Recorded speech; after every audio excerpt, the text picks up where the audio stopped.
Yes. So what I did is I went into the archive and listened to an hour of Dr. Beaters about the synthetic, robotoids. And that just blew me away. Organic robotoids. I listened to an hour of it. The organic robotoids. Yes. It just blew me away because there were a lot of other names dropped by Dr. Dieter as far as who is actually robotoids. And it was mind-blowing, actually. That was, right, and that's May 40 years ago. What I listened to. Yes. Almost 40 years ago, that stuff. Now, what you have here, you have the Bolsheviks in the Pentagon created organic robotoids. And the Rockefeller-Moscow Native Russian Alliance against the Bolsheviks created what was called the synthetics. There's two kinds. And, or I get it in reverse. There was two kinds. I can't remember which one produced which. You know, the Rockefellers might have produced the organic robotoids. So, and they're not clones. I mean, Beater laid out as much as he could, layman precision in science, explain how they were made. Yes. And when he did that, quite a few. When he did that, just like me joining ION, he lost a lot of friends. Nobody would believe it, and they thought he'd gone nuts. But he stuck to it, and that's in '79. And he went another 3 years of making recordings, showing how certain people would be replaced and what we would call doubles put in, but they were synthetic or manufactured doubles. That was the way the elites that were fighting could do it. They didn't have to keep the doubles going. They didn't have to keep doing that into the 80s and 90s because media imagery took over. And everybody was so involved with the media, you just had to have an actor like Reagan. But in that period before the 80s, global theater media extravaganza, the media could still monitor what was going on, and so they had to put in physical synthetics, physical human-made doubles that kept breaking. Did you hear the part where the Jimmy Carter guy kept fucking breaking and stumbling? Yes. Yes. Sometimes he would look young, and sometimes he would look really old and haggard. And same thing with his wife. That was amazing to hear. Really mind-boggling. But with ION here, it's normal to recognize and something. People would say, anybody could alter photographs. But here's what's interesting: Zappa, to bring it into Zappa, was talking about organic robotoids in the conclusion of Cat Beefheart versus the Grunt People in the 1969 version. Remember, the main characters became these machinic things that fell apart. So he actually was doing the robotoid, and if human thought creates things and human words, then he helped create robotoids if you can't find it in science fiction. But the way he presented it was more like the way Beater was talking about it. So that's where Zappa created the idea, and then 10 years later it showed up. Yes. Yeah, this is really beautiful because we are going to talk about the lab and the crazy scientist and how the laboratory, reflection of the environment, conditioning. Yes, I mean he has an Uncle Meat. In 1969, Uncle Meat, the government laid-off government scientist, is creating he's taking human beings, Ruben the Jets, this doo-wop group from the 50s in Mexico, and he puts a spray up their nose and it expands their brains, what he called nasal drone mechanism. It sounds like a Beater tape, and then they float over the population. What'd you say, Roxy? It sounds like one of your products. Yeah, sounds like one of our products, nasal mist. That's right. Yeah, it's a good point. He's predicting the altering of the cells in Ruben and the Jets. Awesome. Okay, that's neat. Now back to Bert. Okay, you did Beater, and what else? And then I that really just had me really like freaking out. So I went and listened to a Frank interview. And it was very interesting. It was back in the 90s when he was very different from his earlier interviews. Yeah. And the person was asking certain questions and got some background. But I also found that Frank dug Albert Einstein. I found that out. Yeah. He liked his hair. Yeah. And also that and he found out that he heard what made him like Albert Einstein, which was unique, is that he heard that Albert Einstein got out of an important meeting to go listen to, or go watch his favorite something Time for Beanie television show. Yeah, some TV show. Yeah. Some TV show.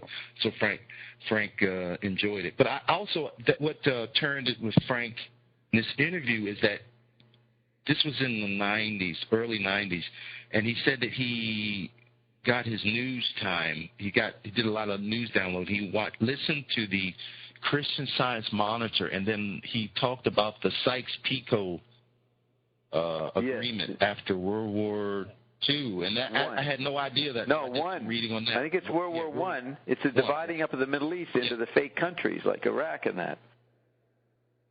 Yes. Yeah. And that was after World War I. He went on to, how he disliked politicians. He just talked about how he disliked politicians. And the Sykes-Picot agreement came up. It was like he was a politician of sensibility, and he thought politicians were doing a lousy job being politicians. He knew they had to be practical, but the quality, it's like he criticized rock bands. They weren't doing great music. They were missing the opportunity, so he had to go into politics to improve the quality of politics. Right. Then also I see where... How do you spell that? Pico Sykes? Yeah, Sykes. I want to get S-Y-K-E-S. Right. S-Y-K-E-S. Yeah. Pico. That's interesting. When I was, you see, this is where I read Beater 10 years later, and I remember it's in the play, though I didn't have the total script, but he had pictures of the robots in Uncle Meat in the booklet. So I go, there's Zappa, and there's Beater. You can see my mind would sort of, look, they're kind of echoing each other. That's how it started, how I started to create what Hein calls the holy offices, or what I call holy offices. So I'd be reading LaRouche about the Pico-Sykes agreement, Sykes-Picot they call it, and then Frank would bring it up.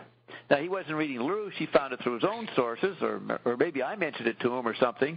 But that would be interesting where Zappa, who didn't like LaRouche, would be saying would be making the same political point. He says, look, this is a crazy world created by the British government, a fake world, and that's who's at war, and we don't want to get involved with these fake nations. So he had the same view as LaRouche for a moment there. That's what I found interesting, that I didn't know he'd do that, so that it would start to overlap. It was all Club 22. They started to overlap in their commentary. Yes. And so right now, we're doing this Zappa thing. What? Go ahead. No, he said something very controversial. Is that he said that they should have a second part for Mount Rushmore, and Joseph McCarthy, J. Edgar Hoover, and Nixon and Reagan should be on the other part of Mount Rushmore. The bad guys. The bad mountain. The bad guys. Yes. Yeah. And he had the right guys. He had Hoover up there. He knew who the bad icons were. It says here in the Sykes-Picot Agreement, the negotiation of the treaty occurred between November 15 and March 16. The agreement was signed on May 16, 1916, and it was exposed to the public in the Manchester Guardian on November 26, 1917. So it's at the end of World War I, or just near the end. See, so it's not World War II. And then the 30s, if you read Dr. Beater, the 30s was a battle between the Rockefellers and the Rothschilds, or you could say Europe and North America, over controlling these fake divisions. And part of it's creating Israel. And that's what World War II was, the different Western powers taking advantage of what they'd artificially carved up. That led to World War II. Yes. According to Beater. But what Ian tells us is that World War II was instigated by the Nazis because they started making incredible technology and they could take over the world. That was their motive. And they did get ahead of everybody for a while. Okay, so what we did, so was there something else? We did Sykes-Picot, the overlapping. What was your next? What did Frank say? Very controversial? That they should have a second part of Mount Rushmore. Oh, yeah, right. Part J. Edgar Hoover, because they had the most impact on what he said that they had the most impact of what America is today. At the time. What it became. Is. Not Paul McCartney, Became, Joe yes. McCarthy. Not McCartney, McCarthy. Joe McCarthy, yes. Yeah, Yes. McCarthy, who was this alcoholic, rascal, who just ruined many people's lives. That's what's interesting in reading Susie Rotolo, Dylan's major muse and early girlfriend. She had communist parents, and they were subject to the blacklist. Her friends in New York, her Communist Party kid friends all had parents, in trouble, and they really had to be careful what they said. If they said a couple of normal things in school, they would be censored, kicked out of school, very restricting. Which reminds me, Carolyn, is Susie Rotolo Jewish? What do you think? I don't think so. She's Italian. Right, but there's Italian Jews. But I was talking to Murray about it yesterday, and I looked it up, and she was born in the Brooklyn Jewish Hospital, but I don't know if she was Jewish. That's what we'll have to check that out. Anyways, you don't instinctively remember. Yeah, vaguely I remember, because then she found out Dylan was Jewish. Well, is she Jewish? Are you saying she's Jewish? Maybe. As Murray said, all communists were Jewish back in the 50s, so he thinks she was Jewish. Let's see. So here we are with Zappa, and what's the next thing to say, Bert? What's next on the script? The next thing is that Frank concluded that interview with, they asked him how would he address people in the year 3000? And he said that in the year 3000 he would have to probably talk in language of bacteria. So he said some weird. He said some really. He just said something like "mumakalaka woo out ya ya ya ya." Took a drag of a cigarette. People would be cigarette smoke out.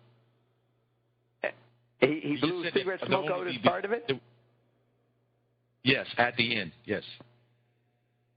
He blew the cigarette smoke to indicate talking to bacteria. Well, actually, he said something sounded like angel speak, really. Yeah. He took a drag of a cigarette and blew the smoke out, and that was the end of his message to the people in the year 3000. Okay. Are you saying that the smoke blowing was how he would communicate? That was part of it? No, that was the conclusion. He did say something in angel speak, and then he took a drag of the cigarette and blew the smoke out at the end after he finished mumbling in bacterial language. And they're not necessarily connected. They might be connected, the two actions. Might be connected. Yeah. But the point is he saying that only bacteria would be left? Well, there would be some people, but mainly would be. He said there just may be some slugs and bacteria, and that if there are any people around, he would probably have to talk to them in bacteria language. They would rule. The bacteria would dominate. Yeah. Yes. Okay, now you take that idea. Ian says, we're not for humans. We don't like you guys being limited to being humans. So to the degree that Zappa is not thinking, he's thinking that the humans aren't going to make it. That's accurate. Not exactly like what he may not mean. What if he heard Ion say? He may not mean what Ion meant. But we can take Zappa's words and fit it into predicting Ion. He's saying the same thing. There's going to be no humans here, as we know them. So that's resonant. Yes. Do you have something to say, Roxy, at this point, or are we just listening to Bert? Yes, I think the gesture and the talking were both related because we communicate with chemistries, with electron pulses, and not only with the speech, with many other things. Like you said, you have this transpersonal way of communication, which is much more complex than just the speech. There are it includes the gesture. Electromagnetic fields, force fields. Right. Now, here's where I first noticed it. In the fall of 1970, Jimi Hendrix had died in September, and Janis Joplin died a few weeks later in October. And CBC interviewed Zappa the end of October into November about this. What was his statements of these rock gods dying?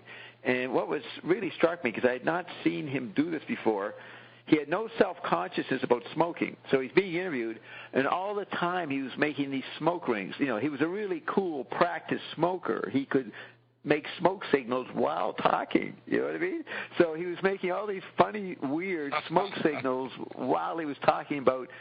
He basically said, I don't know if they asked him if they were murdered. He just said he didn't say much. He just said it was unfortunate, and they had not much remorse. He didn't go into a big eulogy. He just sort of accepted it and made his smoke signals.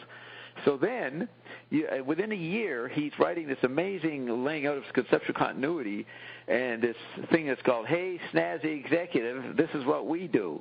And we read that interview where he explains the conceptual continuity. Well, he talks about the mystery laboratory is in a sea of pins and needles that fill up most of Europe and most of the Atlantic Ocean. And if you go and you find one little needle among the billions of needles, in there you'll see somebody in a studio, and they make a wink. They make a gesture. He made a big deal out of the gesture that was made, hidden away in this mountain of needles. And so that shows the significant gesture that Roxy's pointing. He would do that when smoking. So he was giving out smoke signals for something, for maybe B-fart. They had certain ways of making smoke rings. They created a smoke language. He could have been saying that to his buddies while being interviewed. But he does have the secret gesture in this scenario of huge continents covered with needles, and you got to find the needle in the haystack where the secret action of the programming of the environment is being done by Zappa and his buddies, and it includes a certain wink or eyeball gesture. Yes. Yeah, go ahead. Yes, because that was his conducting too. He has his own personal repertoire of hand signs and hand signals, gestures and well, that's where I got the title of my play. Initiates who get all this. What did you say? He initiates what? Yeah, the musicians that work with him who understood the different types of some were not only to play, but to start doing some movements, to dance, to improvise. And that footage that we found on YouTube, recorded in the middle of December 1970, I'd never seen that before. The band is playing, but they're all staring at Frank real intently, watching the signals. They actually look rigid. They're not sitting relaxed playing like a regular band. They're all tightly, body language tight, watching the hand. Really paying attention. They were like using eye. The eye was overemphasized. Whereas when I jammed with Beefheart, he said, "Stop looking at me, Bob. You're supposed to be listening, not looking." But in Zappa's band, you fucking had to look. Yes, because especially for contemporary music, the traditional notation was never enough.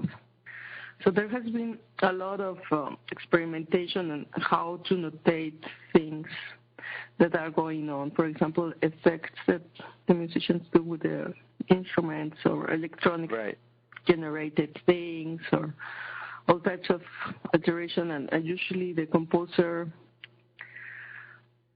develops his own symbols and then explains to the musicians this means this and this and this and this.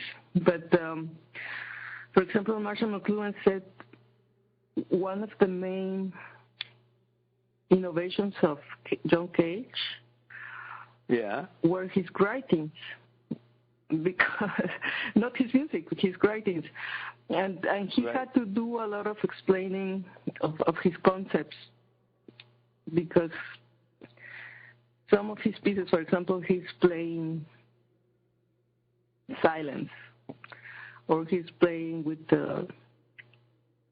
plants, and it might look silly, but he had to do a lot of conceptual work and explaining and and then the people will get what he was doing.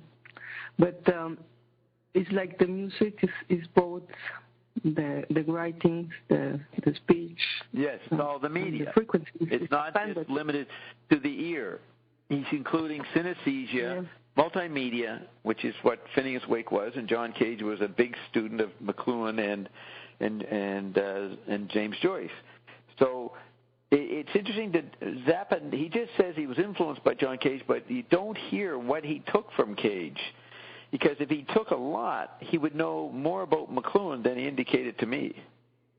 But I don't think he read much of Cage. Yes, I think I actually think Zappa knew and read much more than he recognized. Read on. Because, for example, he usually says, I don't know what's going on. I don't listen to anybody. Right. But there are some programs in which he was working as a DJ, and the variety is from pop, rock, world music, classic, experimental.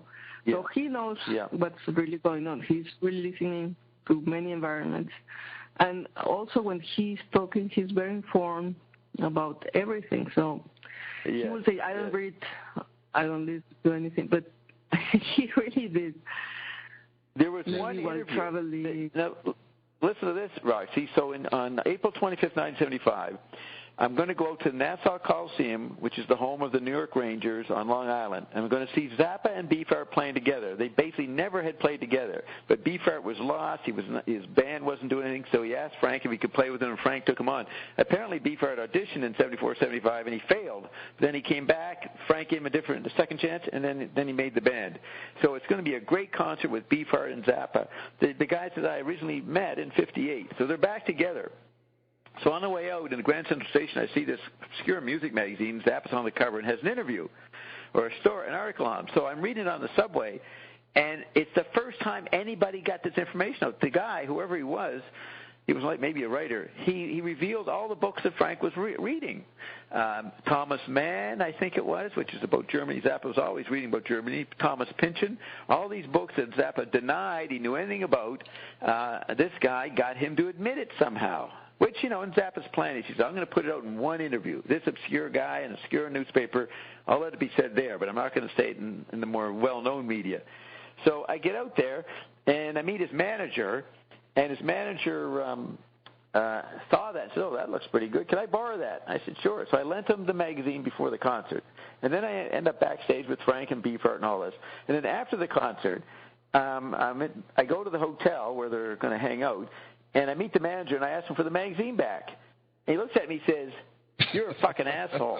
You never gave me a magazine. I said, yes, I did.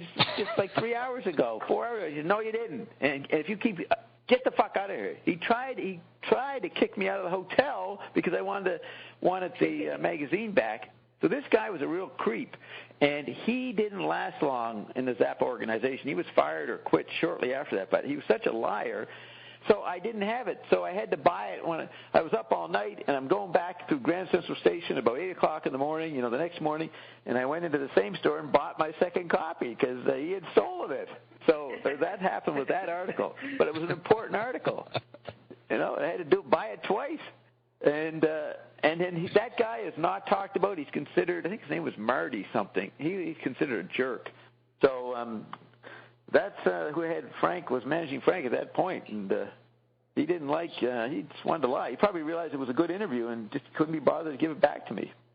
Okay, so that's a side thing. You're right, Roxy. He did read, and we hear it in the Ike Willis thing. Hanging out in Frank's lab in the 80s, Frank had all kinds of books there, scientific manuals. He was keeping up on all kinds of things, like Leonardo da Vinci. But he used to say, any private information about me is not relevant to the public. He knew he had a certain image, a certain role to play. He basically was being an ear guy against the pink ear, or he was being a tactile, visual, kinetic guy versus the ear. You could fit into the conflicts and competitions in Phineas Wake and in McLuhan. Eye versus ear. He was somewhere in that battle publicly. He was taking a sensory position. This movie for your ears. So out of that's 75, 76. That's when I invented having been, and I got on stage that night and did the air guitar. So right after that, I was probably inspired by the whole thing, and that's how I invented my 33-act play called Hand Signals for the Blind. You can't see my hand signals. Hand signals for the blind. That's what I'm sure it was influenced by Zappa. So, carry on. Next idea, Bert. What's the next thing you were inspired by?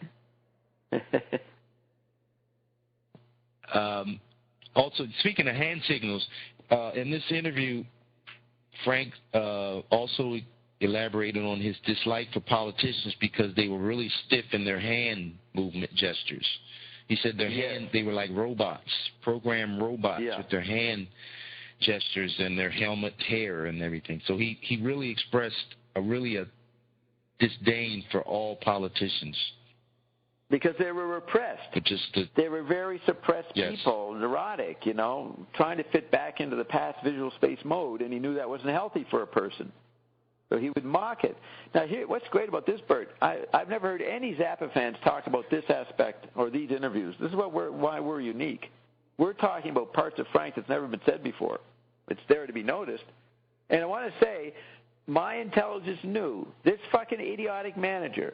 He was threatening if I made one more complaint, he would kick me out. And I didn't want to get kicked out, so I just ignored, okay, you can have it. And I walked away. And I got to stay in the hotel and had a great night. But I was smart enough not to make an issue out of it. The guy blatantly stole it. It wasn't that valuable. I could get another one. But I suppressed my ego and was cool. That's the way you survive. When to fucking calm down. You know what I mean? The guy had it all. Yeah. He ruled that floor of the hotel. If I would irritate him one more point, I almost had to say, "You're fucking amazing. You're a really good criminal." I'm impressed with you. That's a nice job. You fooled me. I had to almost be like that.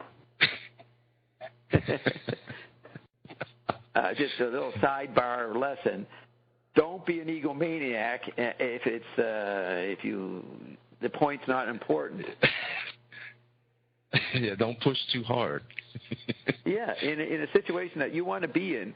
Like there was this young, ugly kid hanging around there, and he'd come to see Beefheart, and he was so self-conscious. When I'm talking to Beefheart, I invite him over. He wouldn't come over and talk to Beefheart, though that's why he was there. He was so nervous, shy, and everything. And he just had a loser. He was a loser. He should have come over and talked and gotten over his shyness. But he just huddled in the distance and watched. So he missed out on it. And I was talking to him for like half an hour before, being friendly to him, and then I brought him in to talk to Beaver, and he wouldn't come in. He missed the opportunity of his life. Maybe he was fucking FBI. I hadn't thought of that. Maybe he was spying on some level. Yeah. Yeah, maybe try to poison Beefheart. Like you. Yes, like I did.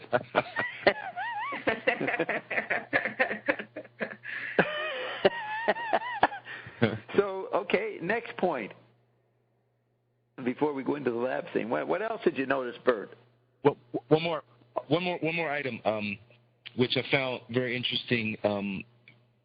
This is with the beginning of Frank's dislike for politicians. He was talking about when he was young in the 50s, because the person asked him about what was happening in the 50s, and Frank was amazed at how Dwight Eisenhower's golf game was covered in the newspapers. He said it was really ridiculous. He found it ridiculous that the only thing that the newspapers had on the headline was Dwight Eisenhower, and he said he remembered one day where it was the last straw for him, is that he was reading through the newspaper. On the front page, they had how great Eisenhower's golf game was. And he said on the back page, in a real small section, they had a scientist in Florida discovers life. And Frank said it was about they discovered amino acids, and they applied a small electric charge to the amino acid and created a living cell. And Frank said it was so amazing, something so important that he thought was on the back page, but something so irrelevant as the president's golf game is on the page. It really just made him really just not like politics. Right, so here's what you do. Zappa's a kid. He's taught to read. So as a kid growing up, he thinks reading is important. It's his novelty, his talent. He can read. And he's learning and studying, and he he assumes that the guys making the newspapers are responsible, interested in the truth or in knowledge, and presenting the news to him properly. And when he finds out that the guys editing are fucking being stupid or liars or hiding up things, he's going to say, what the fuck's the point in reading? Why should I read? You know what I mean? When they're not serious about what they're presenting to me. That would be his first awakening to the visual bias, or to his own visual bias, that is not necessary. Why read if a public medium like that? That's an immediate awakening. Just like Frank used to talk about, certain kids are religious or mystical. They have a certain bent for the non-physical or spiritual. And if the Pope or somebody or priests start acting corrupt in front of a kid like that, the kid feels really violated. That happened to Roxy when she went to the convent, and the nuns were creeps. Here she was dedicating her life to being a nun, and found out that they were fucking assholes. That'll fuck you up. And that's what Frank was saying. This will fuck up a kid. It'll make them mean or rebellious. And you end up in this crazy cult. Where? In the crazy cult of Ion. That's right. Good point there, yes. You end up listening to the blasphemous Bob and Ion. That's right. But we are correcting. It's always been that way. You end up in a cult, thousands of years. The cult was a ripoff, from Rasputin to the Rosicrucians, all the cults. We're the first cult that lives up to the standards of grace. And you are going to pay. It's going to pay off. So we're not like the other cults. But one other note. Yeah, I just want to say Frank understood his own. He was a kid like that. He believed in whatever mysticism or church or something was. It's like believing in being a decent person. And then you find out that nobody is being good seriously. You know what I mean? It's all fake. That interrupts someone who wants to be good or to feel that way or to have a state of grace. And he knew that about himself, and he knew about certain kids. So he had a good bit of wisdom there when he said that. So what were you going to say, Bert? Another point that I found really interesting, because I remember hearing and reading that Frank was interested in explosives, but in this interview, he said that they asked him about the atomic bomb, and he said the atomic bomb really impressed him, but when he was 5 or 6 years old, he got the thought, he said, well, if you have a bomb and you have the head, why not have more than one bomb? So then he thought about it, wrote up the plans when he was 5 or 6 years old, and gave it to his father. To create a big bomb, a better bomb. Yeah. That is his. Now, Ion says to Ben Watson on September 2nd, 2009, that Frank was always trying with his art to destroy people's perceptions and to blow people up. Yeah. And he says in Life magazine that the mother's invention are like a useful household cleaner, like ammonia, whatever ammonia household cleaners were called. He names himself as a little bomb to clean up the house. But that was his first composition, was his bomb idea. And what did you say? What did he a bomb with a head? What was it you were saying? Yeah, well, he just thought, because in the missile, they said in the missile you have one bomb, but he thought when he was 5 or 6, he said, why not put more than one bomb in the missile head so that you have in the missile so that you have a larger reaction. And he said so he created the plans for MX missile when he was 5 or 6 years old and gave it to his father, but he said his father didn't have the right connections to get the bomb built. No, but that is so symbolic that Frank you've hit on an important part of the conception of continuity. He knew he started being a composer when he was 6 years old. He composed his first thing to blow up the public mind. Physical blowing up, and then he did a lot with the chemical kid laboratory thing in those years. Yeah. So the lab was an important point. He was a little scientist. Yes. Yeah, it's like this natural genius, this little junior Leonardo da Vinci is very involved as soon as he can be. It's like the millennial kids. He's ready to participate in society and contribute because he's got some basic ability, you know. We call it a genius, but he's a little genius wishing to contribute. And then he finds out they're all corrupt, and he gets pissed off.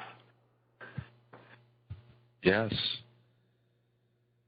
And his brother goes into that a lot in his book, the new book about Frank reacting to corrupt teachers and principals. They really rubbed it in his face, you know.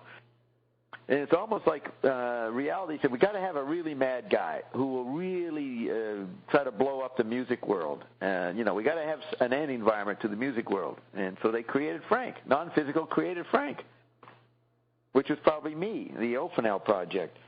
You got to get somebody to blow up the teen music world, kill ugly radio. More stuff never said. You have to realize no one has ever said this about Frank, what we're saying. Granted, it would sound pretty crazy, but we're able to quote it. He had the intuition of the blast, blasting the environment to... Right. Right. It is great when reading about his impression. Right, but it's great reading about his impression. I'm glad people did interviews to get what he thought of what was happening. He goes on about how creepy McCarthy was. He said, I knew that guy was fucked up. There was something creepy about him, you know. Yeah. He said he smelled like it. He smelled him. Yeah. And you wonder, what's a little genius, what's he seeing? Well, we do have a few interviews where he's describing what he saw as a kid, which is good. So let's just see. I'm just going to look to see what they're saying on the chat line. Kensington Cat. Now, he's a guy, Scott, who you can hear on my CKLN shows back in the late 80s. Scott writes, when Frank recited the talking asshole, that was the part from William Burroughs' Naked Lunch, for Giorno poetry sessions. Now, Giorno refers to John Giorno, and John Giorno was a good friend of Jim, I just forget his name now, and Jim, who was the Canadian ambassador to everybody and a special friend of the Dalai Lama because he preserved the microfiche of the Dalai Lama when the Dalai Lama was living in India after they left Tibet in 1959 and it was all melting away. Jim, he introduced Mir to Carolyn, and later an early version of our Coldplay was found behind our Mir patent. The guy who invented it, Walter Fishman. So there's a whole incredible thing, and Jim was part of that. And Jim, even though he's a straight ambassador, he was very involved with Gurdjieff, and he was a good friend of John Giorno. And when Carolyn bumped into John Giorno, he said to Carolyn was telling him what she was doing, and that she was a friend of Jim. He says, "Well, you people should give that away, give Mir away." And the person who owned the Mir, the widow of the guy who invented it, would never give it away. But in retrospect, if they had not schemed so much to figure out how to get Steve, the guy who owns Forbes magazine, Steve Forbes, he was interested in this technology because he had to help Elizabeth Taylor. And Elizabeth Taylor came involved in, and one of the Forbes people had a gay lover who had this thing, and the Mir was being used on him. So it's all intertwined there. And Jim knew these people. So in retrospect, if they were trying to get, Walter Fishman was trying to get a celebrity to support Mir and get publicity that way. But the Evereens told me, well, Walter should just give it away. And they never did. But John Giorno said that as an old beat poet. He was one of the first lovers of Andy Warhol. And Empire, is it Sleeping, the long Warhol movie where the guys, they film him sleeping for 8 hours? That was John Giorno. So he knew Jim, and when he heard about Mir, he said, give it away. So that was interesting. And so Scott is bringing up the Giorno Poetry Sessions, which is an album of the celebration of William Burroughs in November 1978. It was the week of Jonestown. I think Jonestown was discussed during the convention. And a lot of the Sévère Latrenger, he was there. A lot of the Pomo people were there. And Zappa was there. So this is what Scott's referring to. When Frank recited The Talking Asshole for the Giorno poetry sessions, he talked about not reading. That's right. He said something about he doesn't read much or something. Yeah, that sounds familiar. He did play that up, but you have to understand Frank was an actor. He was taking an iconic position as an anti-environment to other environmental assumptions and memes. But it wasn't Frank's personal life. It wasn't his personal opinion. And that's the impersonal method of poetry that T.S. Eliot championed. Just like there's no Marshall McLuhan in Marshall McLuhan's writings. It is speech itself talking. So Frank was allowing music to speak. You get that? He was allowing the instruments to talk. Very interesting idea. Yeah. The speech itself talking. That's very interesting. Right. The talking asshole. I say Ion's a talking hologram. When we're irritated with Ion, we can say the talking asshole hologram. When you get pissed off at Ion, you could quote Burroughs. Yeah. But Ion's so on top of it, we could start bringing up Burroughs, and he'll start quoting the talking asshole section. That's the kind of joke he would do. So Scott just gave me a flower. He's happy to hear us talking about and responding to his post. But that's how intertwined it is. Years later, we got the talking asshole and the record, famous records that John Giorno put out, and Giorno was intimately involved with Dobbstown through Jim, whatever Jim's last name was. Right? There it is. Right. And it was interesting that Jonestown happened. Zappa made a song about Jonestown shortly after that, and Burroughs talked about Jonestown. A lot of these poets and that were intrigued by the cult of Jonestown. And I used to, in the 80s, when at CKLN, the Generation Xer people, the young kids there who were programmers, they all would play the Jonestown screaming and yelling as they got murdered drinking the Kool-Aid. That generation was fascinated by the Jonestown recordings.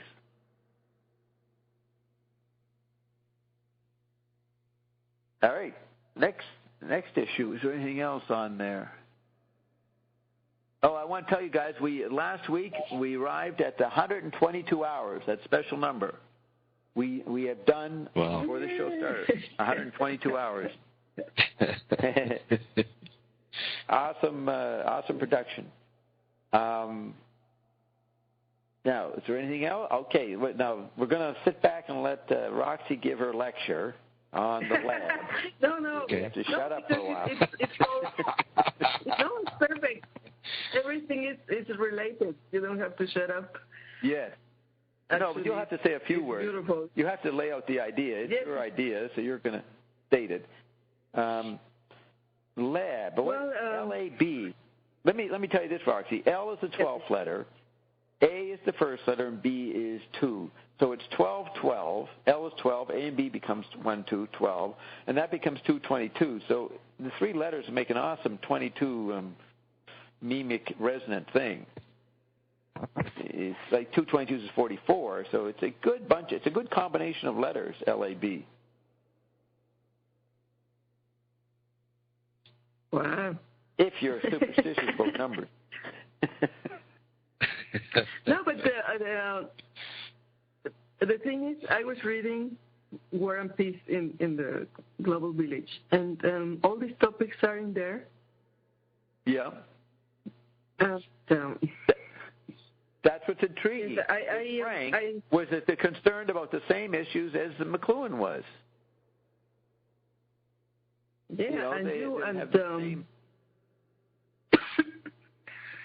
there are many things in there that I read before, but I couldn't get really the meaning until now in this moment. Yes, because there is a lot of talk about the lab, the code breakers, the seer, and I understood what McLuhan is really talking about and saying. Not like a year ago. A year ago you read it, and it wasn't very interesting to you. Well, it's very interesting, but not at the same level of. It didn't have the same impact. Right. Like, I really and it was understand. Good you reread it. That's why I tell everybody, you don't have to go running around looking for new books. You just reread the books I already told you to read. Reread them. You will find them different a year later if you've been growing or learning. Like, you don't have War and Peace and Global Village, do you, Bert? No, I do not. I have a lot of others, but not that one. Also, I need to get that one and the Laws of Media. I was thinking about that last week because you made some reference to the Laws of Media, and it's pretty curious. Makes me curious. Right. So you've got, actually, McLuhan is explaining the present situation and why most people is going to commit suicide. Right. Exactly. And so McLuhan never said that, but William Irwin Thompson said it. Thompson he's the McLuhanite that would say it's going to be mass suicide, mass death.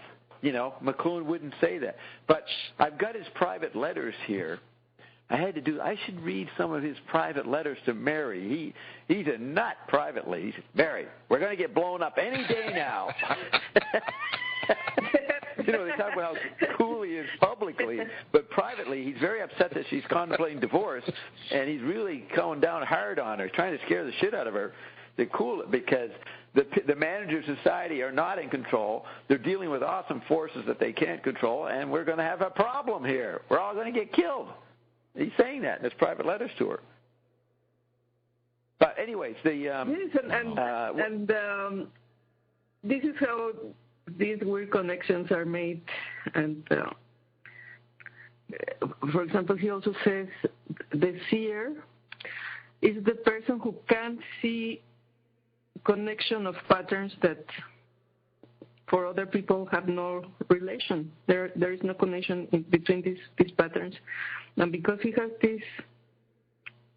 this ability, he can explain what's going on to the tribe, and he has the plans to heal them and to help them. And I think that's Bob doing the chart. Like, he could see a lot of connections that nobody else could see. Well, I'll tell you that I was just going to say McLuhan, and listen to this, Roxy. McLuhan would see that the similarity between the newspaper page and a Picasso painting and a Karl Orff musical composition or a Schoenberg or something, he would go across the cultural spectrum from sport to politics to education to art, and he would see there's an underlying decentralized tactile mosaic. Well, that's what he did. He looked into the outer kingdom. What I did is I said, wait a minute, there's different people doing what McLuhan was doing, noticing the hidden ground. And that's Zappa, LaRouche, McLuhan, and Thompson, and Croker. So they were doing what McLuhan was doing, seeing the hidden ground, updating it from past McLuhan, and then I noticed these guys being similar. So I didn't notice general patterns. I could read McLuhan for the general patterns out there. But the patterns among these particular people were the predicting of ion. That's what the chart is. It's finding the people who unwittingly were predicting the new technology. That's a bit different from McLuhan. Yeah, predicting, and also the whole work, as you have been explaining, it's also the way we could understand how this is possible, because all these ideas, for example, Caroline was reading to us the review of War and Peace, and the reviews were like, he must have been an asset. When did Carol do that? Which Carol? You mean the other night, you called very early in the morning. Right, and she read the review of something, yes, and saw the pattern. Of the War and Peace in the Global Village, and the review was, right. The critics were saying he must have been taking LSD. It's very interesting, but nobody can understand that. or they thought it was just crazy and funny, but at the time, because of some of the ideas, made seem really, really absurd and crazy. Like the thing that for me linked it to Zappa is because he said when there is satellites and we go to the moon, there is no more separation between first nature and the second nature. Right. And the air becomes the art form, and everything can be programmed. For people who are like, what? He's crazy. How can nature, the planet, be programmed? He's like a crazy scientist. And for me, the proof that Zappa really knew is because he named his daughter Moon Unit. Yes. And everybody makes fun of that because how would you call your daughter Moon Unit? He's like he on drugs also. Because he saw the importance of that event and the big change in our conception of the Earth becoming the art form. The art form, the unit. And the Earth. Now look at this. In accounting, in the music industry, they measure sales, and the royalty check for the musician is called units. How many units do you sell? That was the term. I don't know if it was the term in the 60s, but it was like an economic term. At least later he talked about it, how the accountants took over. But he recognized the moon and the earth were becoming a concentration camp within the effect of the hidden ground of satellites. And he has his lab designed as a satellite in the early 60s when everybody was looking at the beginning of the moon program. So he's doing, just like when Andy Warhol, who painted his lab silver, his factory silver, so it looked like a NASA, a rocket ship. They both understood and were trying to describe the effect of the satellite environment, which McLuhan was, being very precise about. And so Zappa was, so then he has Cat and Beefheart and the Grunt People. It's all about going to the moon. This absurd one guy, the individual, grabbing the rocket and somehow getting there and bypassing the corporate effort of NASA. Which is what Frank was doing. Man. Yeah. A huge step and Frank, for Bob. Yeah, that's what Frank was saying. A giant step for Frank and a big step for Bob. That's what Frank was hijacking the corporate enterprise of the satellite industry. And, that's the way to talk about it. Yes, and another thing is McLuhan talks a lot about the Pavlov experiments with the dogs. Pavlov. He said, okay, he's not discovering anything because the environments are labs, and we have been conditioned by the environment forever. So he doesn't see why everybody's saying Pavlov is discovering conditioned reflexes. McLuhan is calling the bluff of Pavlov's discovery. Who's making significance out of it? And then he points out how different cultures interpret it differently. So how can you have a unified field theory of science? Have some kind of knowledge system that everybody's agreeing on, that we've arrived at some law or truth.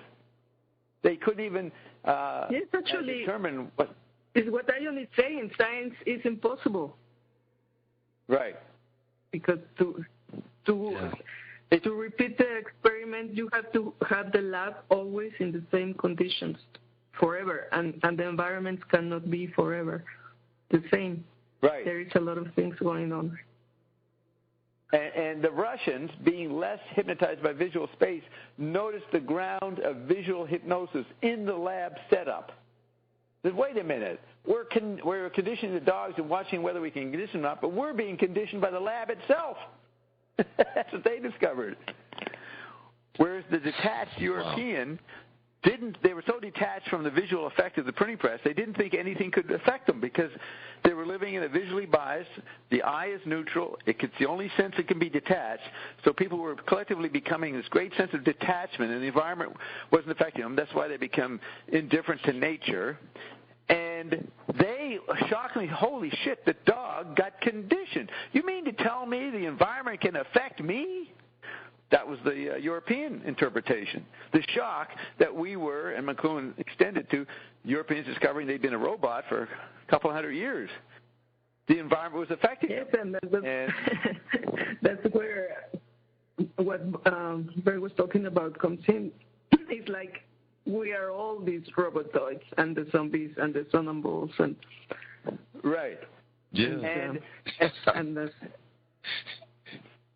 And then McLuhan was saying the literate man who discovers he's a robot in the electric age, because the electric age helps him see the previous environment. So Pavlov showed them visual space as it was disappearing under electric decentralized conditions. So we actually were, in the present, not becoming a robot anymore. The electric environment was decentralizing mortar, so people weren't in a hierarchy bureaucracy that led to 200-300 years of conditioned robotic behavior. So Pavlov points out there's conditioning, but it's an obsolete insight. It's about the past. You have to realize that we're not being conditioned by the new environment in the robot way. We're becoming discarnate super angels. And Dave Mercer used to say that, I don't know if Awareness said it, but he'd say that the Russians, they discovered, or he discovered the principle that when a people wakes up and they've been brainwashed, they cannot be brainwashed again. So if you were brainwashed by visual space for 200 or 300 years under print and early industrial conditions, mechanical hardware, when the electric age freed you from, subliminally, the conditioning of visual space, you could never be conditioned by visual space again.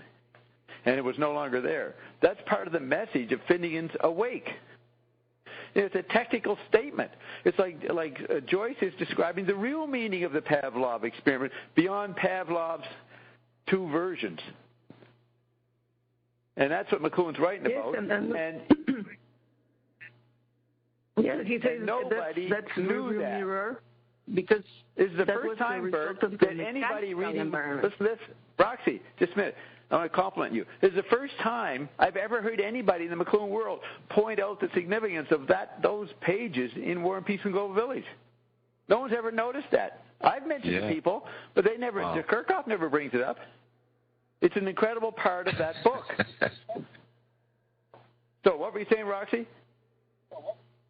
Yes, like you said, everybody was then doing theories about modern men being a robot, and like Frank was noticing this politician acting as a politician, dressing himself as a politician, and doing what politicians are supposed to do. And that bothered Zappa because he saw people were just following rules of behavior, of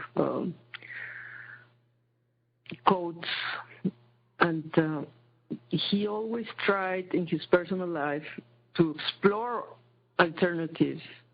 And maybe his children didn't like that because he was too unorthodox. And he was open about his polygamy and all these things. But he saw his life as a lab in which he was experimenting in the environment, trying to create an environment to what he saw was an aggression of people, the ads and the mainstream condition, your taste, the way you behave. And that's why he hated romantic songs, because he saw that was a big conditioner of how you're supposed to feel and behave, and what you're supposed to think love is, that doesn't have anything to do with a force field. Right.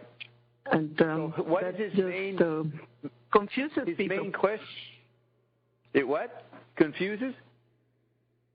Yeah. What'd you say? People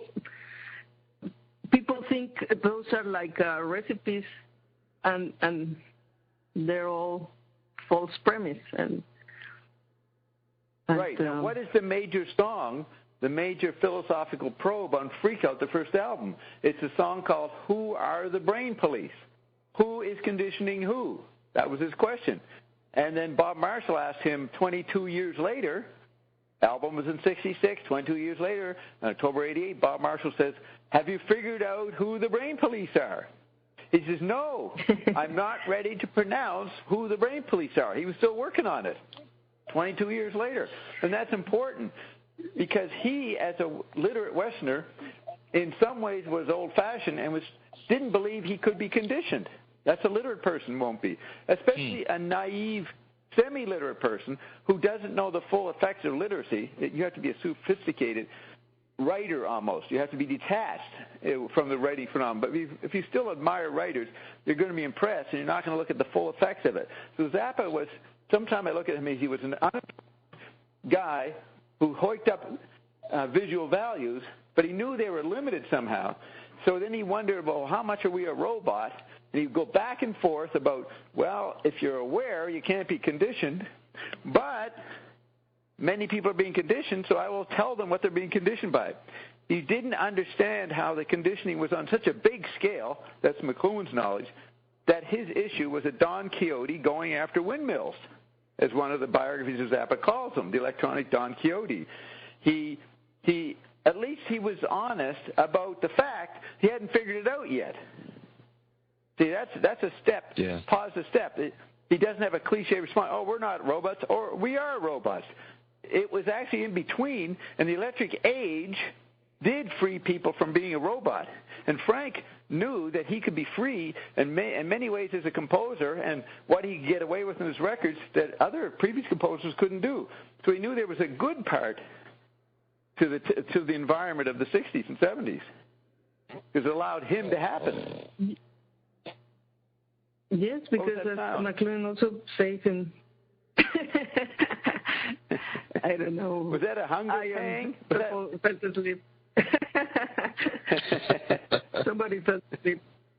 But okay. Here McLuhan has this message to the fish, and he says the fish has no idea of his environment. He cannot see that he's in water. No, but the book ends with a message. Roxy, the book ends with a message to the fish fresh out of the water. Yes. But,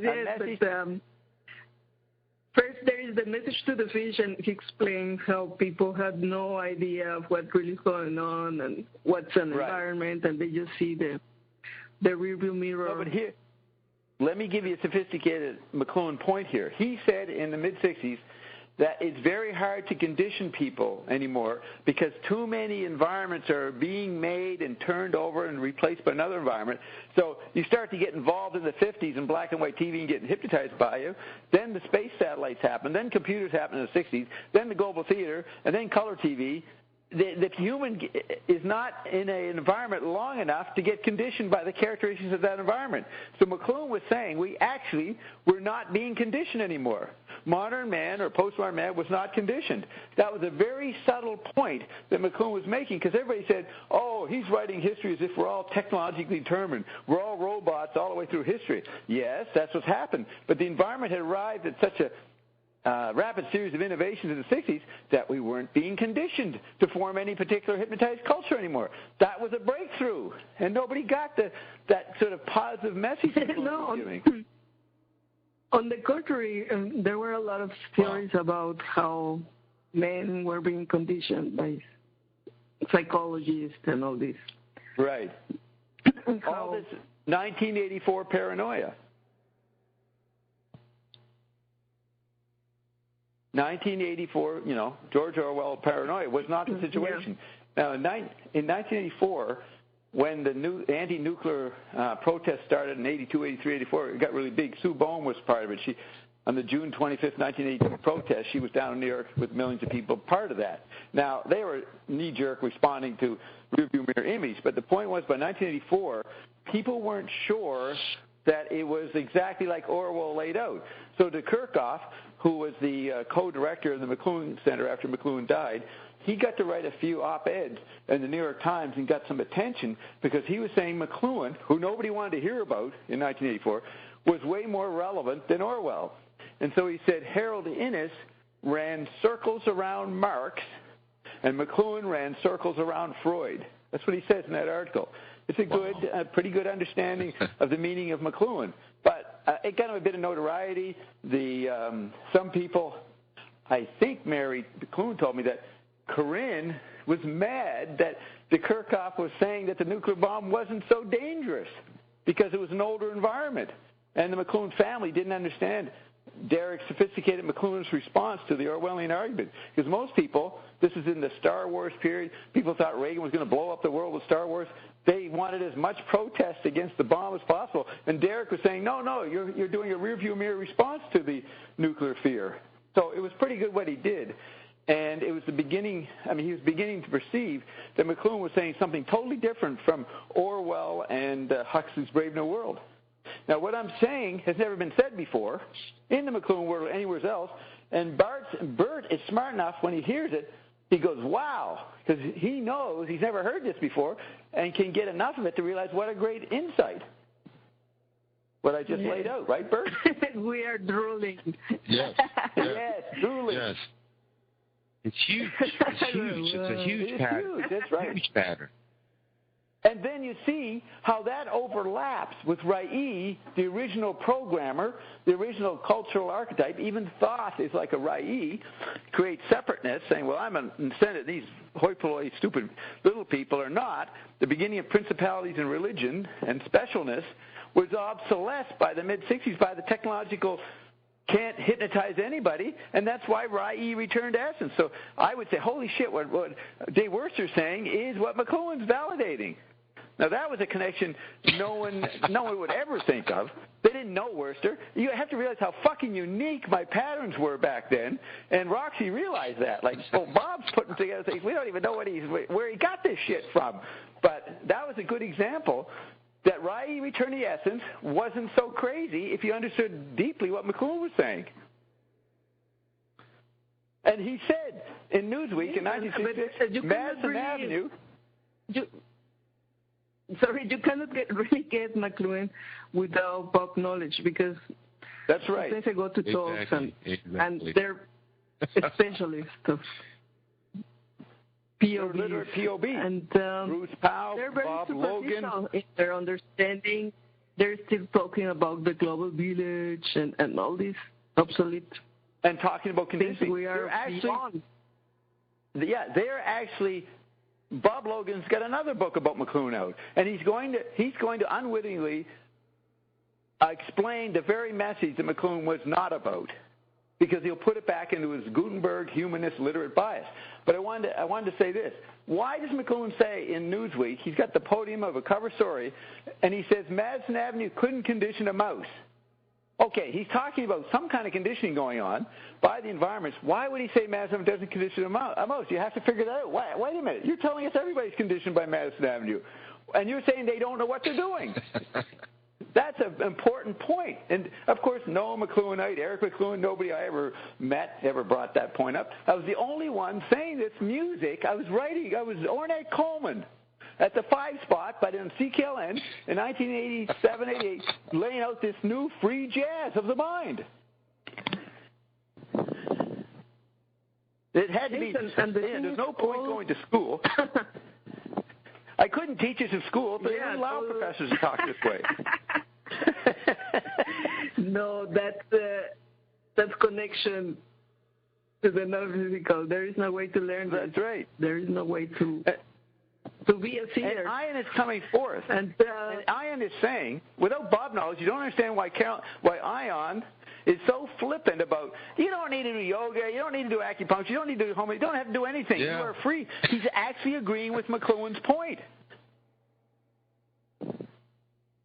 That you can't condition humans anymore. That was the part where I really got these epiphanies where he's talking about the code breakers.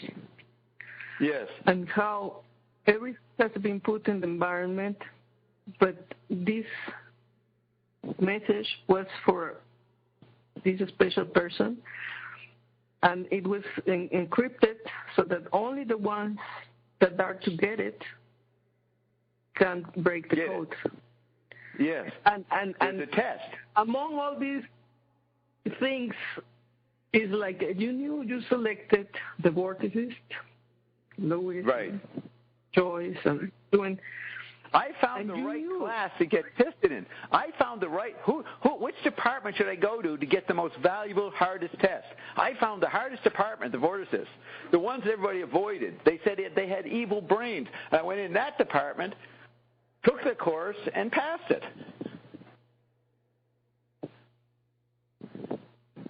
Right? That's what you're saying. Yes, because even people that were so brilliant like Marx,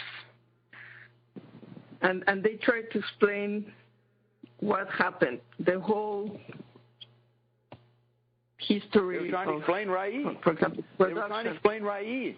And where did principalities come from? Their explanation is like trying to make milk, because there is something missing, and it's partial. It's not complete. Not complete. And it's almost like they were still victims. Roxy, they were still victims of the Dark Age, which was the effect of the printing press.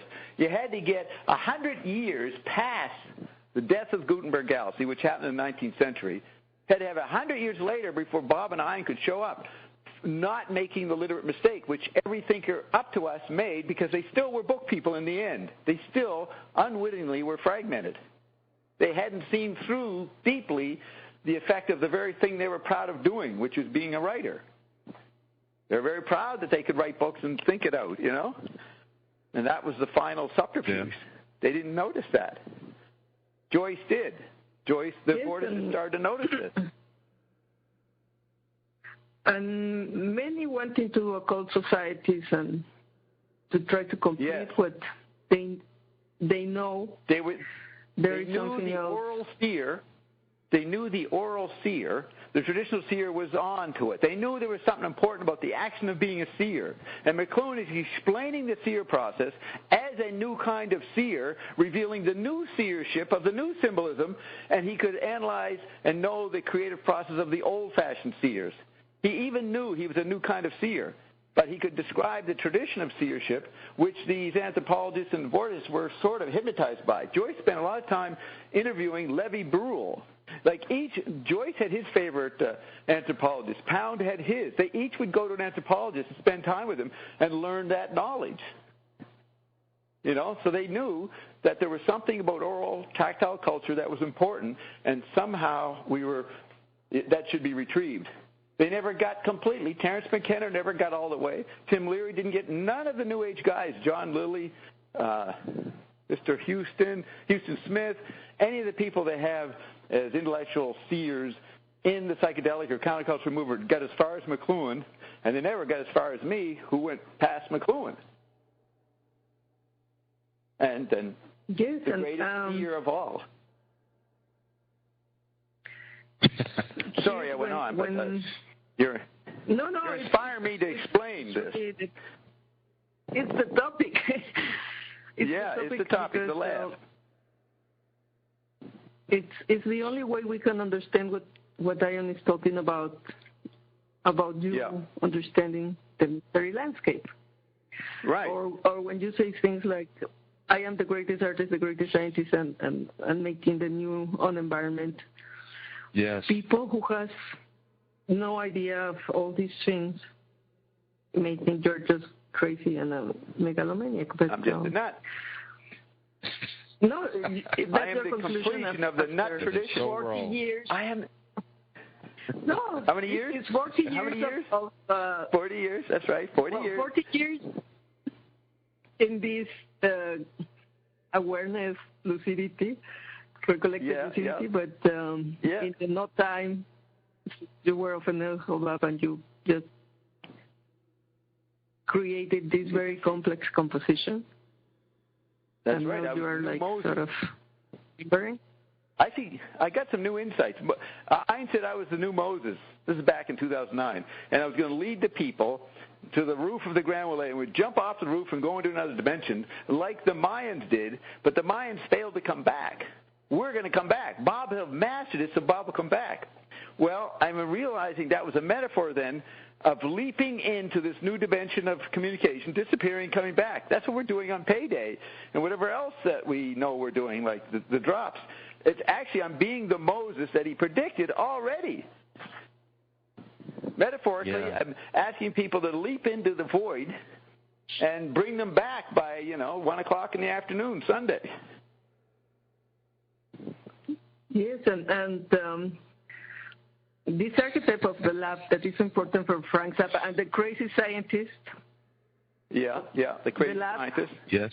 Is like an expanded view of the lab is the environments we have created and the different thunders, the different medias that we're changing our perception or cognition or chemistry and many aspects of the environment, maybe the bonding of chemicals, maybe many things that were never even recognized because people could not see there is a relationship like what Diane said today, that people try to explain why volcans are erupting and this and that, and the causes they think it's not like that. Maybe you just talking now is going to create something that has a scientific explanation, but is not the reason. That's right. Let me explain what you're evoking. I went to a Zappa concert in October-November 77 with Matt Groening, the creator of Simpsons. And we were there for several months as Carol was doing an elective at the UCLA Pain Control Clinic, which was offering effects from the Nixon's trip to China, acupuncture, all these new Asian methods of medicine that were coalesced around the UC, University of California, Los Angeles, pain control clinic. So Carol went and treated Laura Huxley, Aldous Huxley's wife, or widow. So in those 2 months or so, 2 months, we had a lot of fun with Worcester and everybody. But and that's when I met Mary McLuhan at a demonstration of Captain Beefheart paintings. And so we go to this concert, and Zappa says at the beginning, well, I see the Hollywood elite is...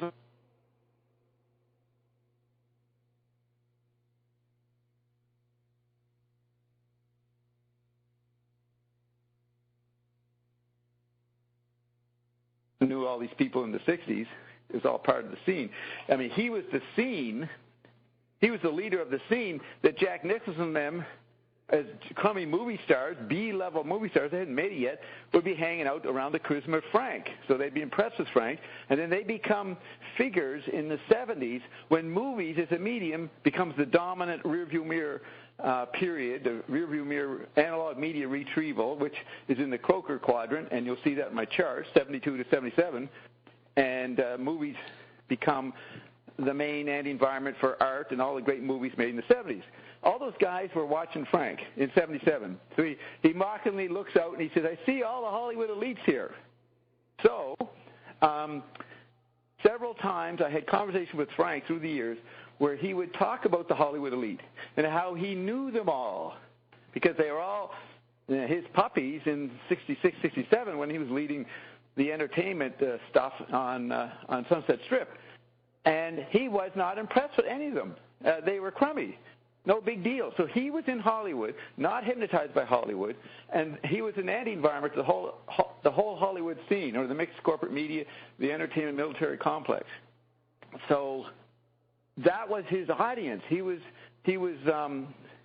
providing an anti-environment to all popular analog media, which were becoming archetypal in intensity as we moved into the actual android meme, which was post-human. This is in 77, 80. And so when he has the government scientist is pissed off at the establishment, he's been laid off, Uncle Meat, and he's going to get back, it's a James Bond scenario. Every James Bond movie was some renegade scientist invented some new weapon, and James Bond had to stop the guy from taking over. Trying to conquer the world. Right.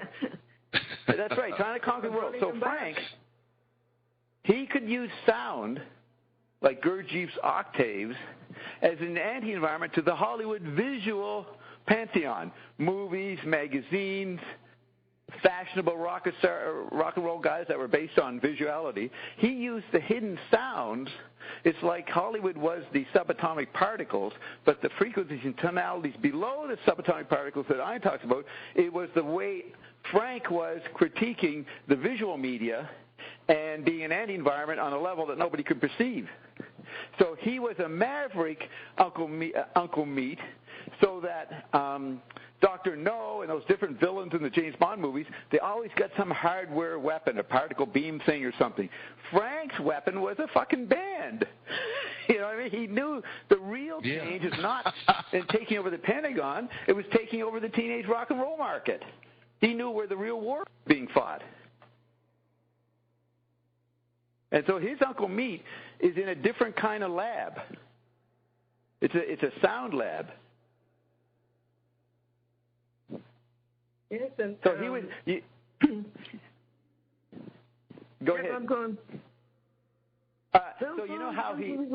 Yeah, you're telling me to go on because you can tell by my breath that I'm going to say something important. So you're willing to hold off for a second for me to finish the wave I'm surfing, right? It's like an ear thing here. Of course. So just like he said he never read anything, he said he never fucking watched movies. He said, in the 80s, there was 20 years of great movies, and he goes, well, I did see Eraserhead. I thought that was pretty good. He dismisses any other media because he's dealing with the subatomic frequencies that nobody knows that's what he's operating. He's not impressed with any other visual thing or even kinetic. He does say this album is a movie for your ears. So he's mixing movie, kinetic space, visual space with acoustic tactile space.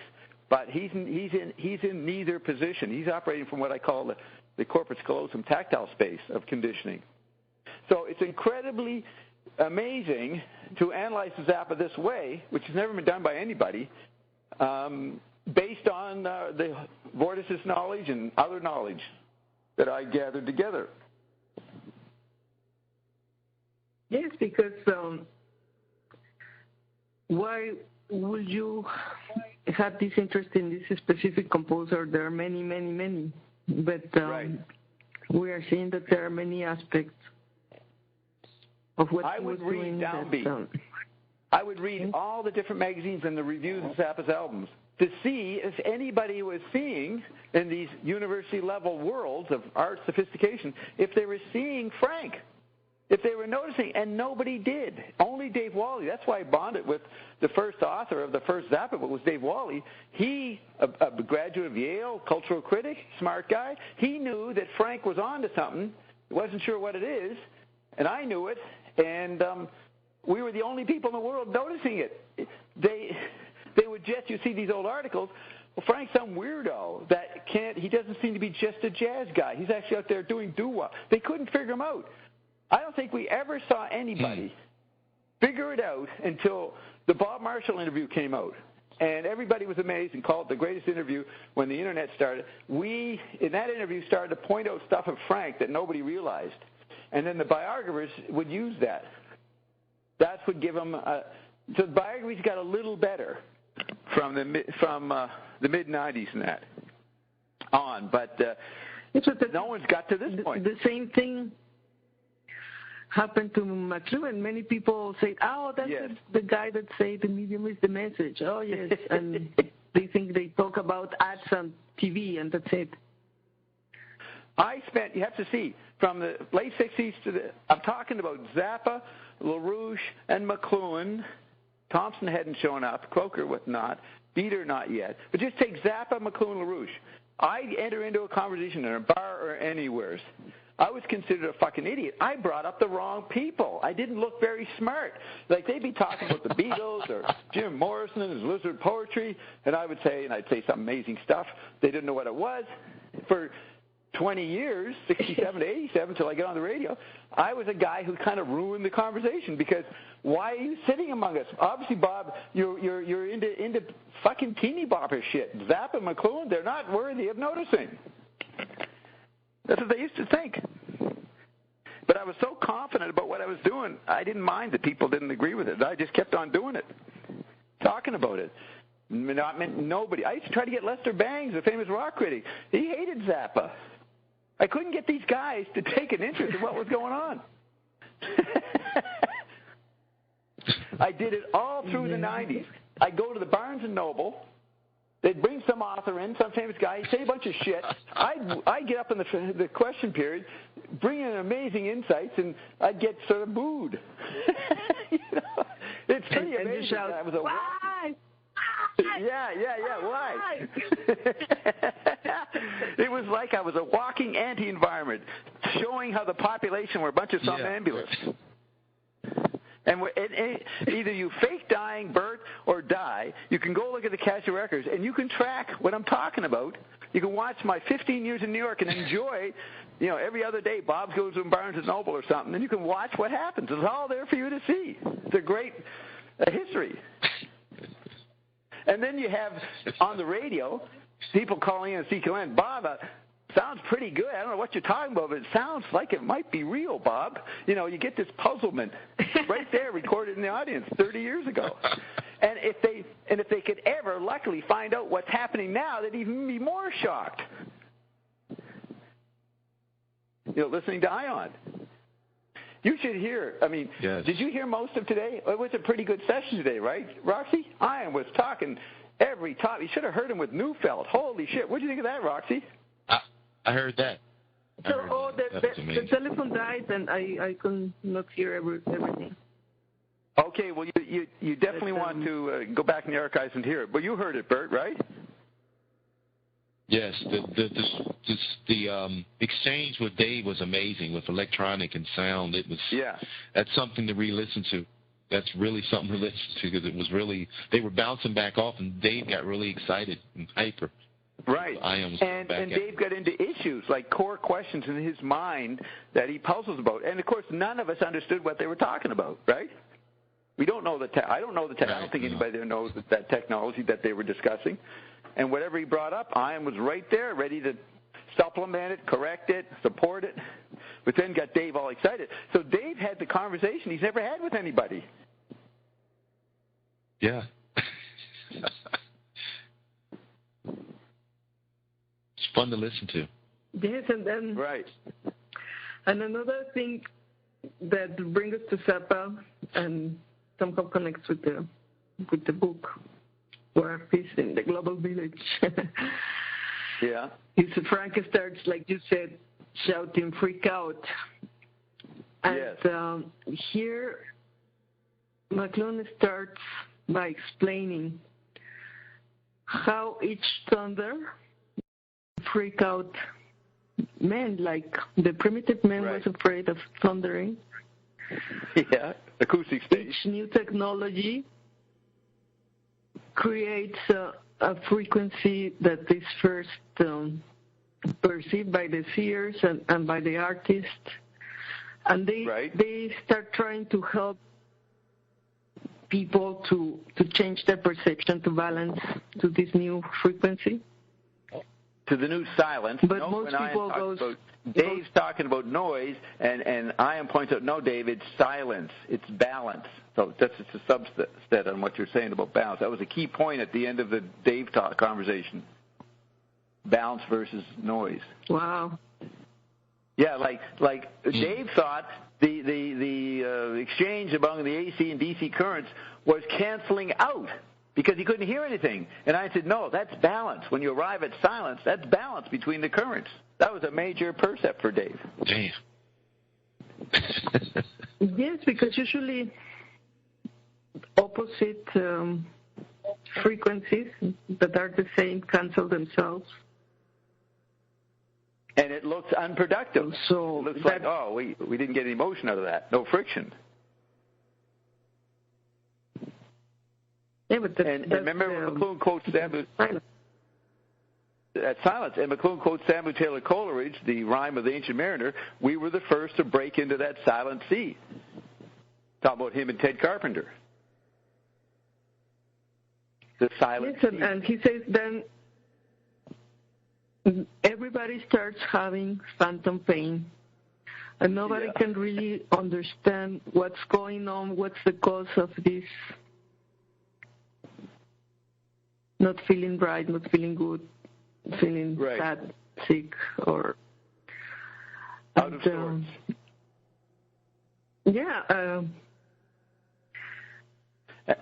And they think it's a lost childhood or something. Oh, shit, I can't be a teenager anymore. You know, they romanticize it as an earlier condition. McLuhan explains it, people feels nostalgia. They start looking back.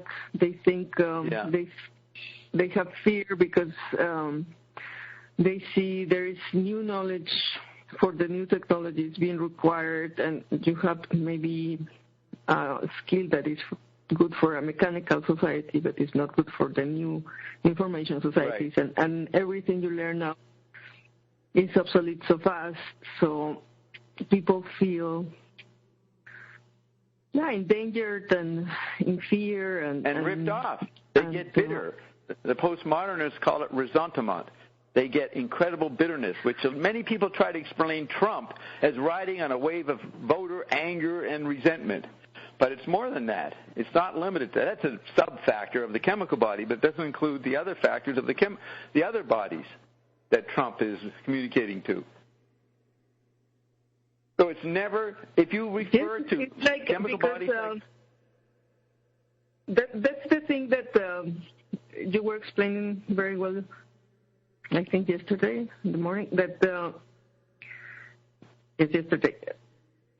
Yeah. The technology is going to expand yourself, but at the same time feels like an amputation. And maybe you can explain that again. How new technologies and expansion at the same time gives you this phantom pain. So you take the printing press. It extends the eye. I mean, to read a book, McLuhan said, was having a parallel world. You have the world you can see, your local church and community, and then you read a book which takes you other places. It's in the mind, but it takes you to another world. So it's a parallel world to the medieval world, to the society of 400 years ago. So it's extending you into eye worlds, extends the eye. But because it's so drastic, and it forces the other senses to rally, to balance that, to compensate for, holy shit, the eye is dominating us, guys. So the kinetic sense, the smell sense, and the ear sense, and the proprioceptive sense, we got to get together and create some other media, usually from the past. What have we got from before that we can balance off the extension of the eye, the new power of the eye? That process of recovery, shock, is summed up by the word numbness or amputation. Because when you get amputated, who gave you that numb? Yeah, who gave you that name? Says Finnegan's Wake, but it's spelled N-U-M-B. The first technology is your name, and it numbs you. So it extends you and numbs you. So there's a fine interplay between the numbing and the amputation. So actually, because you numb the eye, you extend the eye, because people don't know that's what's happened, they're numb to the new environment. So they know the older environments, which are being changed, so they focus on fixing up the older environments. So you see how the word numbness is another version of amputation. Because when you get amputated, apparently, if you have anesthetics, you recover from it. But you will continue thinking your amputated leg is still there. And you'll feel the pain of the amputated leg. That's called phantom pain. And so all culture is people remembering folk songs, or in the Reagan era, remembering small-town America that Reagan represented in the early 80s as you went into this global theater. So they had a phantom pain missing the little town. They're forgetting that the little town was hell when they were living in it, when it was the invisible environment. But you naturally think when it got cut off and numbed that you want to go back there. So you're actually numb to what the little town was. So then the town is an old cliche or an archetype that's retrieved as a new cliche, a new probe. So Reagan took the cliche small town thing, made it archetypal, and that's the definition of a probe. And that you'll see that spelled out in the book, From Cliche to Archetype. How old archetypes become new cliches, and old cliches become new archetypes. And the normal non-perceptive critic gets lost in a bunch of emotion. Reagan is a fucking fascist. Reagan is trying to bring back old values, and that doesn't fit anymore. Whereas McLuhan comes in, well, it's not bad what he's doing. He's an anti-environment, too. He's the rearview mirror's art form. He's actually providing comfort for people because you stupid critics don't know how drastic the new world is. what it's done to people. We shouldn't have allowed this digital world to come in. We should have brought it in slowly.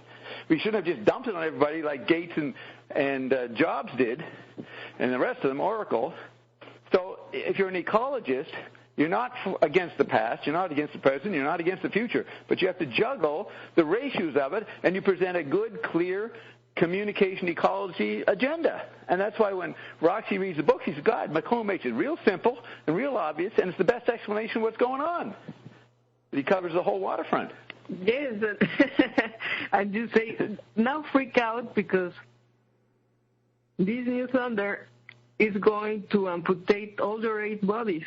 And this right. is extreme pain people are feeling now, and this is extreme frequency, yes. Because instead of creating one more body, is fusing all in one. And this right. is like... Which I was trying to describe today. Yeah, it's not just your physical body being affected, but all your other bodies being all affected. Your extensions. So, I had something to say to that. When Ian was first 6 months, he couldn't tolerate me talking about McLuhan. And we know that he wanted me to get his message, which was the new message, and I didn't know what the new message was at that point. It hadn't all unfolded. And so I learned to not talk about McLuhan. I wanted to, but he wouldn't do it. Then when he started sneaking in McLuhan stuff, I said, wait a minute, you're quoting McLuhan. But the reason he started to do it in retrospect is I was starting to get his message.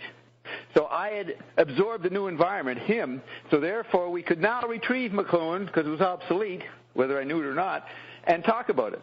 And he did the same thing later with the 5 bodies. Actually, the 5 bodies was where to explain the 5 bodies, he started using McLuhan. So you can see that all of the models I've been using for 15 years or more, he let me get them beat up. And then when I got Ian's message, he allowed me to talk about them. And he started incorporating it. And so people would hear him through 2010 and 2011 talking about the 5 bodies and try to figure out what it was. But they didn't notice occasionally, well, the 5 bodies emerged and they're not important anymore. They would get confused because Ian was saying, well, study Bob's stuff, so you study the 5 bodies. But every now and then he'd say, well, it's not important. Because Ian was saying the new environment obsoletes the 5 bodies. And he did it again today. He explained where the 5-body model is obsolete.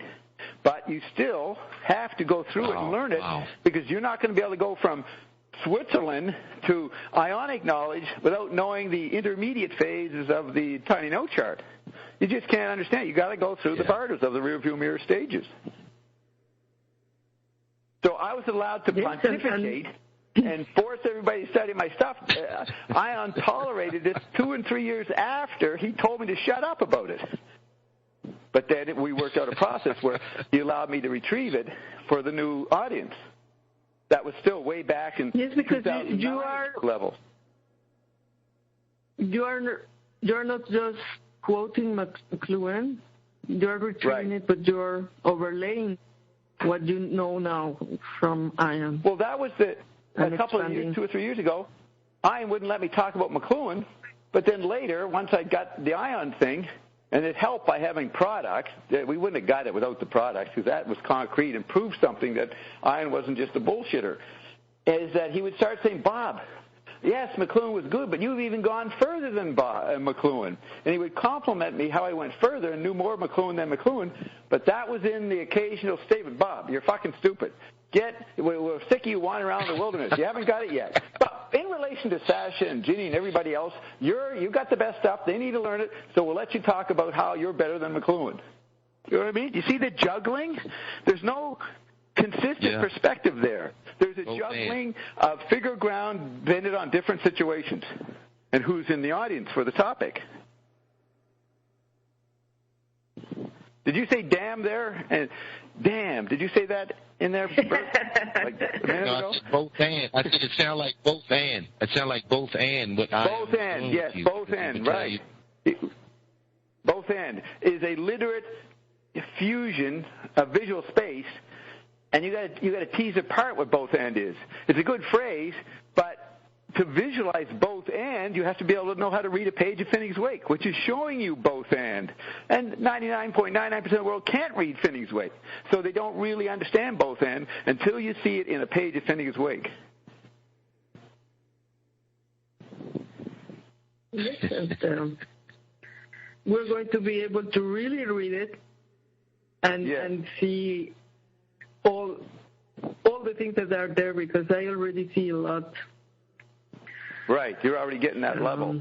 Very just as people think you're, just as you get alienated from people because you talk about iron or you take the drops and your friends aren't interested, if you start showing them Finney's Wake, they're going, you read that? You're fucking an idiot, man. You can't read that shit. And you say, no, you can read it. Another way to get alienated. You're going to get isolated. You're going to lose more friends, Roxy, if you start telling them that you figured out how to read Finney's Wake. Yes, because everybody's addicted to streaming now. Everybody's into spending the whole weekend watching 20 episodes of something. Yeah, that's streaming right. things. Yeah. The river run of information. Phineas Wake. Joyce began by telling me through the evidence that he wanted to make a fast book. The book had to keep up with the new information overload environment. So he actually streams many themes that are repeated like a streaming that people experience when they watch 20 shows. It's exactly what their experience is, the way it's laid out in Phineas Wake, where everything is repeated every page, but there's a new twist like a new episode. Damn. Wow. Damn. Yeah. If people say, "Are you doing fringe TV? Are you doing TV binging?" They call it TV binging. Are you doing that this weekend, Roxy? Yeah. What are you watching? Oh, Phineas Wake. What's that? What show is that? Is that on HBO or what? No, it's a book. Well, that's not TV. Yes, it is.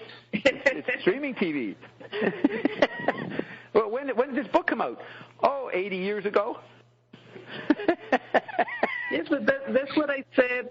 I surrender because it's like I want to do something else. I want to take a break, whatever. And I only showing everywhere. Sometimes I have to stop and cry and say, this is really like, okay, I surrender. I cannot escape because I understand it's becoming the environment. Right. So there is You're no way to say. I mentioned it to Ion today.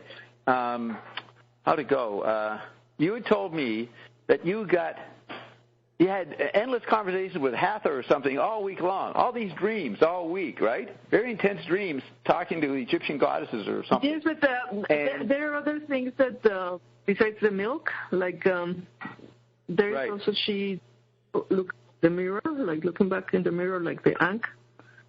Right, the Ankh, yeah. So you had all these things, overload she got. So I mentioned to Ion, I said, Roxy had all these dreams. Oh, yes, man. She thought she could leave. We just gangbanged her, he said. We just fucking dumped this shit on her every time she fell asleep. They just overloaded you. They basically wanted to show you what you're up against, and how you're going to. You go back and listen, which you haven't done, to what he said. It's very funny. You say, well, I'm saying goodbye, Ion. I'm going to leave for a while. Leave? You can't fucking leave. That's impossible. And he actually was telling you something that you would realize a few days later. But he said it all last week. It's quite funny.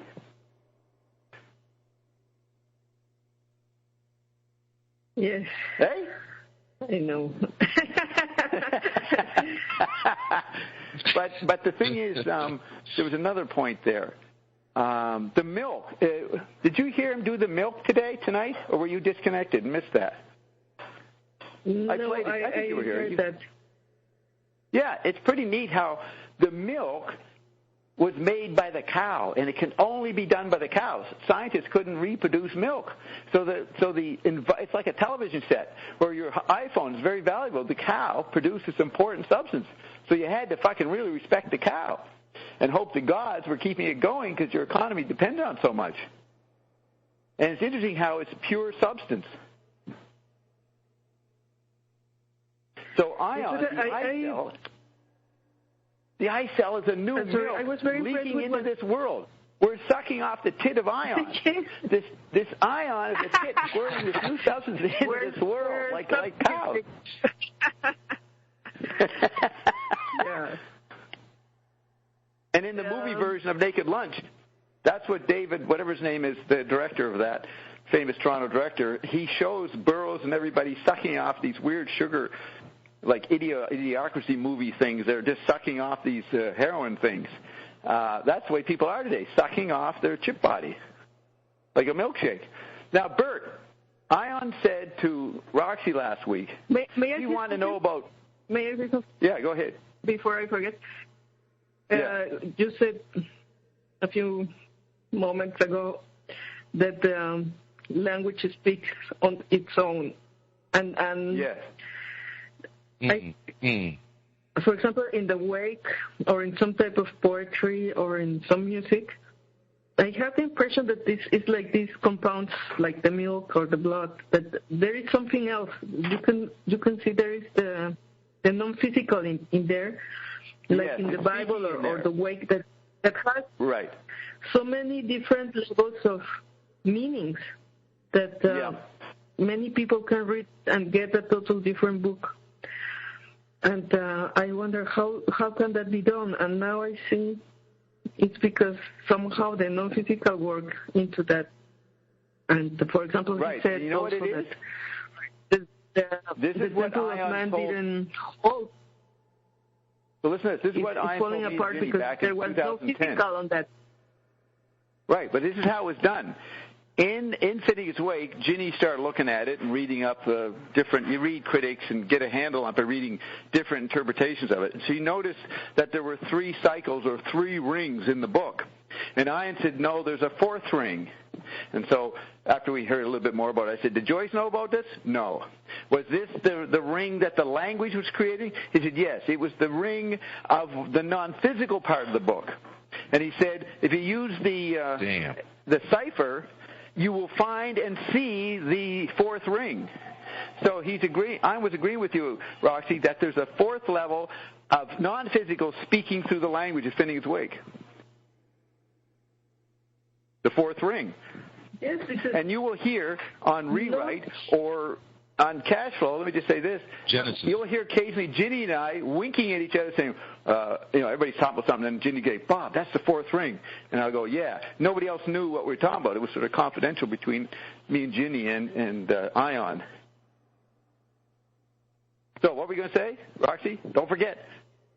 Yes, that you can try to do something similar and make funny things and play with the words and nonsense and this and that, but it's not the same. There is this really non-physical working in not only the chemistry in objects in like the Temple of Man. Ion said it's falling apart because the non-physical is not there, and I was telling you that many people that studied the pyramids in Mexico wonder how they still there for so long, because it's just like mud and stones. Right. And in Mexico there's a lot of volcanic activity and big earthquakes, and they're not damaged or anything. They're still there. And there's also a lot of rain, but really a lot, like extreme. Yeah, how come they don't get eroded? And they hold. Yeah, or they fall don't, apart.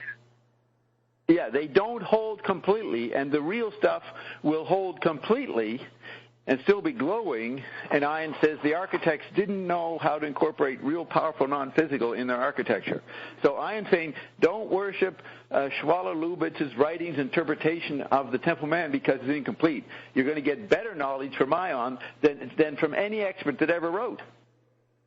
Because Ion is the stuff that holds the inventions together, or non-physical products. So I haven't played it yet, but I do a good bunch of questions about the Temple of Man, and Ian goes into some of the meetings and this and that, but he's always saying, Bob, this is not as important as what we're engaging now. It's good to know because you got these archetypes in your mind. You're hypnotized by Egypt. Yeah. Anybody is. Oh, that's impressive. And they haven't thought through and killed the topic or killed the image. Ion completes it by killing the image, but pointing out what they were, what they didn't achieve, and how we're doing better than them. That brings you into the present. Yeah, they said something really extreme last week. I heard them. Someone brought up about Emoto, and Ion said, why follow a dead man? Why would you want to follow a dead man? What a high standard. Yeah. I can't be impressed by Bukowski or William Burroughs. I can't be impressed. Why? Well, they fucking died. And Ion is on the level, well, Bob's the greatest. He's still fucking alive. So you should listen to Bob. He hasn't died yet. Listen to the guy or woman who hasn't died. That's pretty high standards, which most people will just, or some people. But getting this aspect of the mystery landscape that this is the essential fifth element.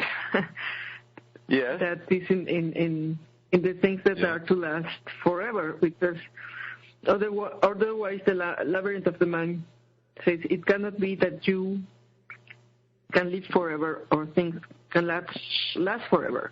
And that was, he was saying that when he was talking about the porn, he says how come some things last 15 minutes and some last forever? Because right. that's the element that is part of the compounds or the real reality, or the solid reality. You know that picture of the Chambord Castle with the lights all lit up, all 150 rooms or whatever it is? Yeah. That is what the pyramid actually looks like. Ian has described the full, completed pyramid. It's not this dull thing with gray stones. It's lit up like it's emanating energies, like we kind of show the logo on howionic.com. You know, the pyramid on How Ionic was guided by Ion as an expression of the completed pyramid with the, beaming capstone on the top. So that Chambord Castle, the way it's lit up, that's the way the pyramids actually are or will be when we're ready to accept that level.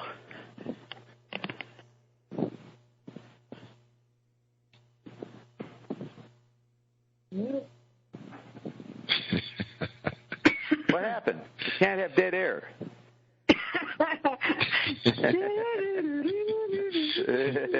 Right. Well, but okay. So we see each thunder creates like a new art, a new pain, and then there is this to look for new numbness. And if you read Eric's book, now you go read Eric's PhD, he will show these different effects in each thunder. The rearview mirror part of that era, the extension of the part, the numbness. It's right there embedded in the 100 letters. It's quite interesting to see that. Yes, and McLuhan is talking about Siddhartha and how because of the pain of the people are feeling, they're looking for some type of mystery landscape explanation or New Age, and all these types of archetypes became so popular again, like Carlos Castaneda and Siddhartha. And he says because they're about war. Every new technology brings war. So I suppose there is going to be a big war also. Now, because innovation, one of the results of a lot of innovation is warfare. But we got all kinds of wars happening. Don't look for a World War II war. Don't look for a World War II or big battalions. Well, you already war. That war started in 9/11. It's the terror and everybody, the potential terrorists and all these memes. It started in the 80s, the late 70s, early 80s, with Bert documenting who was being killed among the secret services and the secret intelligence agencies. Then May Brussel LaRouche documented all the bodies piling up in the 80s. That was the war on the one-to-one power groupings, because in the global theater, a small group could hijack the whole planet. McLuhan wrote an essay on it in 71, The Hijacking of Cities, Nations, and Planets. So a small team could hijack everything, and then another team would come along and knock them off, just like in a James Bond movie. James Bond was describing exactly what was going on between the small, you can't even call them tribes, little coordinated, triangulated teams fighting each other. And the effects of that was these important CIA guys, important lawyers, suddenly they show up dead. Like today, Tony Scalia showed up dead. You know, there's a lot behind that that relates to the election. It's almost like Obama has to get in his liberal before Trump takes over. You know what I mean? They got to get him in there. Yeah. Now, Ion says Obama won't put the guy in. Trump will be forced with the problem. But they had to, the stakes were getting high, like in August 2008, when everything was going to collapse in September with the Lehman Brothers and all that. So here you have this important consequence. The Supreme Court is actually the real rulers. And who's on there? So in the crossfire of the heated election, the week that Trump looks like he's moving ahead, you have, as McLuhan said in Take Today, major changes, major financial transactions always have blood accompanying them. We had some blood. This guy on a hunting trip got killed. He got caught in the crossfire of this battle. They were probably scheming to off Trump. And so the Trump team got to them first. You know, just like a James Bond scenario. Now, here's something to note, Bert. I wanted to say it half an hour ago. I didn't know what Hather was. I later get to find out a few days later that Hather represented milk, and I played Ian telling me it on February 10th, so that's like Wednesday. Well, I then told Roxy this, and she said, oh, you know, Ion, in the middle of talking about these great Egyptian iconography, Ion goes, milk. And then a little later, Ion goes, Captain Beefheart. Now, I didn't know he had said milk, so Roxy knows that. But Roxy didn't know why he said Captain Beefheart. I said, oh, that's because his first album was called Safe as Milk. That's what the Egyptians, they wanted to, the environment had to be safe. And so he says this stuff back last week. He told you to play that song. Right, he told me to play Safe as Milk. It's a great song. Or any of the cuts from, I've played songs from that album. It's a really good album. But the point is that Roxy remembered the knowing of Ion. And she said when she heard milk, she's trying to fucking concentrate on the Egyptian thing. And Ion goes, milk. How stupid, Ion, you are. Fuck this milk shit. I want to find out what these Egyptian things are. And she didn't know that it was milk. And remember, I'm there talking to Ion. And Ion says it's in your inbox. Yeah, a word that he always says things like that make no sense when he says and then them, 3 days and then later, I get it later. He always says at 3 a.m. you'll realize what I'm saying. But what was I going to say? What was I just starting to say, Bert? I said an aspect of it. So he's saying. You said it was in your inbox. That's what you started. Oh, yeah. You can hear him.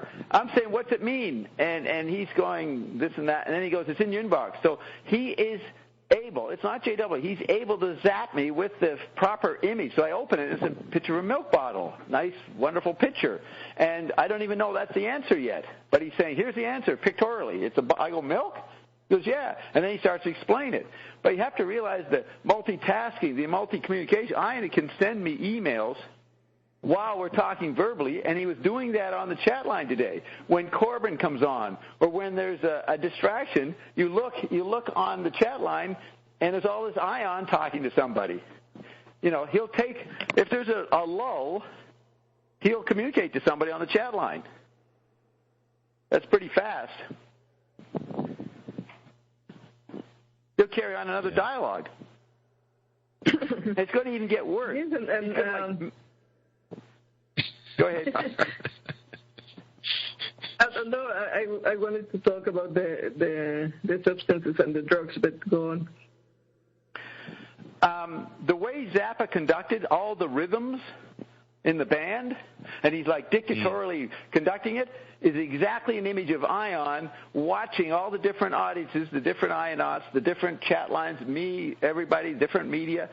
He's doing how Zappa's conducting. Ion's there conducting, pointing to you, and then to him, and then you do this, you say that. Why are you doing that, Brian? Where's Brian? Where are the lampstands? You know, that's what Zappa was trying to communicate, that multi-level communication, which is going on in the White House. Look at Veep or Madam Secretary or even The Good Wife. These better TV shows, they show the complexity of life. What's the one? Yeah, it is. Madam Secretary is pretty good. They show the complexity of the White House and all these different departments communicating and defending itself against all these different media fronts, so that everybody's part fascist, part communist, part Marxist, part monarchist, part anarchist, and part healthy passion for order. That's quadrophenia. That's the way any major executive has to live, because they're interacting with many media, many environments. And Zappa was conducting the way society was and was becoming. And that's why Stockhouse and these guys, all the other people making one little composition, maybe a little bit of other props, they weren't showing the process as accurately as Zappa was. And Phineas Wake showing. Remember, I first heard Phineas Wake as a kid because my father, I know that he'd gone and had a prior sign meeting because he started calling me Tim Finnegan as a joke when he came home. So I knew that he met with some people. And I didn't know what, I found out later that, that's what James Joyce wrote about. But he just sort of fantasized I was a little Tim Finnegan. And, but he was studying, his bosses studied the Wake because they knew that it was communicating a new level of communication, a confusing level, early Tetra management, that they were living as an intelligence agency. It's like the smart intelligence agencies knew Zappa was expressing the present, and they basically wanted to kill him. They don't like someone talking about them, what he called the Grand Wazoo. And this is, now we went all over this different stuff about Ion and art and history, and we come back to Frank, because even when we digress, we're talking about what Frank is doing. So we had to do this past hour and a half of complex, multiple ionic communication to show you what Frank was doing. I mean, I can see in that video, 1970, where he's looking at different musicians, conducting them, changing. I can see, or anthropomorphize, that's how Ion is seeing everybody listening. You know, and he's directing them, responding, communicating, throwing in ESP. Jason, and all the concepts of Frank for composing everything happening at the same time for no reason at all, right. The conceptual continuity and the xenocracy is how Ion is composing, or two, or both. Yeah. This plot. This plot is a big composition, and it's very interesting. Did you say blood? Oh, that's true. Did you say blood? Plot. Yeah, B-L-O-O-D, this new blood, yes, which is in the angel diagram. Oh. The change is in the blood. No, like they're in rings 6 and 7, or 4, or 5 and 6. Well, also the blood. What? No, I meant B-L-O-T, plot. B-L-O-T, blot. Plot. B-L-O-T. Plot. P is in Paul, plot. She said plot. Oh, P is in Peter, the plot. Oh, okay, I'm saying blood. Well, the plot is the blood. Yeah. Yes, Joyce would write the plot as blood. He'd write as B-L-O-T, blot. That would mean blood, the plot is blood, new blood. Yeah, okay, I got it. But actually it's perfect because, the plot is the blood. That's the new song, the new blood. And you know when. And in a way, Zappa explaining those concepts, it's also explaining how this complex plot is being. And you have McLuhan brought forth in one of those records. Played. You have McLuhan in one. What? Yes, it's just like a song being played, and we are sort of listening, analyzing, understanding the different parts of this composition. we have on recording McLuhan and one of those Tony Swartz in the late 60s. They're writing a letter to his grandchild. And McLuhan says these words, you will notice that your blood has been changed. You have a new blood. What's it like with new blood? Now, he's not, I don't think he's thinking of iron unless he knew, but let's say he didn't. But his words knew what to say. Who would say, oh, how are you enjoying your new blood? Which is really what one would know was going to come if you knew ion. So there's language predicting the future right there in McLuhan's statement. So I probably was attracted to Zappa since I was living in Iondom already for 40 years on a deep level as Ophanel. I knew Frank was describing, and Frank was the only guy that I could sing along with. I can't sing along normal songs. They're lousy or something. But I can actually remember and sing Zappa songs because they're on the right frequency. They're dealing with the Iondom reality. The mind of Zappa, the world of non-physical ion, is there in the music, so I could hear it. I suppose because you are also used to more complex pattern making.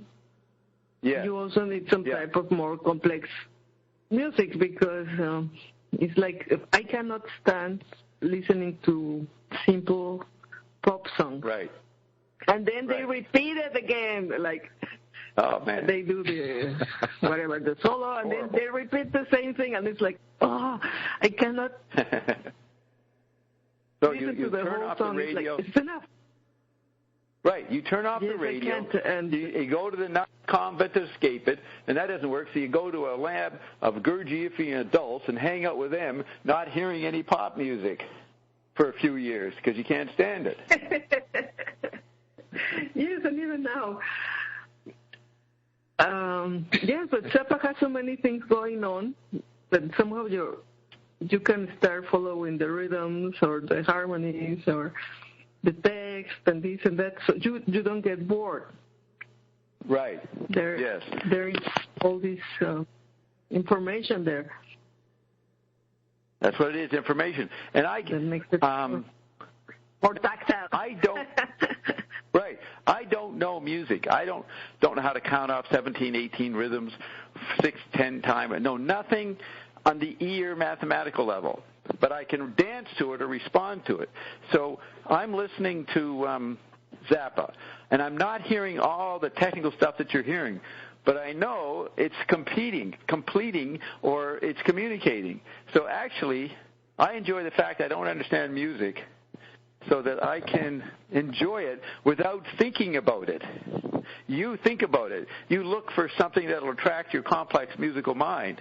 I enjoy just something. And maybe it's my non-physical enjoying Zappa. You know what I mean? More than my labyrinth of the mind. But most cultures labyrinth of the mind stuff, and so people need a certain level of simplicity or complexity in what they consume. But I'm responding to something in Frank that I'm not musically, technically knowledgeable enough to understand.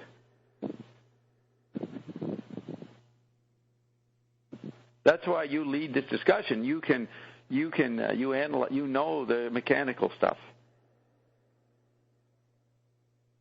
Well, no, I'm just proposing some topics that I think we all participate in.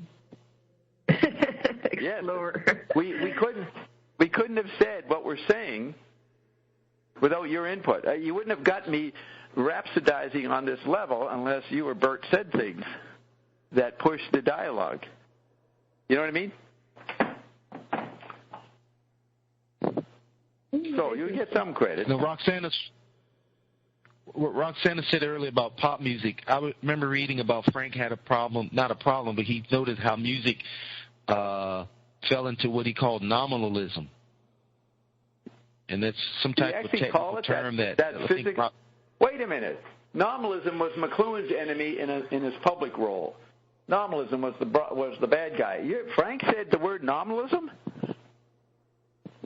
I believe, yes. I had to find the article, but nominalism, how music, you just use certain plain tones just to sell a product, and it wasn't really real music.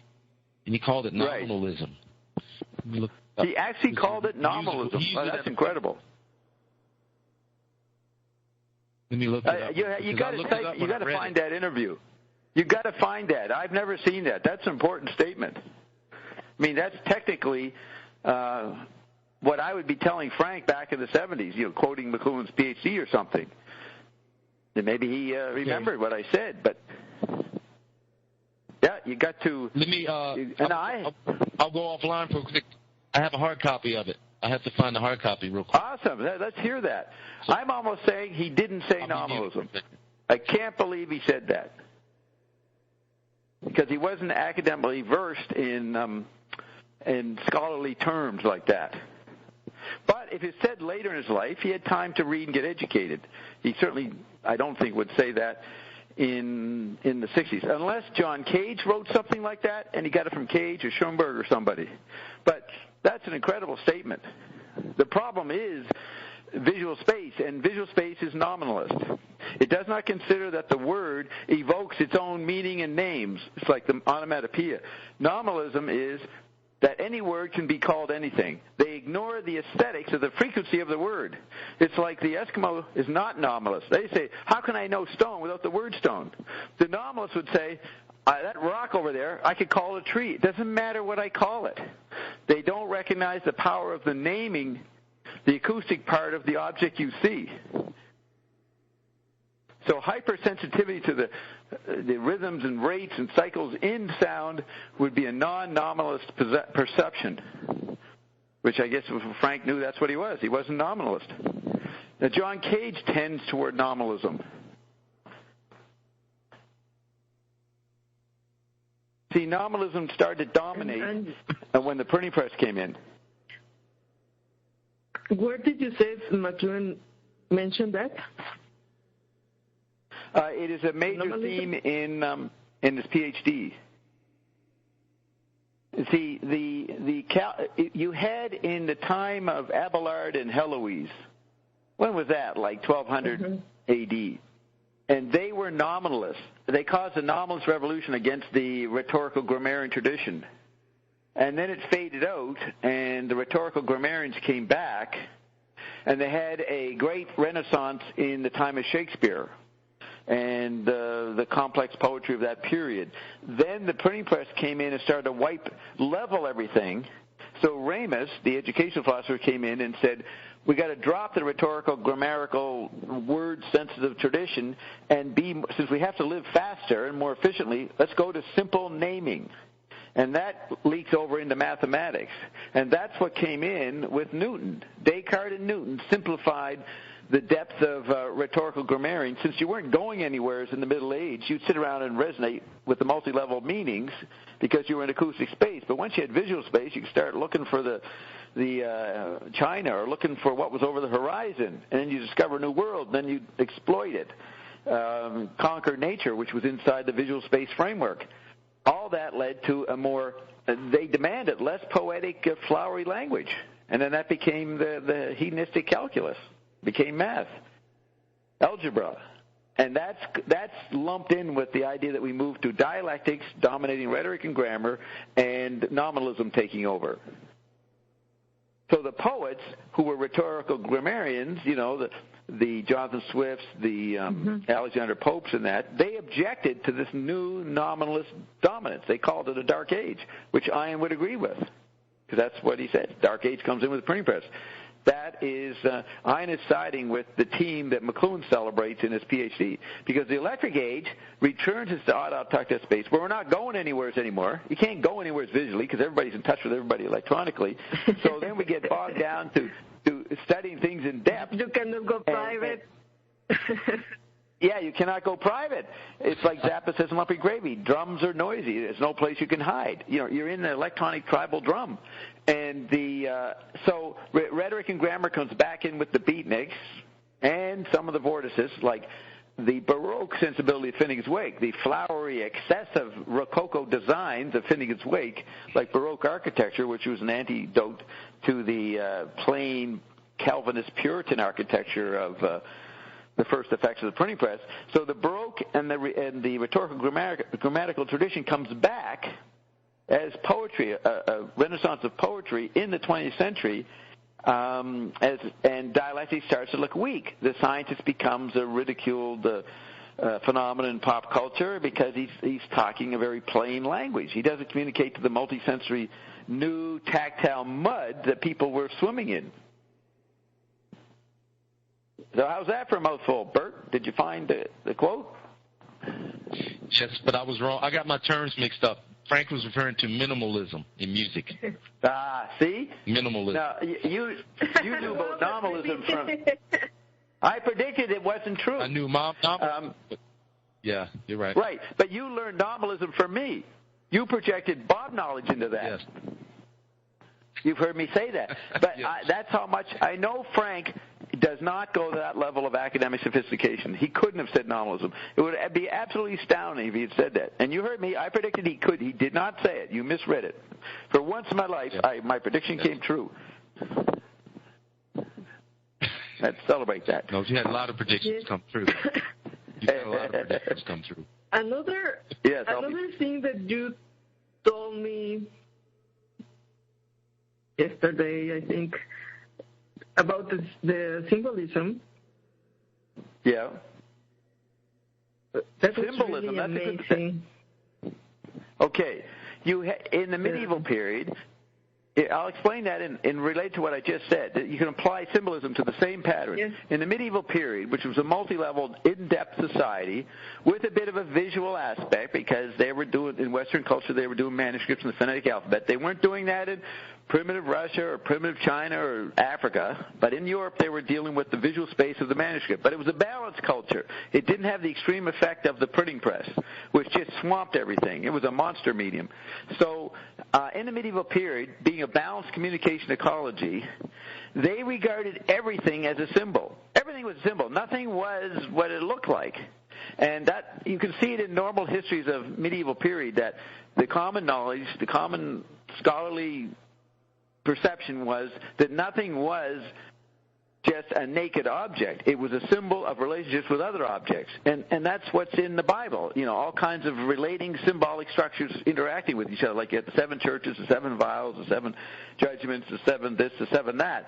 That's 749 levels of a situation. And the Evergreen said that scholars and monks back then would smoke marijuana so they could get into a multi-level awareness, like overcome their visual bias, slight visual bias, so they could go over the same scripture and get new ideas, hallucinate new ideas in the scripture. And that was the point, was you had to come up with new original commentary. So they would use psychedelics and that to get deeper levels. And then that all comes back in the 60s because we're moving into a retrieved medieval environment. It's more than medieval, but it includes the medieval multi-level once we get over the dark age of the printing press. So symbolism is multi-leveled in the medieval. That's why the alchemical texts are very complex. They're like the angel diagram, right? Very complex symbolism. Mm-hmm. That's what Dan Winter and the John Dee cult people like, all those ancient, weird, multi-leveled alchemical texts. So then that gets symbolism becomes reduced to plain Puritan clothing, no Baroque decoration like the courtiers in Versailles, in the courts. They had plain nothing, and that's mathematics. That's let X equal B plus C. Now that's supposed to be a poem, but it becomes very plain symbols. Mathematical symbols. So plain, visually biased, limited, one-level symbolism rules for 300 years as arithmetic and math. And any sort of right hemisphered or sensitive kid who can perceive multiple levels hates math. And McLuhan has a neat statement about the kids who hate math have a certain bias, and those who love math have a certain bias. I can't remember it right now, but it's in Cultures Are Business. So math is the crux. So then you come into the 20th century, the telegraph, and electric depth, which obsolesces surface movement forward, or efficient causality, which is what visual space and the printing press brought in. Now there's nowhere to go when you have the telegraph and the telephone where you can communicate through the whole environment. So you're now back stuck in the Amazonian jungle like the primitive tribes were, and they would take drugs to travel the boring Amazon limited range they lived. Remember New Guinea, In New Guinea, 500 tribes, and they never left their little valley and went over and talked to the other tribe. They would explore depths, multi-worlds, with their drugs, ayahuasca and whatever. So you started in the 20th century, have a retrieval of the New Guinea, Papua New Guinea jungles, and every country is a valley of acoustic and tactile depth, and then people first use alcohol to explore it, then they use all the cocaine and the other drugs. So that's the common retrieval of medieval awareness in the 20th century. So symbolism gets more complex again through modern art, or Schwaller-Lubitsch analyzing the pyramid, finding the multiple depths, and so multi-level symbolism comes back. Well, the transition from simple symbolism of the Romantic poets to complex symbolism of the 20th century is what was known as the symbolists. Baudelaire, Rimbaud, Mallarmé, and Laforgue, they started to use symbols as broken things. They discouraged you matching one meaning to their poetry. They broke it up so that it was trying to show writing as multi-leveled. And then Joyce built on that. But the symbolists, the technical poets in the late 19th century, which we call symbolists, were retrieving multi-leveled symbolism, or medieval symbolism. That's why they would study Japanese art and Chinese art, because they knew there was something there that Raphael and Da Vinci and the normal perspective guys and the Rembrandt guys didn't have. Right? Okay? It was very eloquent. Mm-hmm. Now, all of this falls away under Iondom condition.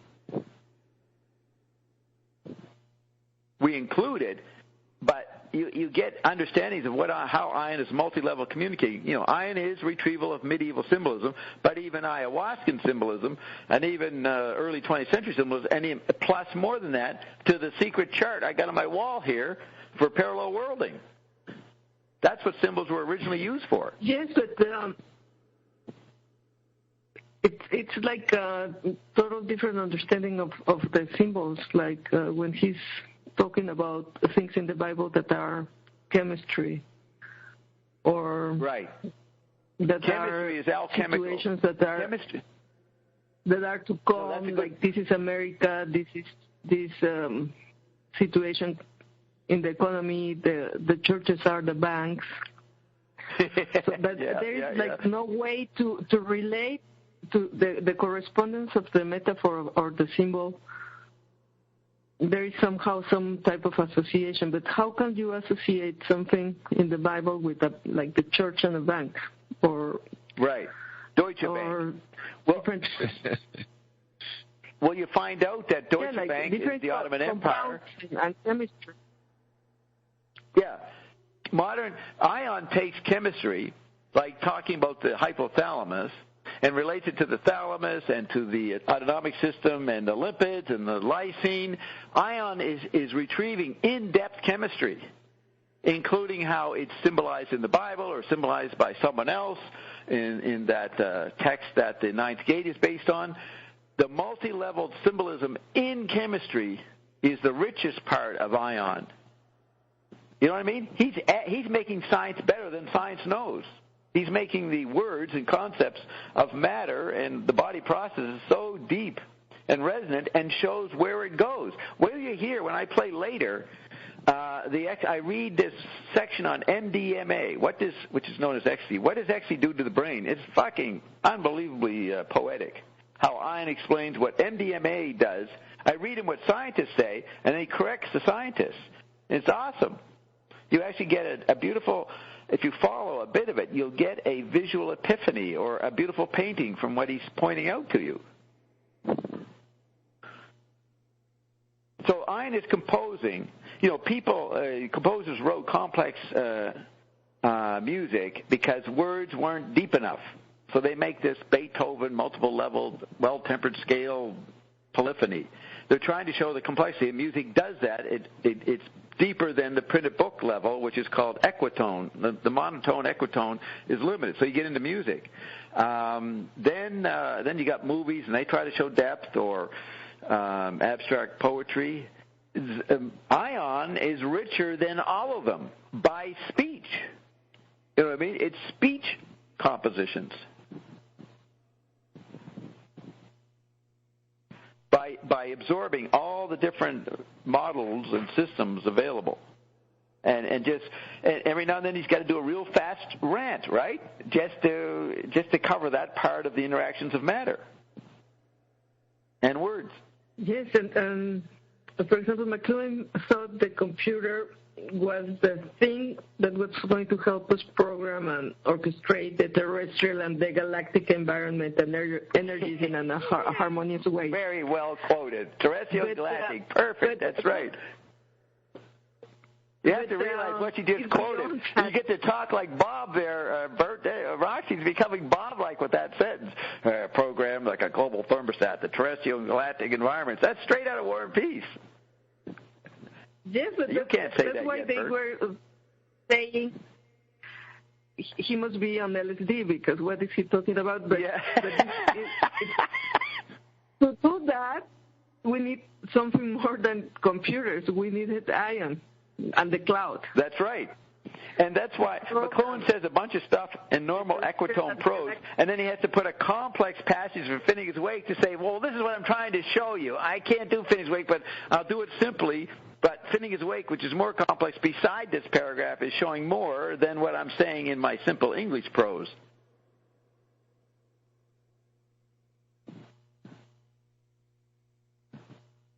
You get that, Bert? Did Bert drop off? Let me see. Yeah, Bert dropped off. That's Are you there, Bert? Yes. It's interesting that I missed what you said, though, Bob. I just came back in. Oh, I gotta say, I said you missed that whole terrestrial galactic thing. All of a sudden, Ian goes. McLuhan realized you could use a computer as a global thermostat to program terrestrial and galactic environments. Now, that's literally pretty close to what Ion's saying, what's in Global Village. And I was saying, holy shit, Roxy started to talk like Bob. And I said, Bert, you couldn't have said that. You haven't done your McLuhan War and Peace homework enough to say that. But she actually said it. She had terrestrial and galactic environments because the galaxy... And Bert missed it. Yeah, McLuhan thought that the computer is going to give us this ability to do that. But I say... Yeah, the speed. We need more than the computer. We need the non-physical and the cloud to do it. Yeah, before you get to Ion, understand what the computer was fast enough and could handle many operations, so it could program global economies, adjusting the media ratios. Like you would say, civil war broke out in Venezuela. They got too much radio, so we'll turn off radio and just bomb them with newspapers, which is softer and just more visual. So that would calm down the tribal heating up that caused by radio.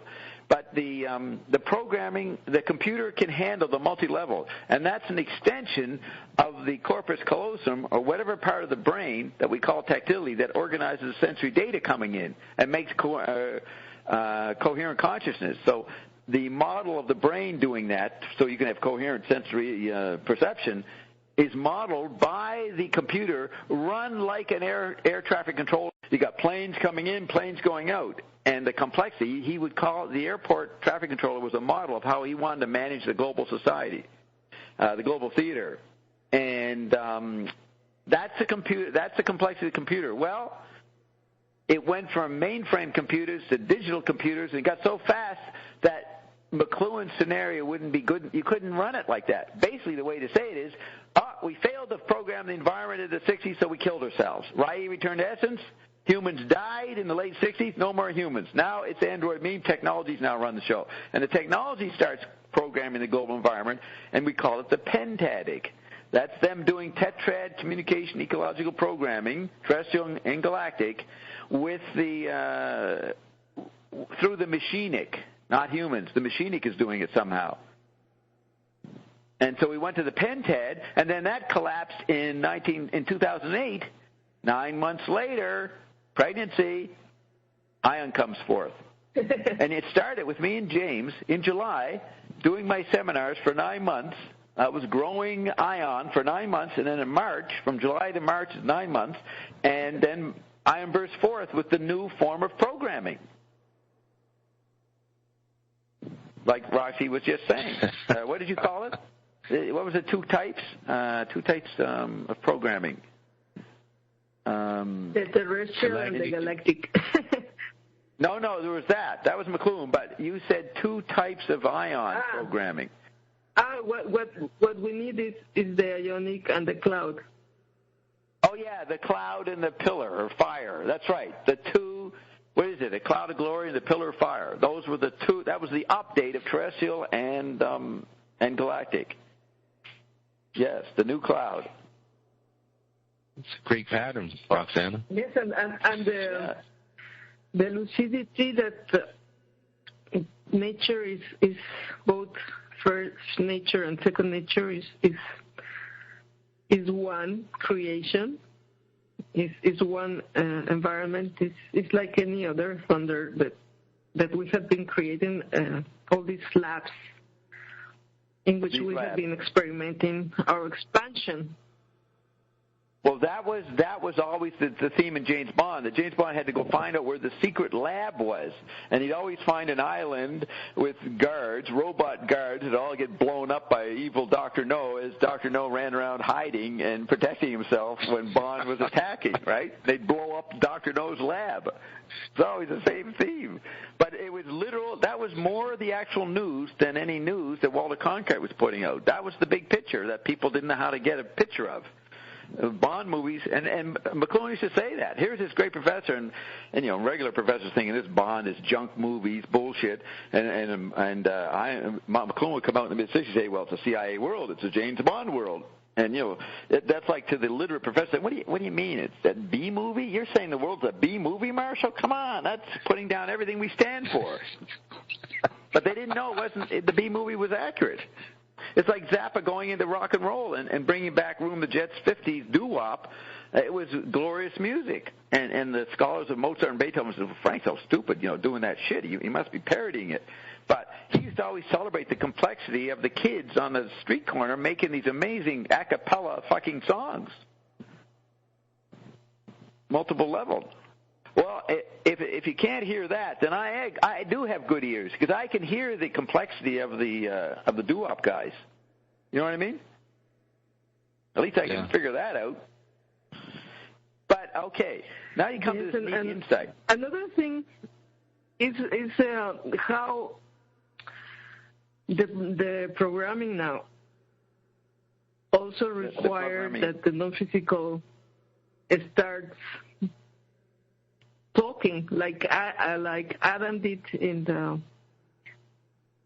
the Garden of Eden when we fell, and he started naming things. And you'll see that in J.D. We talked about J.D. Salinger. We talked about J.D. Salinger. He talks about the fall leads to logic in his Franny and Zooey book.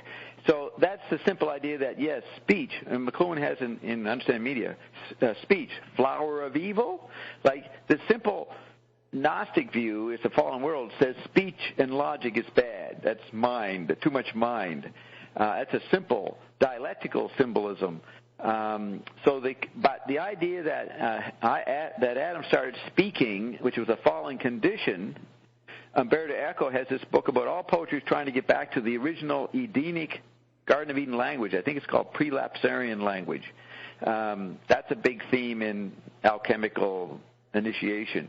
So, yes, speaking was a fallen condition in some traditions. Is that what you're saying, Roxy? Adam started to fall, so he had to speak. To program the new environment, the ionic galaxy, right? It was required that also non-physical speaks and talks. Right. The bliss of non-physical had to enter the world of contrasting physical. Yes, but for me, this is the most amazing, that the non-physical is talking back to us. Right. So here's where Bob's creativity comes in. Here's where, within this sequence we're talking about, from the analog tetradic part of the first half of the 20th century, then you move into the pentadic, and then the hexad with ion. Here's Bob's particular position.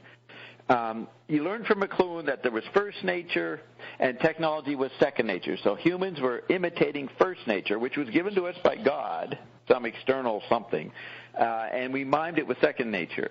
Well, I recognize that the satellite was a merger of first nature and second nature, and it's spelled out in my essay, Up the Oar for Andy, written in 95.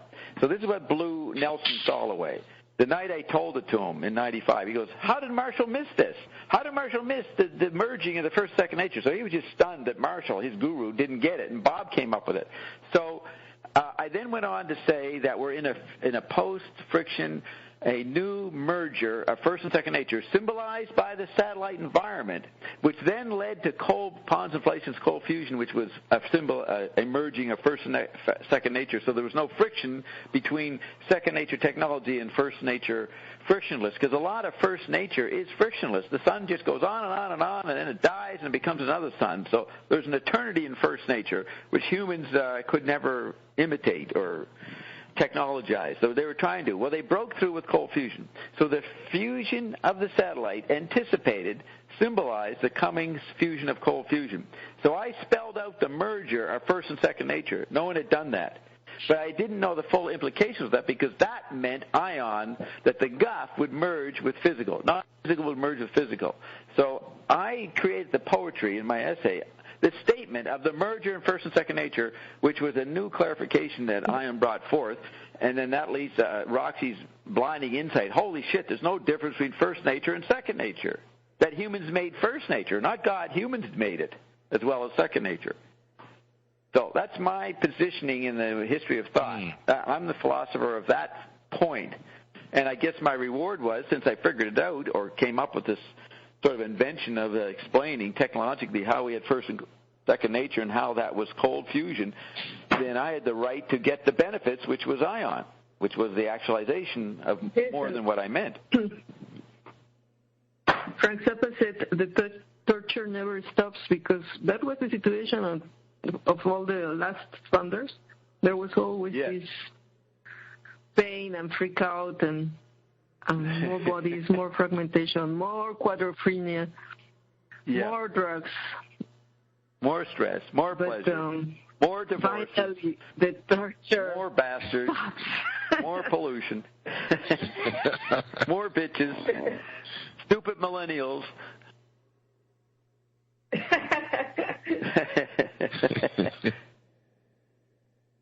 Fucked up baby boomers. I mean, that's what Hillary and Bill Clinton are fucked up baby boomers. I mean, they were born in 46, which is the year they designate as the beginning of baby boomers. I think Hillary's 47, but he's 46. Croker's 45. He's just a year before the baby boomer statistic. But he's part of it. Even Zappa, even the Beatles, these guys born in 40, 41, 42, they're part of the baby boomer phase. Now you get William Irwin Thompson and Robert Anton Wilson, the guys born in the 30s, in the late 20s, like Andy Warhol, Don Thiel, and Baudrillard. They're not baby boomers. They're the Depression generation, what I call the number 7 generation, which is symbolized by the LaRouche quadrant. They're back there in the dark world, the dark ages of the electric phase. McLuhan's dark ages, not Ion's dark age. And it was a terrible time, massive depression, nuclear war, bombs, huge armies and plagues and crap, People walking around with one dress they wore their whole life, a dirty dress, in the Depression, in the Dust Bowl. That's before the affluence of the baby boomer world, which happens after World War II. It's a poor world in the 20s and 30s. I mean, there is the burst of wealth in the cities, but that just destroys everybody, and, the Great Gatsby documents that.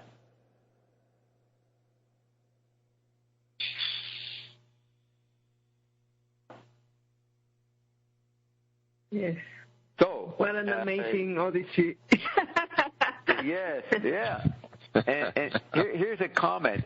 In the peanut gallery, somebody named Turkey Palat is going, "Nice riff, Bob." And he goes, "Bob's on a tear of Apillian proportions." Now, that's a very accurate statement. Who is this Turkey Palat? They know some of the McLuhan level, because, yes, I'm doing a little epic. 24 hours is a big epic. That's epic. But a little epic is a pillion. So he's actually correct. And then he says, Ion does beaucoup de sprechstimme. Now, who the fuck? This is someone who knows Bob knowledge. Who is Turkey Palat? he's surfacing. Look, he's saying Ion does much sprechstimme, which is song and speech, right? Sprechstimme is a word that Zappa used.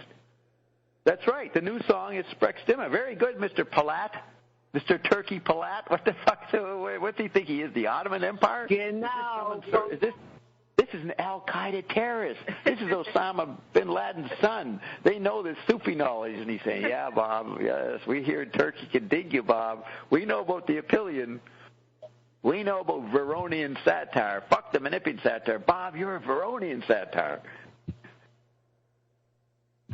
Ion, that's a very good statement. Ion does beaucoup de sprechstimme. We'll probably find out it's Legend or somebody. A.S.A. Scott, probably. He's evolved beyond unpredicted proportions. Turkey Palat. Very good, Turkey. You ought to come on board. We should hear you. Do you have the guts? And this is the test. Have you got the guts to speak? Right? You can know and have Bob's alchemical symbolism down pat and know how to break the code and mirror the code back to me. But will you dare come in and swim with Ion? That's the test.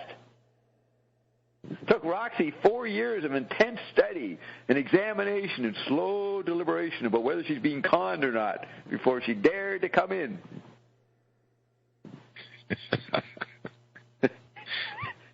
Right? Oh, I think she got bounced off. Did you get bounced off, Roxy?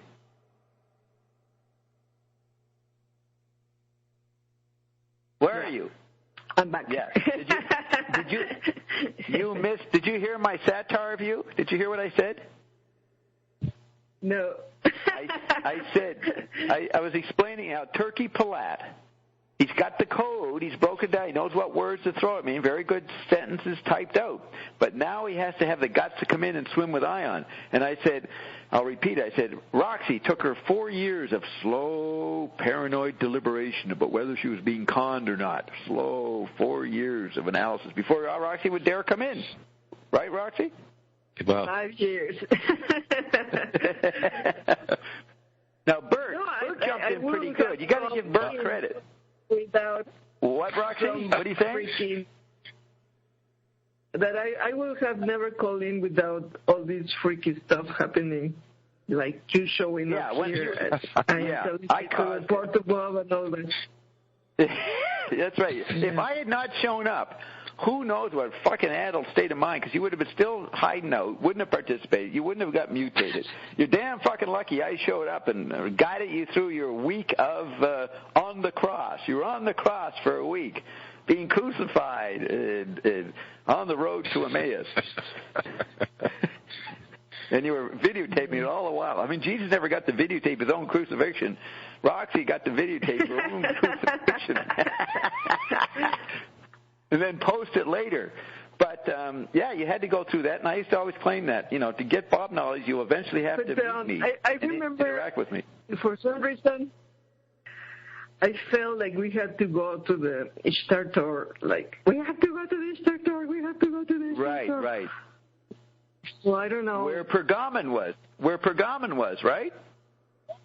Yes. Yes, we also did the Pergamon, but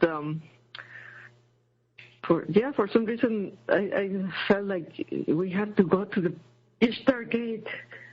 Well, partly you had studied for years. Why?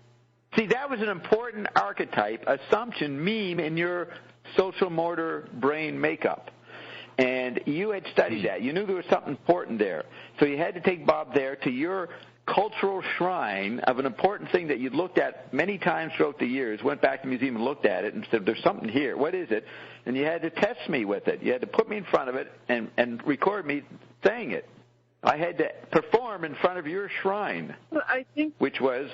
No, I think it's an archetype of many things, like the conquering of visual space, the beginning of writing. Oh, that's what it is. Wall. But I'm saying This artifact hypnotized you. You didn't know how to see through it. You didn't know all the meanings. So it was lingering there. It's what we call a mortar thing that you have to see through. And I gave you the means to see through it. And to understand it is to kill it. And it doesn't fascinate you because you understand it, and it's simple once you understand it. I had to perform in front of it through a major assumption of your Berlin cultural life, a major environment. Right? Can you get that? Yes.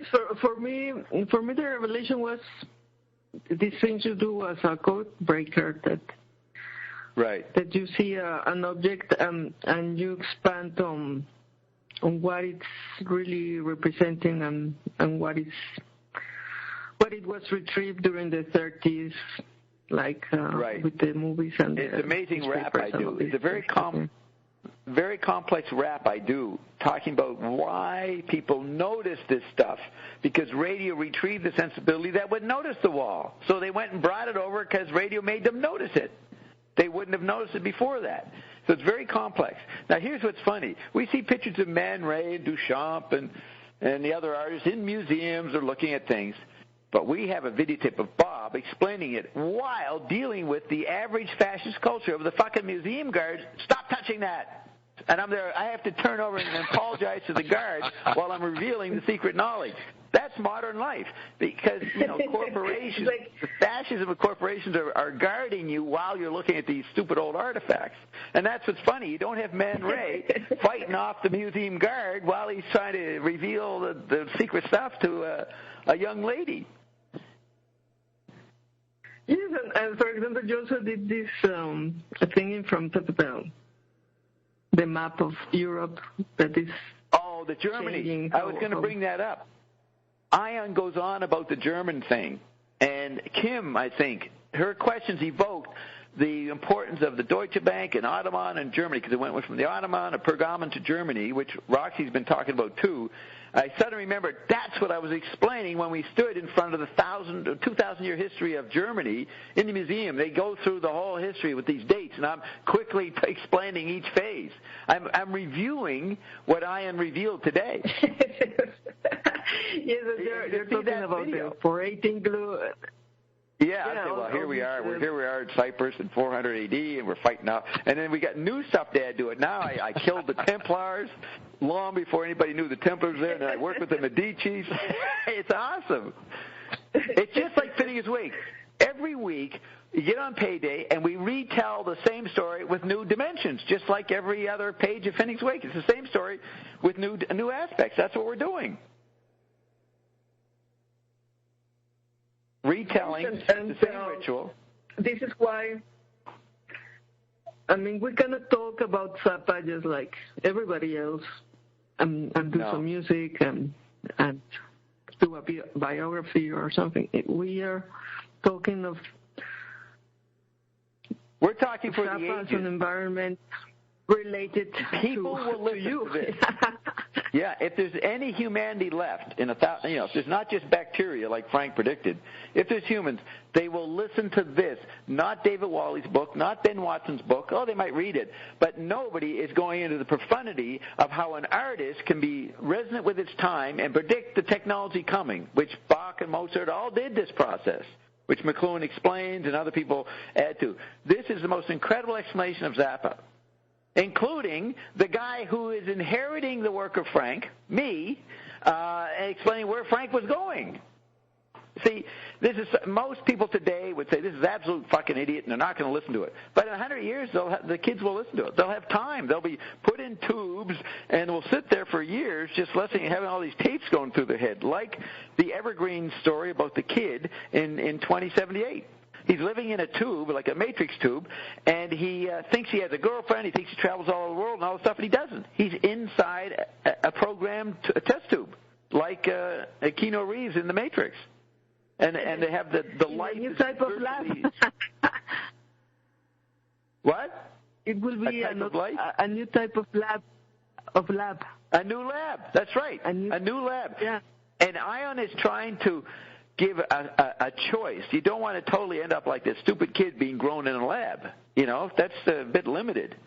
So we're presenting a different way, because that's boring science. That's limited science will lead to that fucked up thing that will cause all kinds of problems and diseases. But our science will bypass the disservices of that matrix. It'll include it, but you'll be able to play with it easier. Like Hollywood is right now, J.J. Abrams or somebody is making a fantastic movie with all the greatest, latest fucking visual effects they can do, what CGI they call it, all these effects, and amazing stuff that'll dazzle the mind, but none of it is as dazzling as a Payday with Ion there. You know what I mean? They cannot out-dazzle us. Yeah. Because who can explain Ion? It's also Nobody. Amazing how, for example, what you were doing without really knowing what you were doing, right. what was the performance. Right. Complement I'm still all doing it. what Caroline was doing. Yes, right. And it's like you had to complement each other, because the different aspects of the physical body because and all the other because bodies, it's two conversations. the other thunders. Roxy, remember Yes. the original first wisdom from mine is there's two conversations. Me and Carol are the two conversations about the unfolding of Iondom. Now, here's an interesting point. Neufeld, he watched this since 1985. He's pretty good at marveling at what Bob and Carol were doing, and he writes incredible emails trying to talk about it. I could read a couple. Like he's a good talker of what you're saying about what we're unfolding. He watched it for 40 years. And it's 30 years. And, I could read some of his emails he wrote to me and Alyssa the other day, me and Alyssa and Nate, trying to explain last week's Payday when Ion targeted him and started mocking his old lab that he was doing, his vinyl lab, his buying these old technologies. So Dave got so described by Ion, he had to come in. Well, I told him yesterday, you need to start using Ion to fix up your lab. So he came in today, and we witnessed that amazing conversation. And, Dave started to write articles about in the early 90s about the lab. And he, when I went to New York in 93 or so, there was a little magazine called Wavelength, which is this great Van Morrison song I played tonight. Karen goes, who's doing that? I said, Van Morrison. She said, I never heard him do that. That's the best band I've ever heard. But I've never heard of it before, but I found it and played it. So and it was called Wavelength. But Dave did Wavelength. And when I would come to Toronto in 95, 96, he would read me, and he'd do these Bob rants. It would be a mixture of May, Brussels, LaRouche, and McLuhan in his street lingo, but it was a pretty good mixture of Bob Quadrophenia, and the readers were amazed at what he was writing. But he was just processing like Kiggy Bob knowledge. So it's interesting what he saw. What you're being amazed at, Roxy, Dave would articulate it through the years. He just suddenly go into a rant and try to do this amazing explanation of Bob. Yes, because he saw the metamorphosis of the Church of the Subgenius. Yes. Stan called him up. Fennell. So Reverend Stan called up Dave and said, okay, I'm not mad at you. I'm mad at Bob, because he thought I designed the album, but I didn't. But he thought I organized his. You're very talented, Dave. I recognize your ability as an editor. Why don't you join us? And Stan wanted him to defect from me and join them. But Dave, to his credit, realized, no, it's tempting, but Stan doesn't know it. There's something going on with Bob and Carol that Stan didn't know about, that Dave said, no, I'm staying with Bob, which they thought was stupid. How could you stay with that fucking loser, Stan and them were saying? But he knew to stay. He knew, no, Stan, you don't know what's going on up here in Toronto. You don't know the details of Bob and Carol. I see it every day. So he rejected the seductive efforts of David Bowie to take Adrian Belew from Zappa. Remember that story? And he tried to apologize to David Bowie, and Frank just said, fuck you, Captain something, Captain Rogers or whatever he was called. He goes, fuck you, Captain Rogers. Major Tom, but when Frank said it differently, he said Captain Rogers. And Bowie walks out trying to keep a good, like it wasn't as bad bad as he looked like, and he and Ballou were embarrassed. He walked out, and Ballou was amazed. David Bowie goes, that was pretty good. He tried to pretend it was an okay conversation. It's like Stang saying, boy, that was pretty bad. Bob's pretty stupid. It's the exact opposite of what was going on. Stang had misperceived what was happening, just as David Bowie misperceived what was happening with Zappa. And I'm trying to find a typed rant by Dave. Let's see, get one of these. Where it's very interesting because I see that episode as the porn of what you were to become. Like, right. That was the porn. The joke about the cult. Yeah. And actually, I think it helped you to avoid to become a cult. Right. I agree. You go back and listen to what I was saying in the late 80s or 90s as that service and then the album service. It was like I was the only one getting the joke. I was knowing their role of the church subgenius, their temporary service, where they were fucking up. And I was just surfing over the whole thing with incredible commentary. You go back and listen to what I had said about the church, ironically, and that's different levels. I really was on the ball about I had something coming that they didn't understand. And the first guy to realize that was Lovejob. He comes on five-bodied a month or two before Ian showed up and shows all these words ending in ION, and he says, I've just decided to talk to Stang. They need to merge with you, Bob. Their church is floundering. They need to work with you. And he was saying all this a month or two before Ian showed up, which was the crowning proof of the role or value of Dobbstown. You know what I mean? And he predicted it. Stupid fucking Lovejob, who once it happened, all he did was call into cash flow and go, hey, what's up, guys? It's like his brain and Bert, He'd made such a Herculean effort of figuring it out, but that was as far as he could go. And he just was this dead zombie going, hey, what's up? hey, we all laugh at him and then hang up on him. He's like an early version of Corbin. But he actually, who would have believed that dumb guy was the prophet of Ion, or of Ion in relation to the church subgenius? Wow.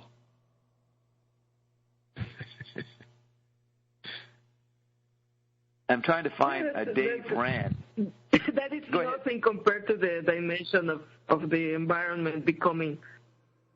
Right. It's really. It's a real big joke with. Here's Dave hearing something.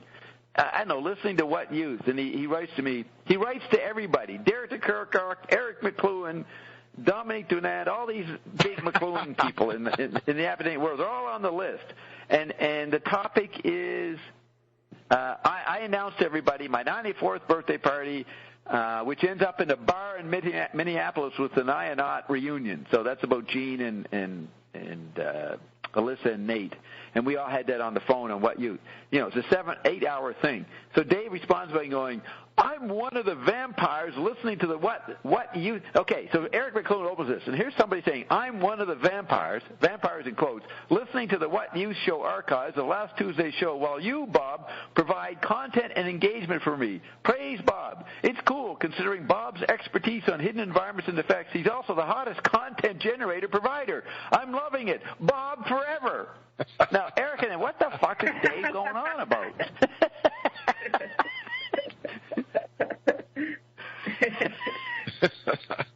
It's beautiful. And then he says, hey, and he follows up. And he says, now this wasn't to the group. This is just to me and Alyssa and Nate. And he says, this is February 7th. Hey, that was a wild payday. This is about last Saturday. Hey, that was a wild payday. I heard it from about 11 to 4, and then about 10 to 1 or the close. That was pretty dramatic, with Roxy threatening to stop participating. And then she totally lashed out at, I think, Eliza at the end. It was pure bile, and it sounded wild as Bob played the outro. That was the Zappa thing, We played Roxy came in and yelled at Eliza right as the show was ending. Then he says, you're chatting with Ion while the guys were in the Starbucks. That would be Dave that would be Alyssa and Nate. Well, it's funny. No, and Chad and Kate. The strange thing about all of this, now here's Dave processing it. The strange thing about all this is I've always thought I've understood and had a handle on theories and ideas. But I got to say, I feel like a kid in grade 1 who's dazed out in the class while the kids talk about rivers and symbols and names I'm just not very familiar with. It's a novel feeling for me to say I feel like a bit of a space cadet on the ion thing, and I'm confused on what to ask. He's actually admitting that he's always superior to everybody. He's saying, I'm starting to fucking feel stupid among this scene, Bob. This is unprecedented. I can't feel stupid. I'm the smartest guy around, you know? And he's admitting last week, and then a week later he comes in and he performs one of the greatest dialogues with ion we ever heard. But a week ago, he's feeling insecure. You know what I mean? Yeah. Then he goes, by the way, I've been also loving the What Youth shows, Bob. You were particularly on fire when Roxy was threatening to quit. It was a Bob suasion in full effect. I don't even know what he was talking about. Roxy wasn't even there, but maybe I was explaining on Tuesday. Is that what I did, Bert? Persuasion. It was a Bob suasion in full effect. I might have been explaining to people who came in, what the hell happened? You know, I heard this rumor, this fight broke out. And I guess I explained it in a Bob way that impressed Dave. But that's Dave. I mean, he's very verbose. You know what I mean? He says a lot of words there. Yeah. And then he goes on about when Ian nailed him. He says, he titles it Obsolete Before It Was Obsolesced. And this is to me and Carolyn and Nate and Virginia and Alyssa. He goes, he. It was funny hearing Ion's doubts about the relevance of my activities. He goes, he. It's like a little kid who got caught, right? He's now out at recess with the kids saying, holy shit, the teacher caught me, man. So he's saying, it was funny hearing Ion's doubts about the relevance of my activities, and the 40s technology. He's right in the sense that this has no real impact on technology or music ultimately, even if it's really bossed by professional studio and production standards. It's more my fetish to manifest and totally understand and design a device that imparts a vibe and tone and expression that's useful for music and the kind of circuits that sonically excited me in the past, and to experience the tactility of building it, but obviously not vital or crucial. But so much nowadays faces an uphill onslaught of invalidation and puniness in an Android recoded world, but this analog stage of a world of sorts was a necessary stage to have something to emulate digitally and make kind of disappear. It's an acknowledgement of a former methodology, like film or newspapers, etc. Then he goes into celebrating. He goes, the units aren't powered on in the pics. He's showing us pictures. They look cute when they're lit up, but my room's so messy that they photograph better in the hall where there's no three-prong outlet. But look at him processing what Ian had done to him.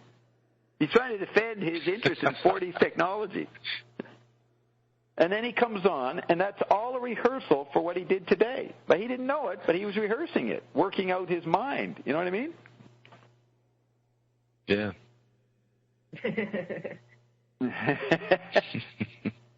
He's upgrading his lab.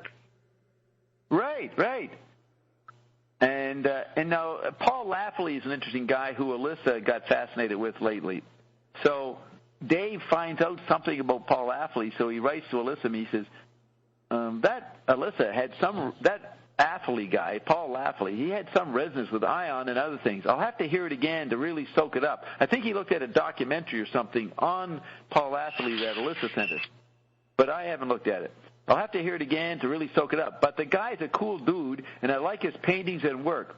What's the scoop on this Lafley guy, Bob? He's into Bucky Fuller, I noticed. I like how he's doing revisions on his time machine. Too fucking cool. So here's McLuhan's role. If you have the big view like McLuhan did, then the corporate guys, the heads of machines, of big corporations, they didn't understand what the big picture was, so they'd go to McLuhan to get the big picture. Right? Well, here's Dave, a top producer, going to Bob. He's, Bob, what's the perspective of it? What do I do about this Lafley guy? Give me the big picture, Bob. Right? That's what he's doing here. He's demanding me to consult with him.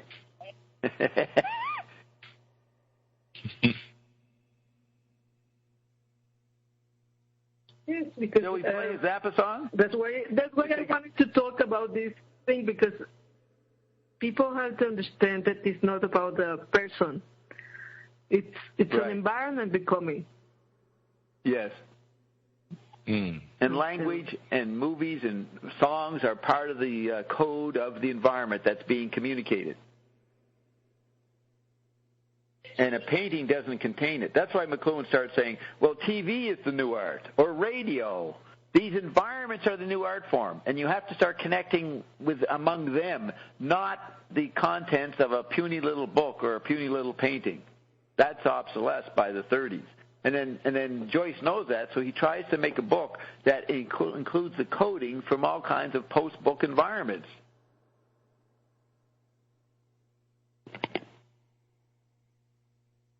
He saves the book. There's no book that can keep up with our time, but the Finney's Wake makes a damn good effort to stay relevant. It even can be seen as predicting ion. Now, that's a pretty good book. And it's not a book about ideas or a plot or a moral or a mystery. It is showing the ionic environment, which is pretty incredible.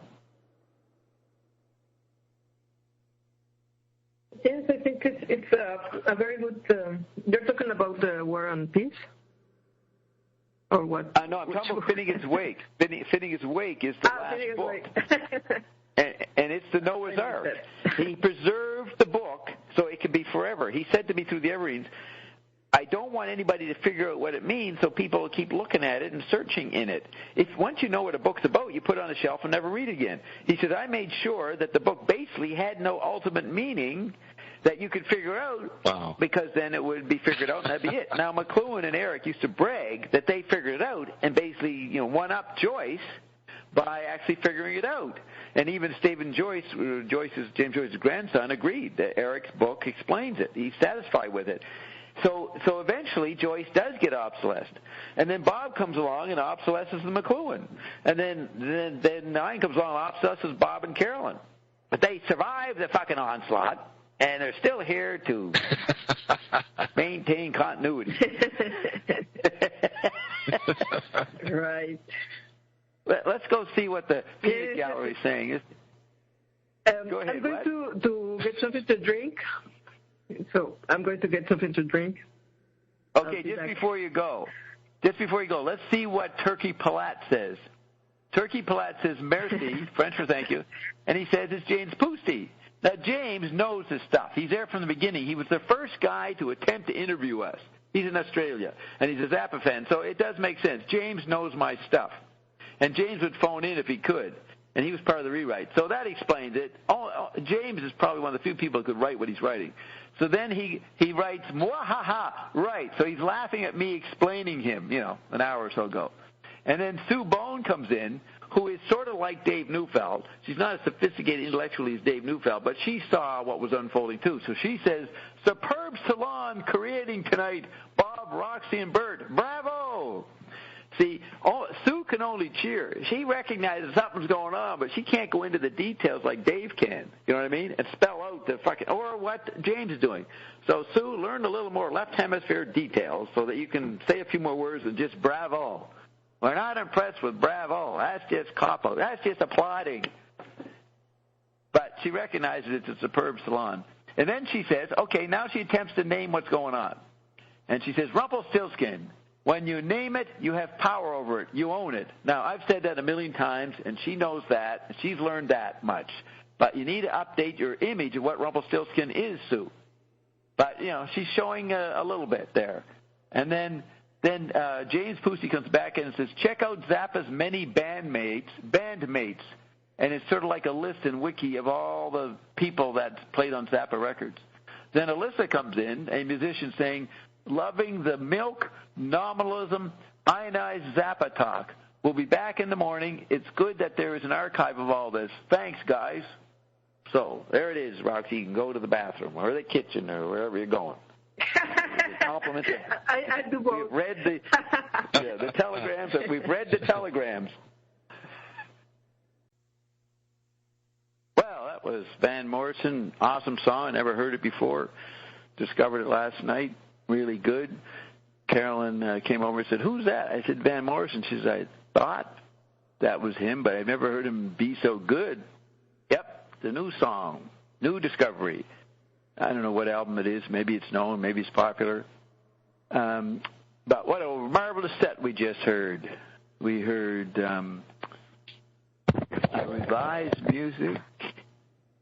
revised music for guitar and low-budget orchestra, then Transylvania Boogie, then Yo Mama, then Stuff Up the Cracks, and then Sleep Dirt. Awesome stuff. Now, James Poosty was making some interesting comments on the way through. He was saying, as Turkey Palat, I suppose, Bert and Roxy, you weren't looking at the commentary, right? No. You weren't looking at the chat line. So what he says, and Kyle was saying stuff, this is a good statement by James. Bob may not know music, but he knows textures. That's very accurate. In 1969, early 1970, I asked Cosmic Awareness to talk about Zappa's music, and they said that he combined collage textures, which is kind of tactile. That gave me this clue that Frank was not just doing ear stuff. So, James, I've always regarded him as collaging textures, so I do know. So I learned from Frank how to judge textures, which would be harmonic climates, I guess. And then James, whatever he was listening to, maybe revised music or the second one, Transylvania Boogie, but probably revised music. He goes, inspired choice, Bob. And Sky Goddess Sue says, good night. James says, good night to Sue. I say, good night, Rumpy, R-U-M-P-Y. I'm calling her Rumpelstiltskin.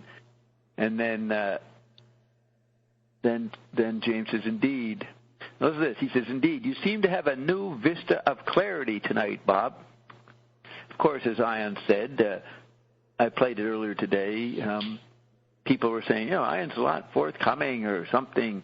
He's great. He's been really good the last few weeks.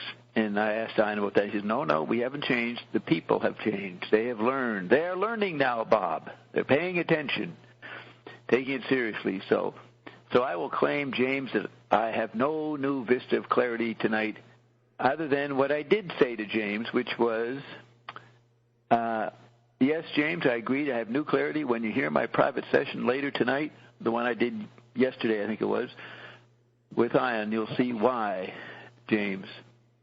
Then James says, it's simplex in nature, but I can spot it. I don't know if he's talking about Zappa music or what I'm saying. It's simplex in nature, but I can spot it. Then Kyle, but he calls himself Kyke, K-Y-K-E. I think it's Kyle, but I'm not sure. Bob, see Zappa's finger speed when he improvises. It's like the speed of the riffs is what leads from one riff to another. He allows his fingers freedom from the brain. It's like heavy jazz. I don't know if that's Kyle or someone else. Then James says, Bob can wrangle that smoke monster. And I respond to Kyke, but I think he's Kyle, so I call him Kyle. I said, I hear/see it, what you're saying, Kyke. And then James says, excellente, referring to whatever the next song was, probably Transylvania Boogie. Then I get all excited, and I go, what a tremendous, majestic performance. And I may have been talking about Yo Mama. Right, Yo Mama's when I said that.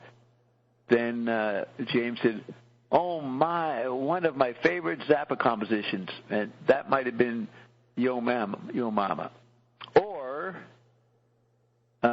Stuff Up the Cracks. I don't know which one he meant. Then he says, no, this must be, I'm not sure. He says, it took probably 1,000 listens before I could fully love it. So which one is that, James? Is that Yo Mama or Stuff Up the Cracks? And then I said, yes, I just sort of threw it out to everybody. Are you digging it, HCE? And I meant Yo Mama, which is about 12 minutes long. And then James says, HCE, where is the Zappa connection? And then he says, or HCE in general?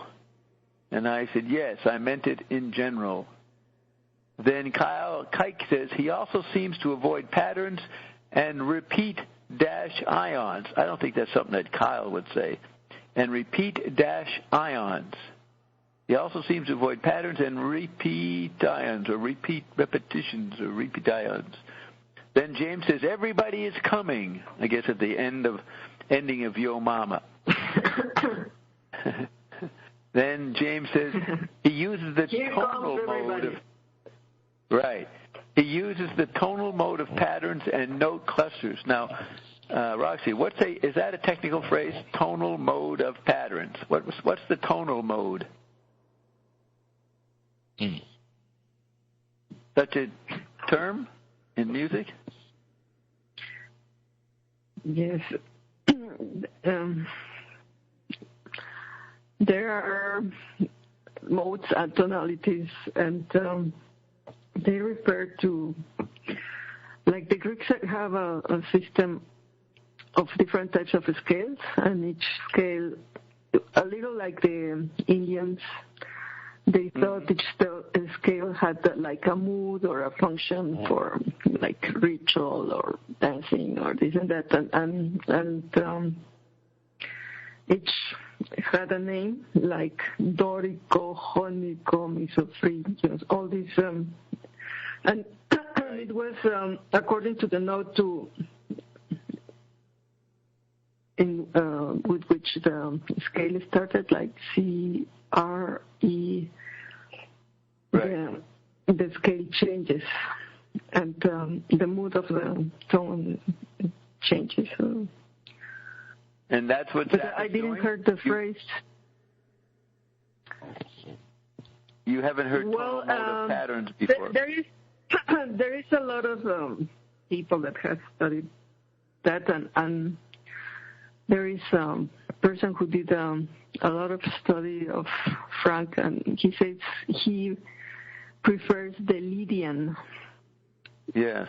Mode. The Lydian, Lydin, Lydian mode. Yeah, Lydin. Maybe we could do something and explain a little that, but I don't know exactly to which of the songs he's referring, or I didn't hear the phrase. What? No clusters. I'm not sure what. It seems to be Transylvania Boogie at least, and maybe Yo Mama. So then. But in your Mama, it's amazing, this contrast of maybe you should go with your mind, and then the amazing solo. It's like, is this the same band? It goes majestic. Yeah, it goes transcendent. Yes, it's like he's talking about Bob, never said stuff about Bob. Like you said things about Zappa. Like, this has never been said about Zappa. It's like he's commenting talking on you. about me. Yo Mama is about me. Yeah, I should go back to Managua. It's like an ion environment. It's like Corbin coming in, and he says his stupid stuff, very low guttural stuff, and then if he sticks with it, he gets uplifted by ion. All of a sudden, he's sailing the highest levels of Matterhorn or Mount Everest, and this majestic level suddenly lifts Corbin out of the mud, or anybody out of the muck, out of simple motion into force field playing. So then, I don't know which song this was. Might have been Yo Mama. James says, "Oh my, this song is epic." Then Kike says, "Now doo-wop to the blues in one song." So I guess it went from doo-wop to the blues in Stuff Up the Cracks in one song. That's pretty good. And then Robert says, "Is that Spanish Fly? I love like Piela." So again, we don't understand Robert that well. Then James says, "Sprech Stimma." It is a conversation. Madeline says, "Well, this is nice, but I think she's referring to wavelength. I'm not sure." Then Madeline says, "Laughing aloud, my fingers get stuck."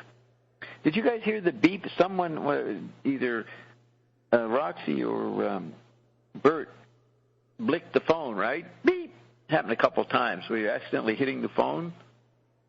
Anyways, it came. I thought it was her, but right. So I don't know what Madeline means. No. And Madeline her phone is not audible, I don't think. Then James says mad and lean. I'm not sure if that refers to sleep dirt. Maybe he's going to tell me as I move along here. Robert says Morrison spicy wedges and ribs, 2 pounds. Denise smiles. Now Denise is in Australia, and I told her the number. I wonder if she's called in. And then, so, yes, James is saying Yo Mama is when he was talking about the epic. This is epic.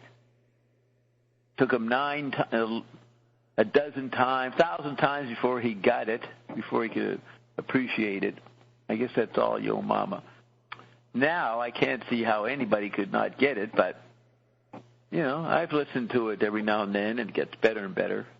And then Kike says Kike is Kyle, so he is Kyle.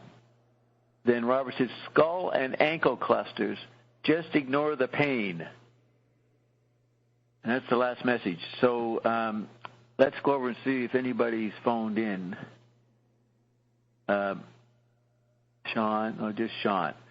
So I have some articles here, but do you have some things you guys want to continue on about Zappa? Got things to say? Did you come up with some more? I think that's enough. Okay, for our highfalutin I find it interesting that most people, when they take drugs, say they're experimenting. So it's like you don't believe they're trying to create a parallel lab. Yeah, good point. Yeah, good point. Yeah, Carolyn used to say back in the 80s, we are the experiment. We are the experiment. The world is a lab for big pharma. She used to say that part. So let me read you a couple of Zappa articles, because these are articles coming out after Zappa's broken up the Mothers, so it's sort of interesting how they evaluate the 5 years of Mother's invention and what they think's happening.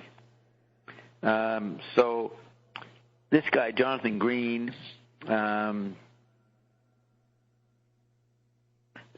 said, he has a quote from Zappa: surrounded by the business, eating through all the courses of a luncheon, gradually accumulating more and more different varieties of food and drink inside, it's hardly the ideal place for an interview, especially if the interview is with iconoclast supreme Frank Zappa. Okay, so I thought Frank Zappa's quote. So this is Jonathan Green talking about having dinner with Frank and interviewing him. Surrounded by the business in the restaurant, business executives, eating through all the courses of a luncheon, gradually accumulating more and more different varieties of food and drink inside.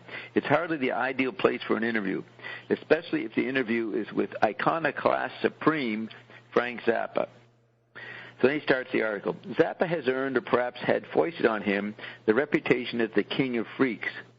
Yet his conversation, in marked contrast to his friend Captain Beefheart, is remarkably earthbound for one who the captain has described as a Martian.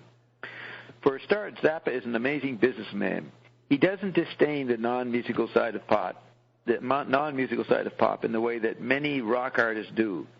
His current visit with Beefheart to England, that would be in 1969, fall of 69, was for the sole purpose of concluding a deal between CBS and his label Straight. So like an artist and / scientist, he has a practical skill. He can do business. It's not a problem for him because that's part of the programming. Then it says, unfortunately for our conversation, Zappa was beset by the hordes in what was, now look at this, in what was laughingly called the clinic. It's like the lab, the clinic. He and the captain were supposed to entertain the ranks of press, business, and so on, who poured, apparently, without a break, into the interview area. We talked roughly from the steak to the brandy, and then it was too late to continue. Urgent hands and voices grabbed at the stars, stars in quotes, and the show went on. What comes below is the Rolling Stone portion of the clinic. Dr. Z prescribes a mean script. ... So then he says, never read this article before, I don't think. There were this group of people from Paris who put the shit on this festival mainly because they were scared to death of having large numbers in that city. So I guess they stopped the festival. So these guys who wanted to put the festival on just refused to quit, and they finally wound up choosing a cow pasture about 2 hours out of Brussels. Oh yeah, now I saw the video of this in late '69 or early '70s. Somebody called me up and said, "Hey, Zappa's on TV," and they actually showed footage of this concert. I think Giorgio Gomelski had something to do with this. So yeah, they couldn't do it in the city, so they ended up doing it out in the agricultural pastures of Brussels. A lot of fog, and I guess it must have been 20 or 30 degrees out there. It was really miserable. A few tents, and the people began to turn up from nowhere, and they turned on the PA, and that worked. And they turned on the lights, and they worked, and the groups actually began to play. And by God, they had a pop festival.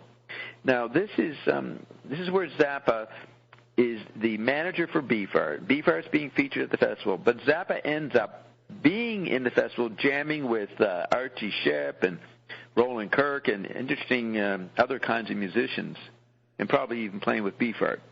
But there's probably better descriptions of the details. So he says, and by God, they had a pop festival. And then they looked at it and realized that they had to keep on for 5 days.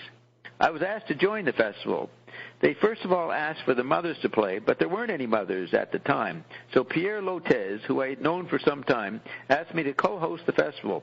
But when I arrived there, I found that most of the people spoke French, and they wouldn't know what the fuck I was talking about, so it was useless for me to introduce the groups. So Pierre suggested that I might play with some of the groups. And this is a guy called Jonathan Green. I don't know who he is. So Pierre suggested that I might play with some of the groups, but I was at a great disadvantage because I didn't have my own guitar, and I had to use other people's guitars and the amps that were around for everyone at the festival to use, and they kept blowing up and fucking up, and on top of that, some of the groups found it a little difficult to relate to what I was playing. Because if you have a group that has certain arrangements and sets that they play every night, it's difficult to stick in an alien element that isn't part of the setup. The audience and the reviewer forget about those variables, perhaps seeming a little anxious to prove that I was a crappy guitar player. First of all, there's a wider and larger void.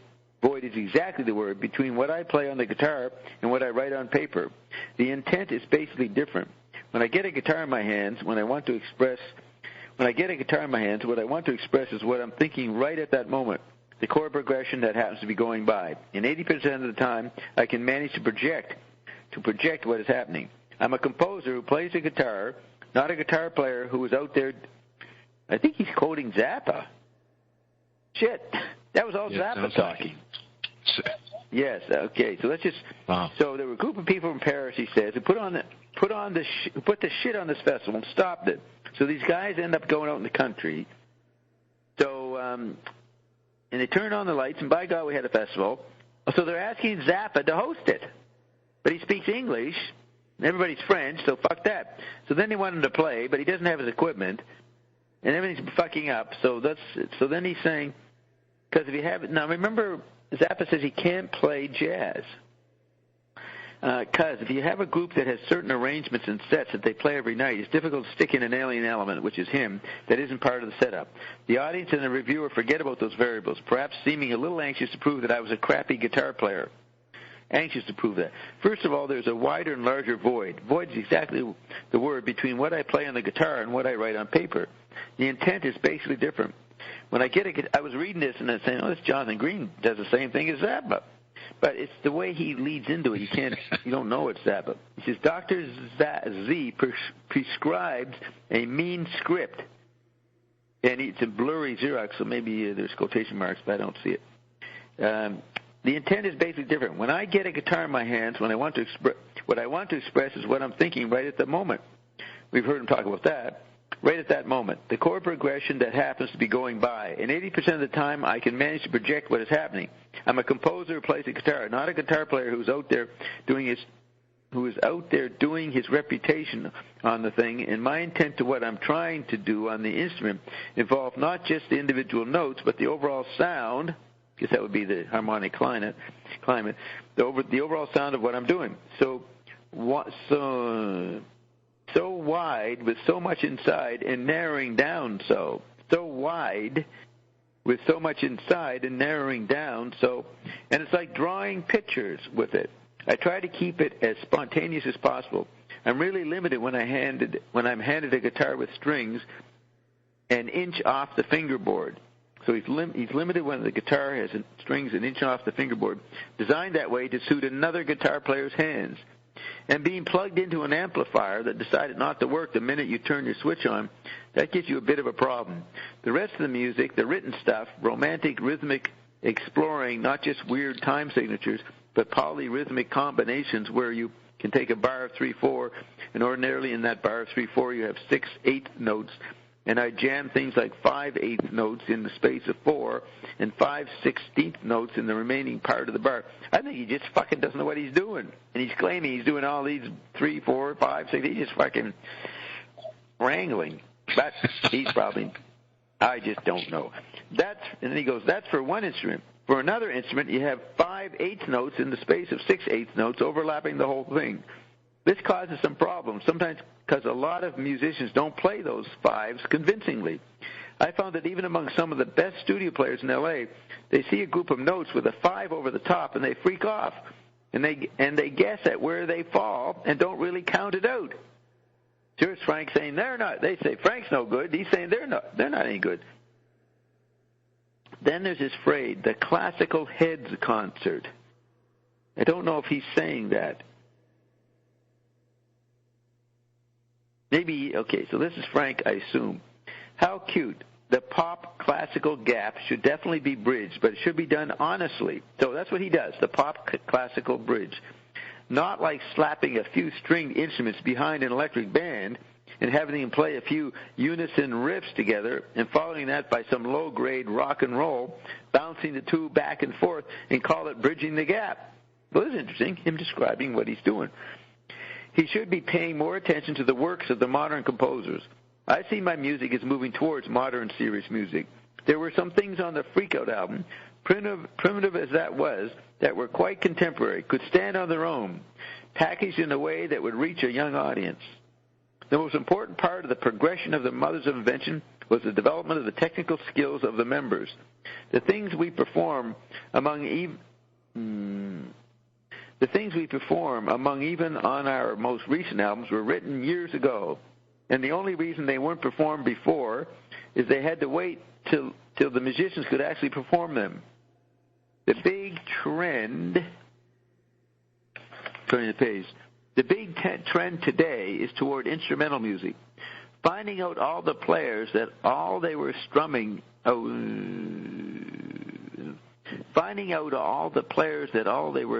out backing for vocalists can actually, okay, so finding out that all the players that were just strumming backing for vocalists, finding out they can actually play something worthwhile on their instruments. That's what people are finding out.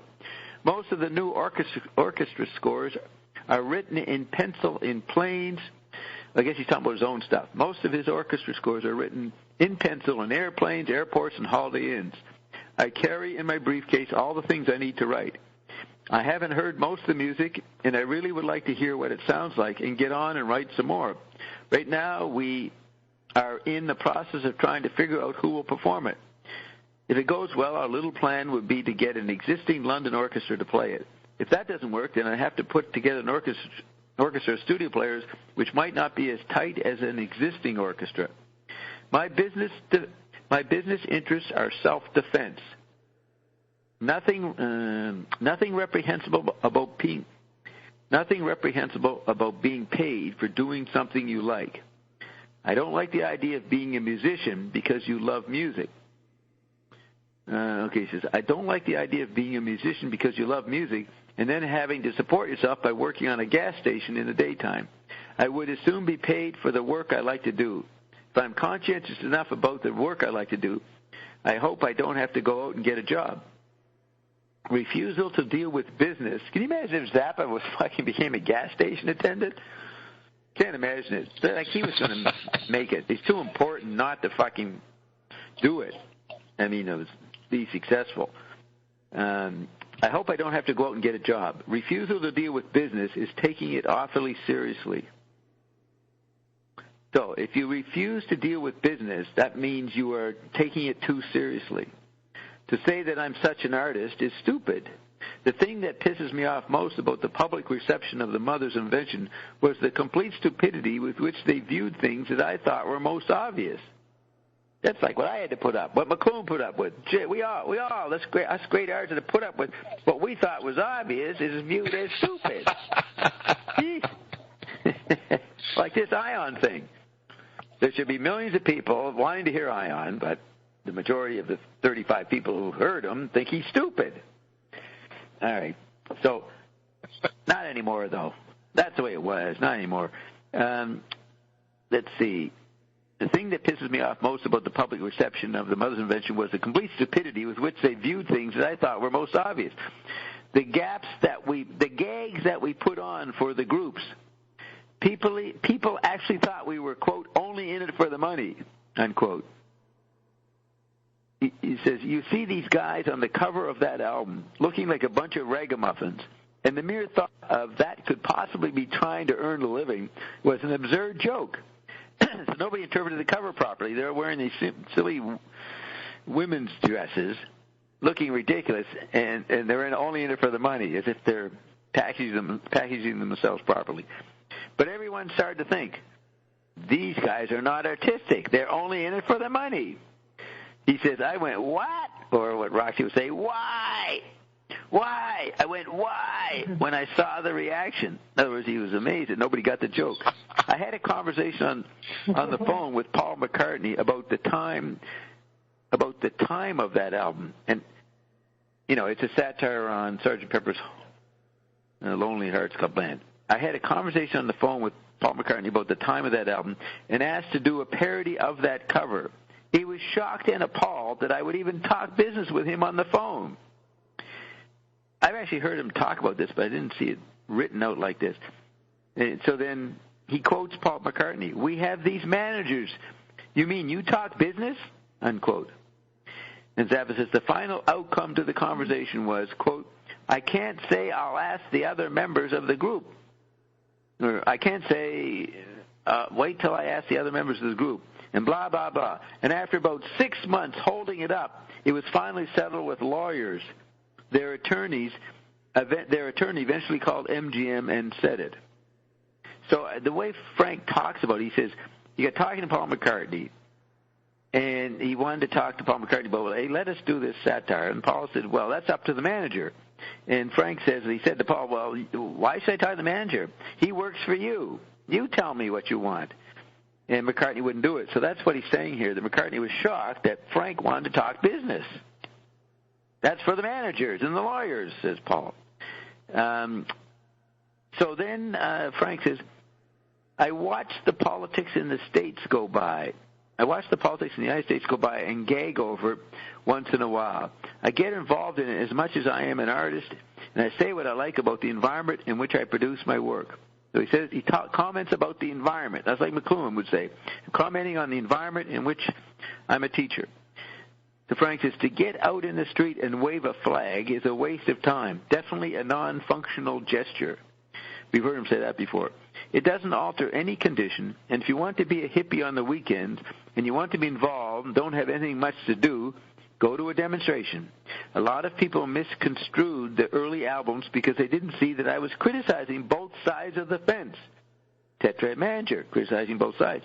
On one hand, I have Bow Tie Daddy talking about this dude who drinks and goes home in his Lincoln. And then the discussion about the flower punks. And all that album did was alienate the flower punks. I haven't dropped the social stuff. Only the blatant stuff is gone.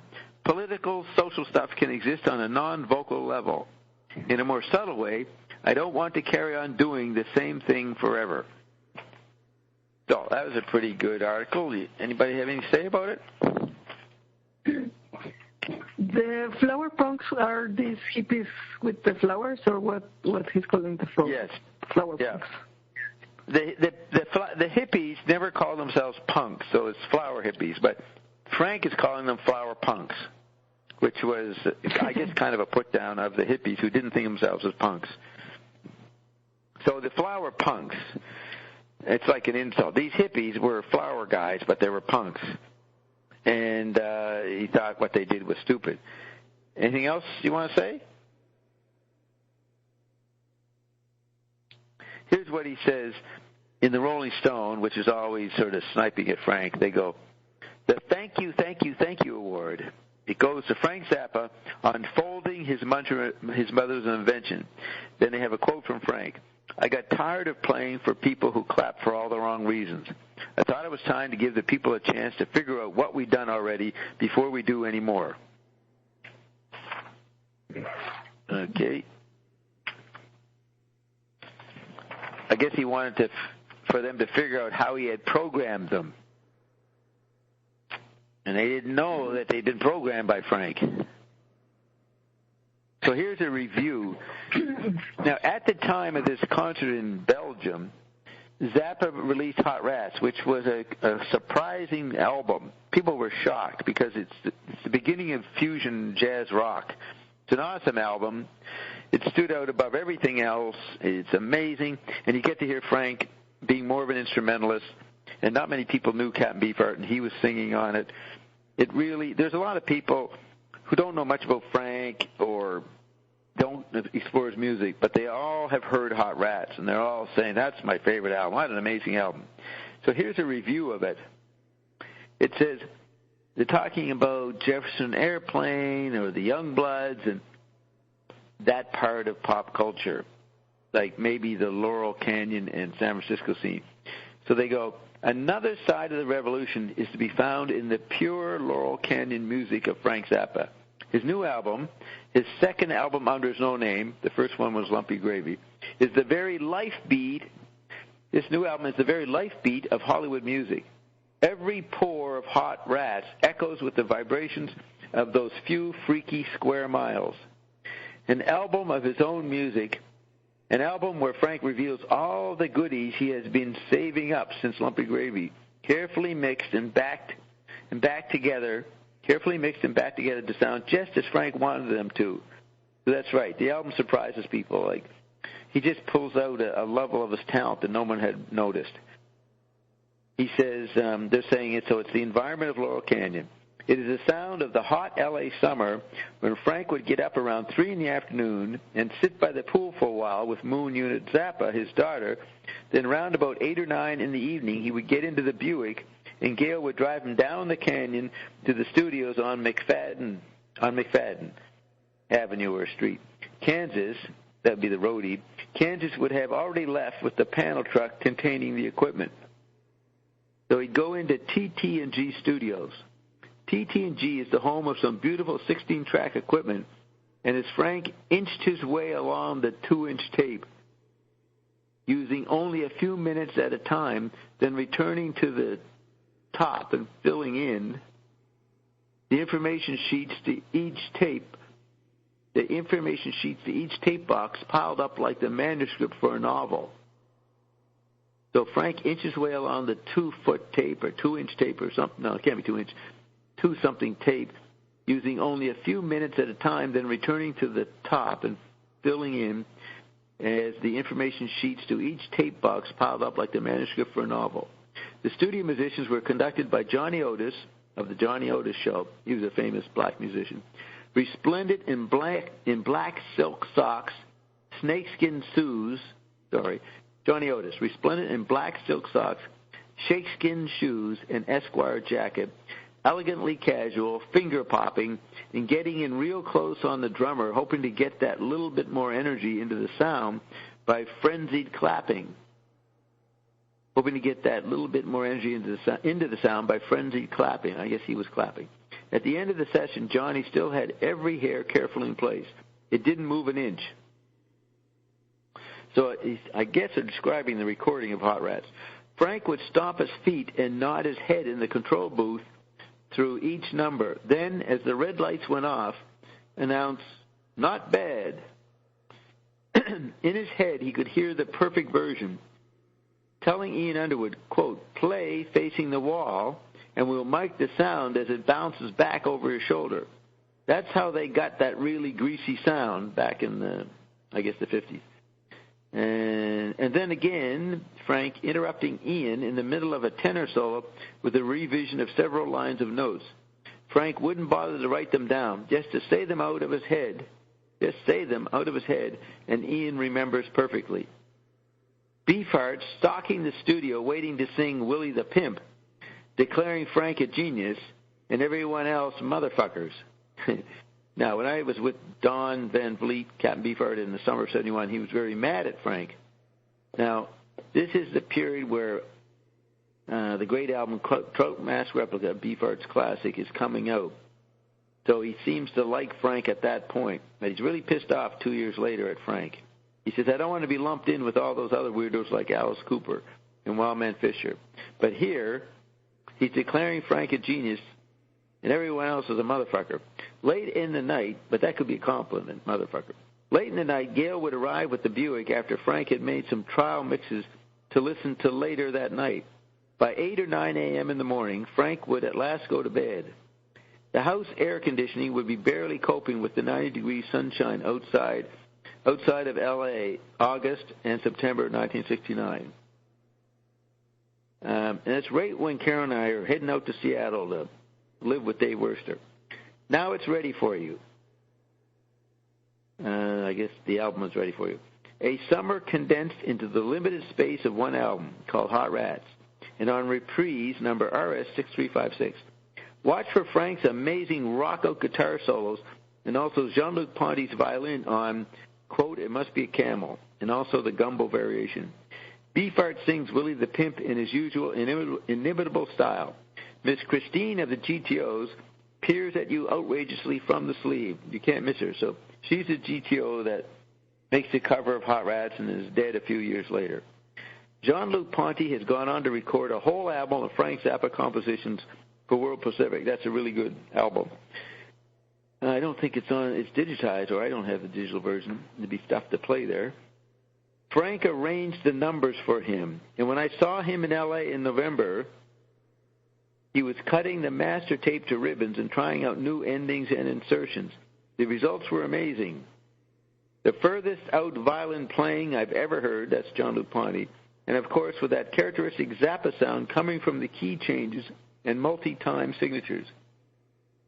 Frank has also completed the editing and assembling of the Mother's last album, Bert and Weenie Sandwich, which will be a collection of, he released several albums, Bert and Weenie Sandwich, Weasel Ripped My Flesh, and Chunga's Revenge throughout 1970, stuff that the Mothers did in 68, 69. So Bert and Weenie Sandwich, which has some of their very best work on it, including some chrome-plated rockouts, which will make you think twice before calling Led Zeppelin heavy. In other words, Frank is better than Led Zeppelin. As Frank never goes out,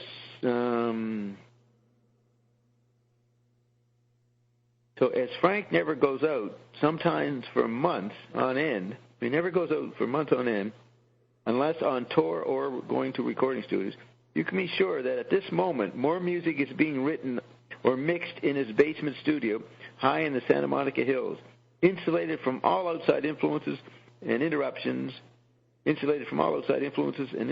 by his court and his machines. This total dedication to his work shows in the quality of it. It's always of the very highest and best. So here's Frank actually getting a big reputation, really getting complimented, because everybody could focus on him. He provided music for people to focus on, so they started to appreciate him after he broke up the Mother's Invention. So Rolling Stone has a review of Hot Rats. That was an article. Now, this is a guy named Dick Lawson. I don't know him. Here's what he says about Hot Rats. Hot Meat. Looking back to the Mother's last and most recent album, Uncle Meat, the seeds of discontent are apparent. The group worries about bread and gigs, the bubblegum parodies that seem mere sugar on the pill in that context.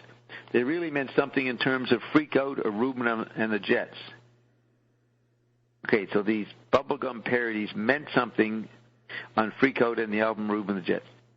The contemporary music neatly parceled under King Kong.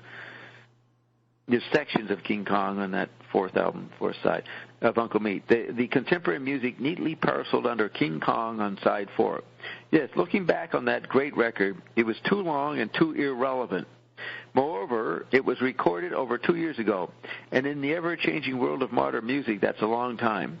Nothing more recent or new had been heard from Zappa. Their last Albert Hall gig was pretty close to Uncle Meat. So Zappa was always given a bum deal in Rolling Stone. Now, I'm not saying this review will be a bum deal, but they make these snarky remarks, saying that the album was too long and too irrelevant. Bullshit. We wanted even more discs. So now he says, Hot Rats. Currently, he's rehearsing a new band for the Albert Hall and other places next April. Zappa is only faintly predictable. He'll either provide a further out electronic evening, so they're trying to predict what Zappa's going to do next. He'll either provide a further out electronic evening.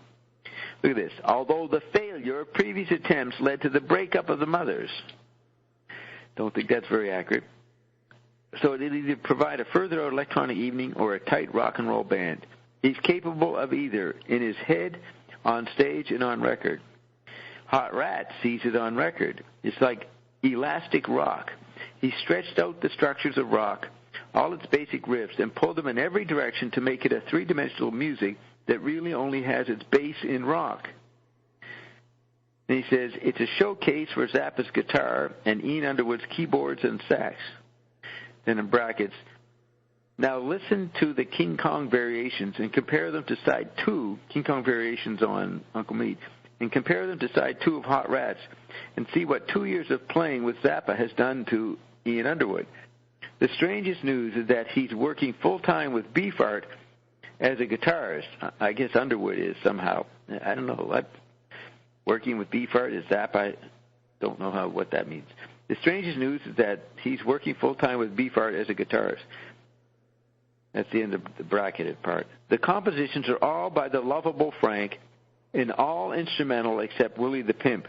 And he quotes the lyrics of Willie the Pimp. And he says, the Mothers Festival Hall concert many months ago never really got across to the majority of the audience, which was a shame because Zappa spent a lot of time and bread on the orchestra and playlet. But one thing that did register was the moment when he picked up his guitar, savaged the wah-wah pedal into action, and moved off in an incredible solo, right out of nowhere. The song Son of Green Jeans on Hot Rats has the same feel as that solo. Zappa's not just a brilliant technician and studio worker. His guitar playing can be emotional, too. At times, he's as good as Larry Coryell, or is it vice versa? Larry Coryell was a hot jazz guitarist at that point. Jean-Luc Ponty, the French violinist, helps out with a number of others, but side 2 belongs mainly to Ian Underwood. He's lost some of his jazz cliches, and his best work on this has comparison to... So Ian Underwood has lost some of his jazz cliches, and his best work in this has comparison to little else. So his best work is incomparable. But try as he does, he can't top Zappa's performance. Zappa has said so much recently. What is this? Zappa has said so much recently and been quoted and interviewed so often in relation to non-musical topics that there he is as the environmental programmer talking on non-musical topics, that it's reassuring to discover after all that his real concern is his own particular musical integrity. That's what counts for him and should do for us. Suffice it so, they don't want to deal with the environmental programmer. They want to pretend he's just a musician in the end. Suffice it to say that Hot Rats is the most honest and musical album that he has ever been associated with, and deserves to put him in the higher echelons of modern composers and guitarists. Hot meat. So, this is not a bad review. So, maybe the last bad review. Let's see. Any comments, people? Do you say that Rolling Stone always gave Frank a hard time? Yes. Yeah, and he always made fun of them. Something they did some things I don't remember that he didn't like. He didn't trust them or something. What'd you say, Roxy? Well, I think he could see through, just like he would criticize the flower punks, the hippies. Right. He was also very critical of the journalists, because most of the interviews were very superficial. They were not really into the music, but more into the business of music. And these magazines like the Rolling Stones are actually there to promote the companies, not the musicians. And he could see how all this worked, and I suppose that was the reason. Right. He could see it's not about the music. It's just business. Right. Okay. In this magazine, a British magazine, there's a review of the GTOs and their album Permanent Damage, put on Zappa's album called Straight. So somebody named this is Miles, the guy who's actually the Zappa journalist, is writing about Permanent Damage. So he's a fan of Zappa, so this might be a bit biased. He says, it's not too difficult to reject the spectacle of Hollywood, to drop out, find yourself, reevaluate your ideas. That's all not too difficult unless you live in Hollywood. So it's not too difficult to reject the spectacle of Hollywood, out there in middle America, to drop out, find yourself, reevaluate your ideas unless you live in Hollywood. What if Hollywood is all you know? If the city of plastic dreams and paper mache reality is your environment. So I guess he's saying that GTOs grew up in L.A. So what if Hollywood is all you know? If the city of plastic dreams and paper mache reality is your environment. Described by Raymond Chandler as, quote, the city with the personality of a paper cup. Los Angeles houses over 8 million people, and some of them are the GTOs. Another is Frank Zappa, the only What? You said something? No, I just laughed. Oh, okay. Because in a way,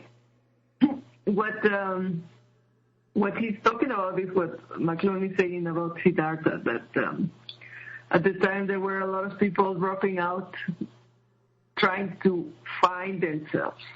And they start this war on their own senses, on their thoughts, on their perception, trying to find themselves.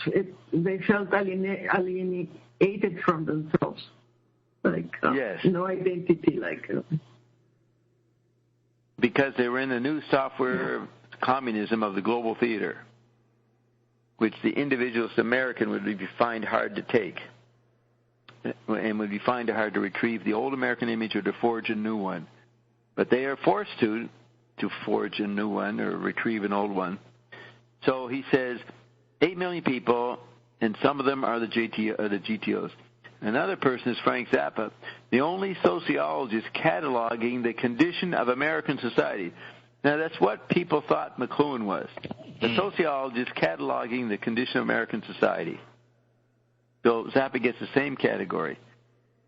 So Zappa is the only sociologist cataloging the condition of American society, the phenomena of the breakup of today's American youth, Zappa, who uses the medium of youth, records, and the form rock and roll, and who is deeply involved enough with his subjects to recognize them all as fellow humans. Yet his phenomenal skill at editing enables him to isolate the most telling and naked statements of the precise condition. First came a chillingly accurate and unsentimental account of the pressures and the environment which drove Wildman Fisher.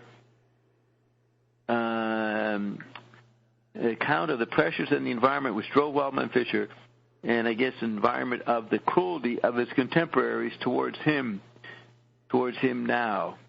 The hippies on the strip, I guess, made fun of Wildman Fisher. Fisher's album is followed by the GTOs singing and talking about their experiences and themselves.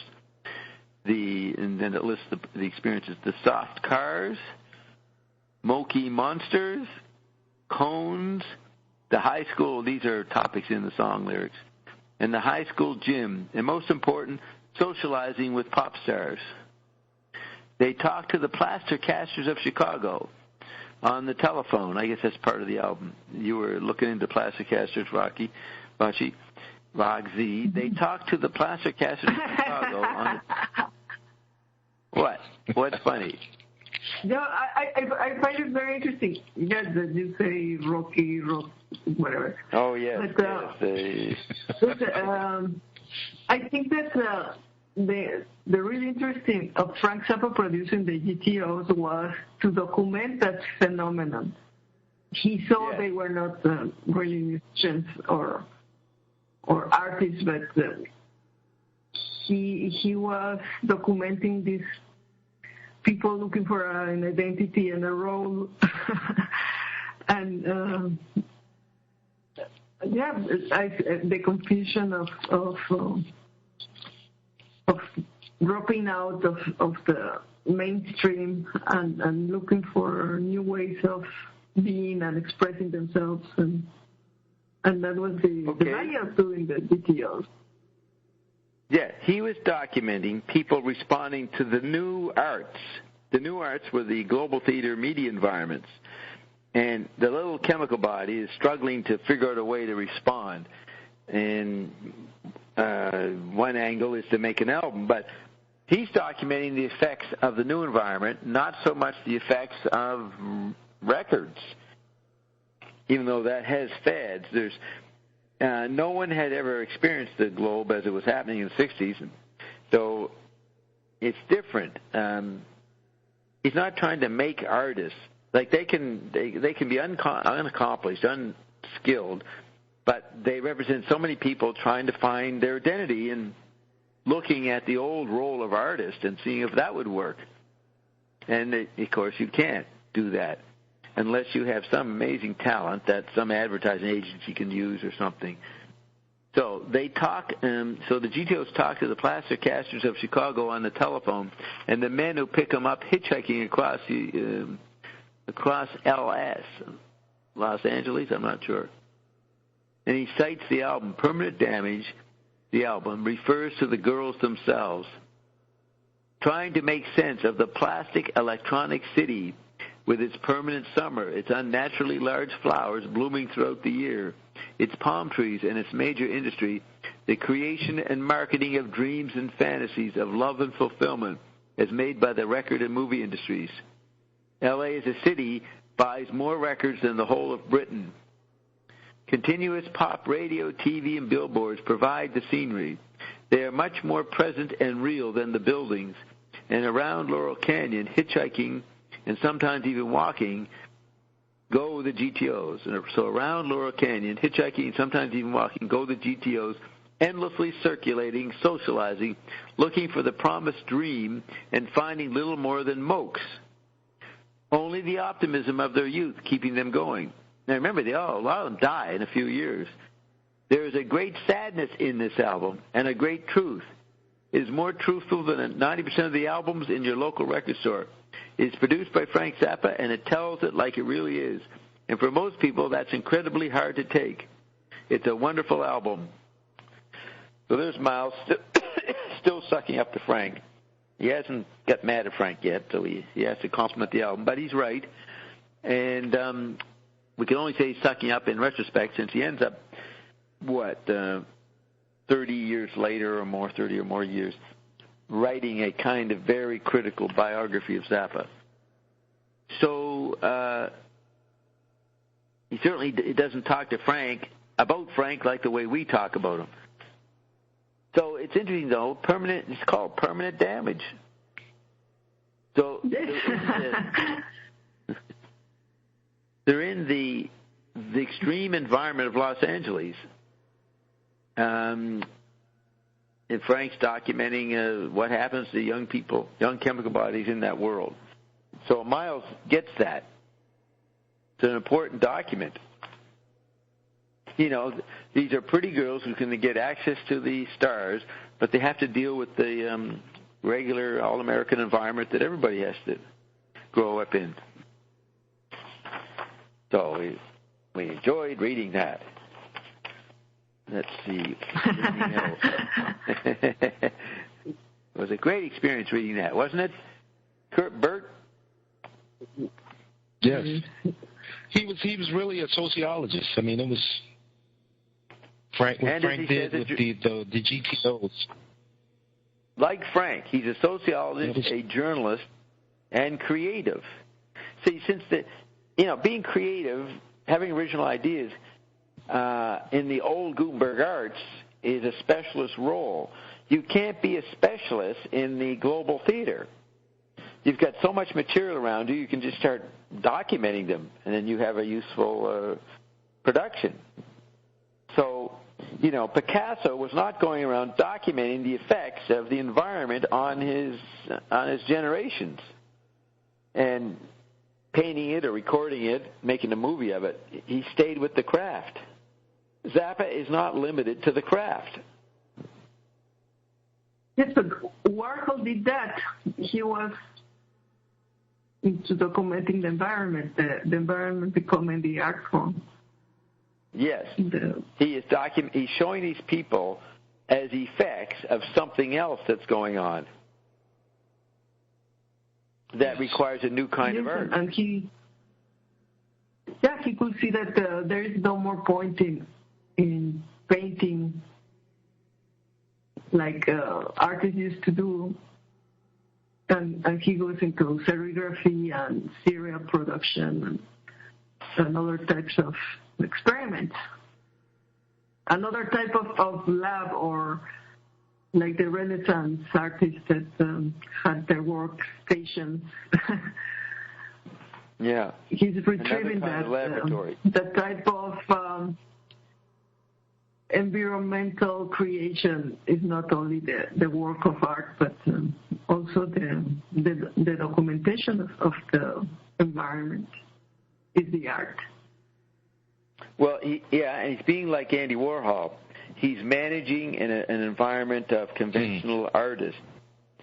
In other words, he's not making the art. He can make the art, but he's showing young people trying to be artists. That's the only role model they have of some kind of autonomy or vitality.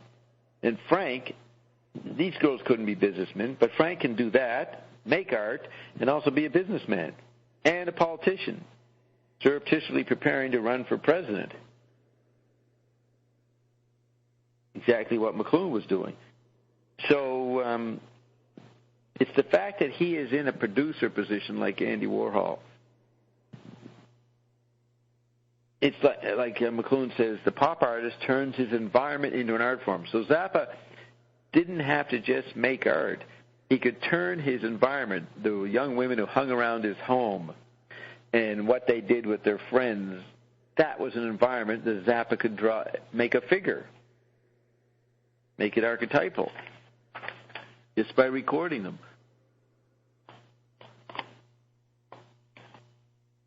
Okay, so here's another review of the GTOs by Scott Chin. This is an album that grows on you. When I opened it, I said to myself, Chin. That's his last name, Chin. I said to myself, Chin, I says, these girls are freaks, unquote. And then in a more humorous vein, I said, Chin, these girls are no talent freaks. See, the Gutenberg kid is looking for specialist things. It doesn't matter whether they have a talent or not. The same thing happened to the talented people.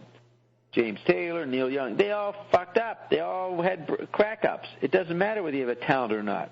There's a larger environment nailing you, a larger art form nailing you. That's what Zappa and McLuhan understood. So he's saying these are no talent freaks.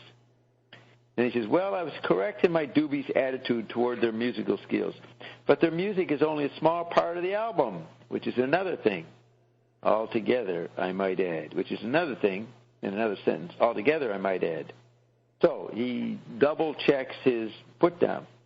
So he says the initials GTO stand for Girls Together Outrageously, also Girls Together Occasionally, organically, omphallocentrically, etc.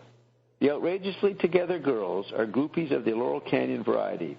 The album is produced by Frank Zappa, but surprisingly, the girls are not merely a Zappa creation, as is Captain Beefheart, but a Zappa discovery, and a very happy one, I might add. Their style is original, unpretentious, and even ingenuous.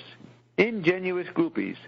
As Zappa says in his intermittent notes, quote, the choice of subject is a reflection of the girl's own attitudes toward their environment. So he's talking about people interpreting the environment. Very McLuhan-esque. Yeah. Whereas Adorno talks about art objects and whether they're valid or not. Zappa is not looking at the art object as the big aesthetic battle. He's looking at how do you document this weird new environment. So then it says, he's looking at, as Zappa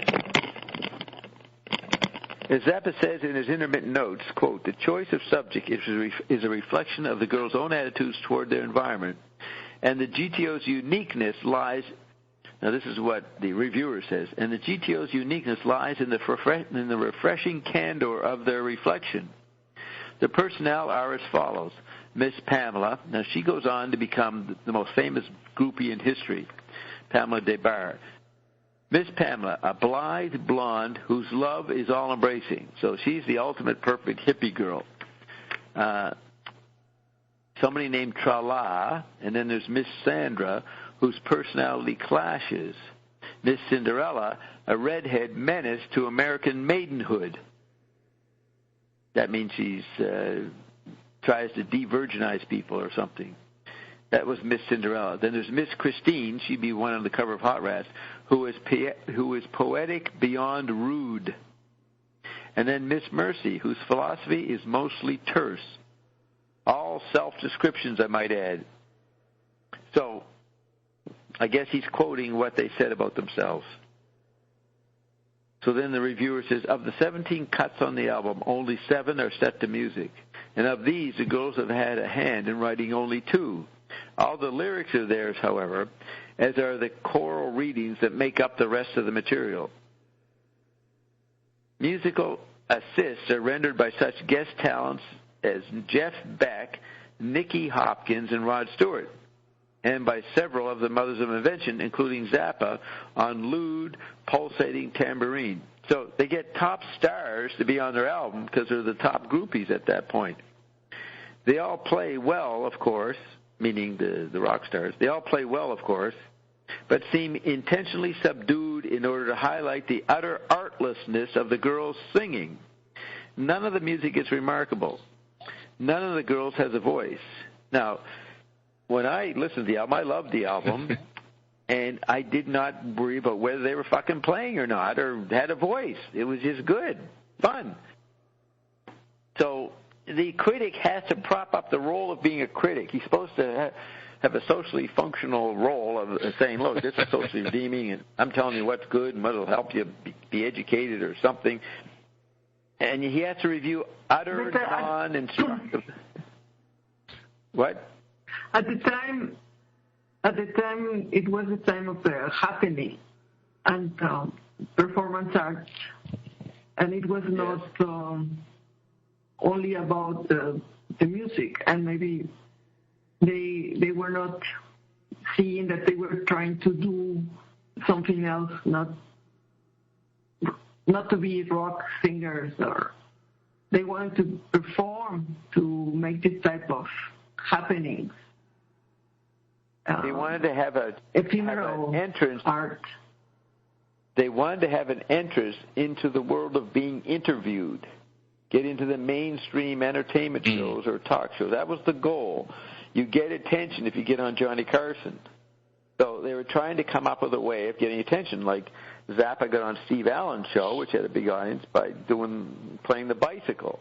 This is like a similar intent. The real art is to present yourself on a major talk show, and then some talent producer or something scouts you, and then you get put in a movie or something.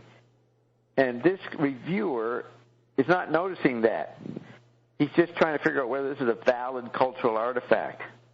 and he's missing the other processes that the environment forces these girls to go through when you're living in L.A., when you have access to the showbiz world. You can, fuck your way through to the casting coach. That's what they were partly doing.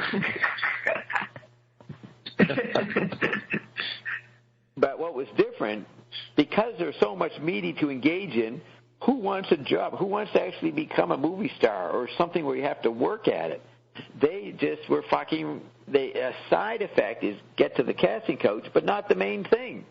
Whereas in the 30s and 40s, people fucked because they had to get a job. But these guys are sort of walling around in the abundance of American society, the software communism, where they can live off people. You couldn't live off people so blatantly in the 30s and 40s, 50s. So this is a new post-human situation.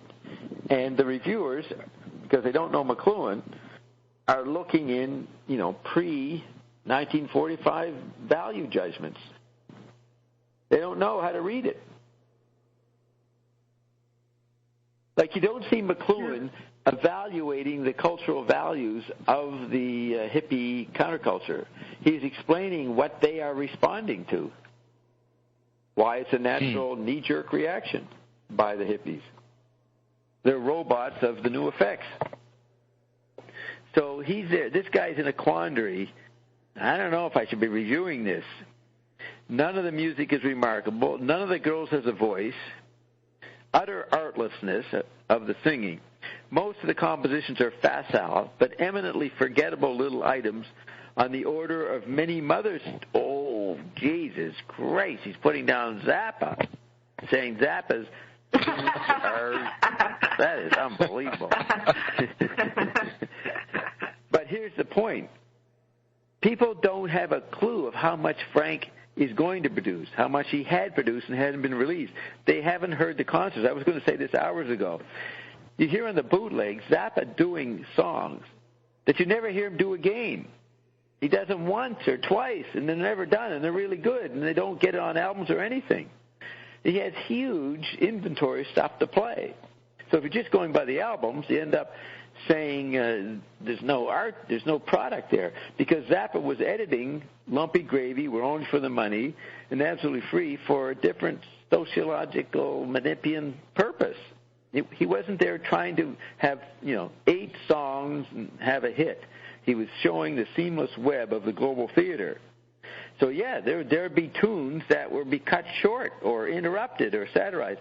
It's not until you hear Hot Rats that people are shocked. Holy shit, Frank can actually play, a 6-minute fucking amazing composition. They hadn't heard it. So they say the songs are utterly limited and forgettable, like the Mother's Invention tunes. So we're looking at Zappa being an invisible environment himself. On one end, you have the song called The Captain's Fat Teresa Shoes, dealing with Captain Beefheart's spiffy footwear. The girls sound almost like a legitimate pop group when they do that song, while the song, and we played it last week, the Eureka Springs Garbage Lady, throws their charming amateurishness into relief. Now, McLuhan used to talk about that the amateur was more important than the professional in the TV age. The amateurish is not a specialist. He's not hot. He's cool. So the charmingness of the amateurishness of the GTOs is appropriate. Here's Zappa, an expert specialist, celebrating amateurs. And maybe he read McLuhan. Maybe he didn't understand it, but he just read that part of Mediumism Massage where McLuhan says, amateurs are better for our time. They're cooler. They're not specialists. So anyways, he throws their, in that song, the song throws their charming amateurishness into relief. Miss Mercy has the strongest voice, although no real demands are ever made on it, and displays it on a song called I Have a Paintbrush in My Hand to Color a Triangle. Celebrating, and this song is celebrating a strange menage a trois. And on this other song called The Ghost Chain, look at this, The Ghost Chain to the Past, Present, and Future. That's a good title. The Ghost Chain to the Past, Present, and Future. Mm-hmm. And it is her own mournful composition. A mournful. Then it says the most enjoyable cuts are simple recitations, One song is called Who's Jim Socks? It's an emetic girls' locker room remember when. An emetic girls' locker room remember when. I don't know what emetic means. I have to look that up, maybe.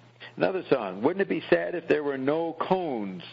I think that was their name for black people, black guys. And then another song, The Monkey Monster Review. These are the girls' reminiscences of abortive pickups by Spades and friendly lifts, friendly car hitchhiking. The girls' reminiscence of abortive pickups by Spades and friendly lifts, respectively. So I guess, wouldn't it be sad if there were no cones? That means come-ons, and then the Moke Monster refers to being picked up by some driver. The best cut of the album concerns Rodney Bingenheimer. Someday, look at a documentary on him. He's an interesting L.A. phenomenon. He's like a runaway kid who ended up being protected by Sonny and Cher, right at the peak of Sonny and Cher's, mid-'60s recording stardom. So because they liked him and took this lost kid in, he got to go to the studios and be behind the scenes in the music industry, get access to the stars. So he was having the dream that a lot of teenagers wanted, and it led to him to being a man about town, and eventually was considered the mayor of Sunset Strip. And then he got his own radio show, and he promoted punk when it first started and interviewed everybody. So he's the unacknowledged countercultural leader for Generation X. He's not a baby boomer kind of leader. Now, he's a basket case by the time they do this documentary. Like, he's adult and still trying to be a DJ, but he's gradually been reduced to like a 2-hour show on Sunday night. So he's being decomposed, but he was a friend of Frank on the Strip. So check that out. Rodney Bingenheimer, Bingenheimer. Interesting documentary about what happens to somebody who's stuck in one technology with pop and rock music, and that's his ticket, and then he has to be a DJ, and then newer media obsoletes the role of a DJ. So then they're calling him the Sunset Strip foremost male groupie. So he's a male groupie. Now, they do a song. It's called A Chanted Sketch, and it's interspersed with Rodney's own breathless lavender name-dropping and his noisy bottle of Diet Right. There are also a couple of taped phone conversations of groupies comparing notes on fave raves in the hilarious girl talk tone of a pajama party, which call for a redefinition of coyness. So that would be their conversations with the Plastercasters. All in all, the put-ons are obvious. The singing is atrocious. The gross-outs are numerous. And a cutesy boasting spirit is very much in evidence. Cutesy boasting spirit. Sounds like Payday. The put-ons are obvious. The singing is atrocious. The gross-outs are numerous. And a cutesy boasting spirit by Bob and Connie is very much in evidence. Now, when you hear what we did with Dave Neufeld, they'd have to have an amazing scientific laboratory work they'd have to add to this list here, right? But the GTOs are so frank, so Bob and Connie are so frank, so unencumbered by convention, and so unaccountably charming that Payday is definitely worth the effort of getting a friend to listen to it. And it's quite entertaining, I might add. See? There it is. That's the description of Payday. Bob and Connie are so frank, so unencumbered by convention, and so unaccountably charming that Payday is definitely worth the effort of getting a friend to listen to it. And quite entertaining, I might add. So isn't that nice? There it is. It turned out to be all about Bob in the end. Now that we know we are all GTOs. Today's what'd you say? What'd you say? We are our own GTOs? We are all GTOs, yes. We are all. I've always said we're little girls. I've always said that Bob's a little girl. We're all little girls. That was said way back on See Kill Him.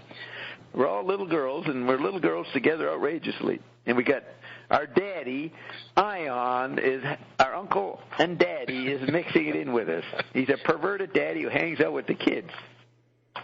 But it would be great if Pamela DeBar, if Pamela DeBar had any fucking luck, she would hear this. What? You don't know where I am? What did you say? No, here is already February 14th, the day of love. Valentine's. The day of friendship. That's right.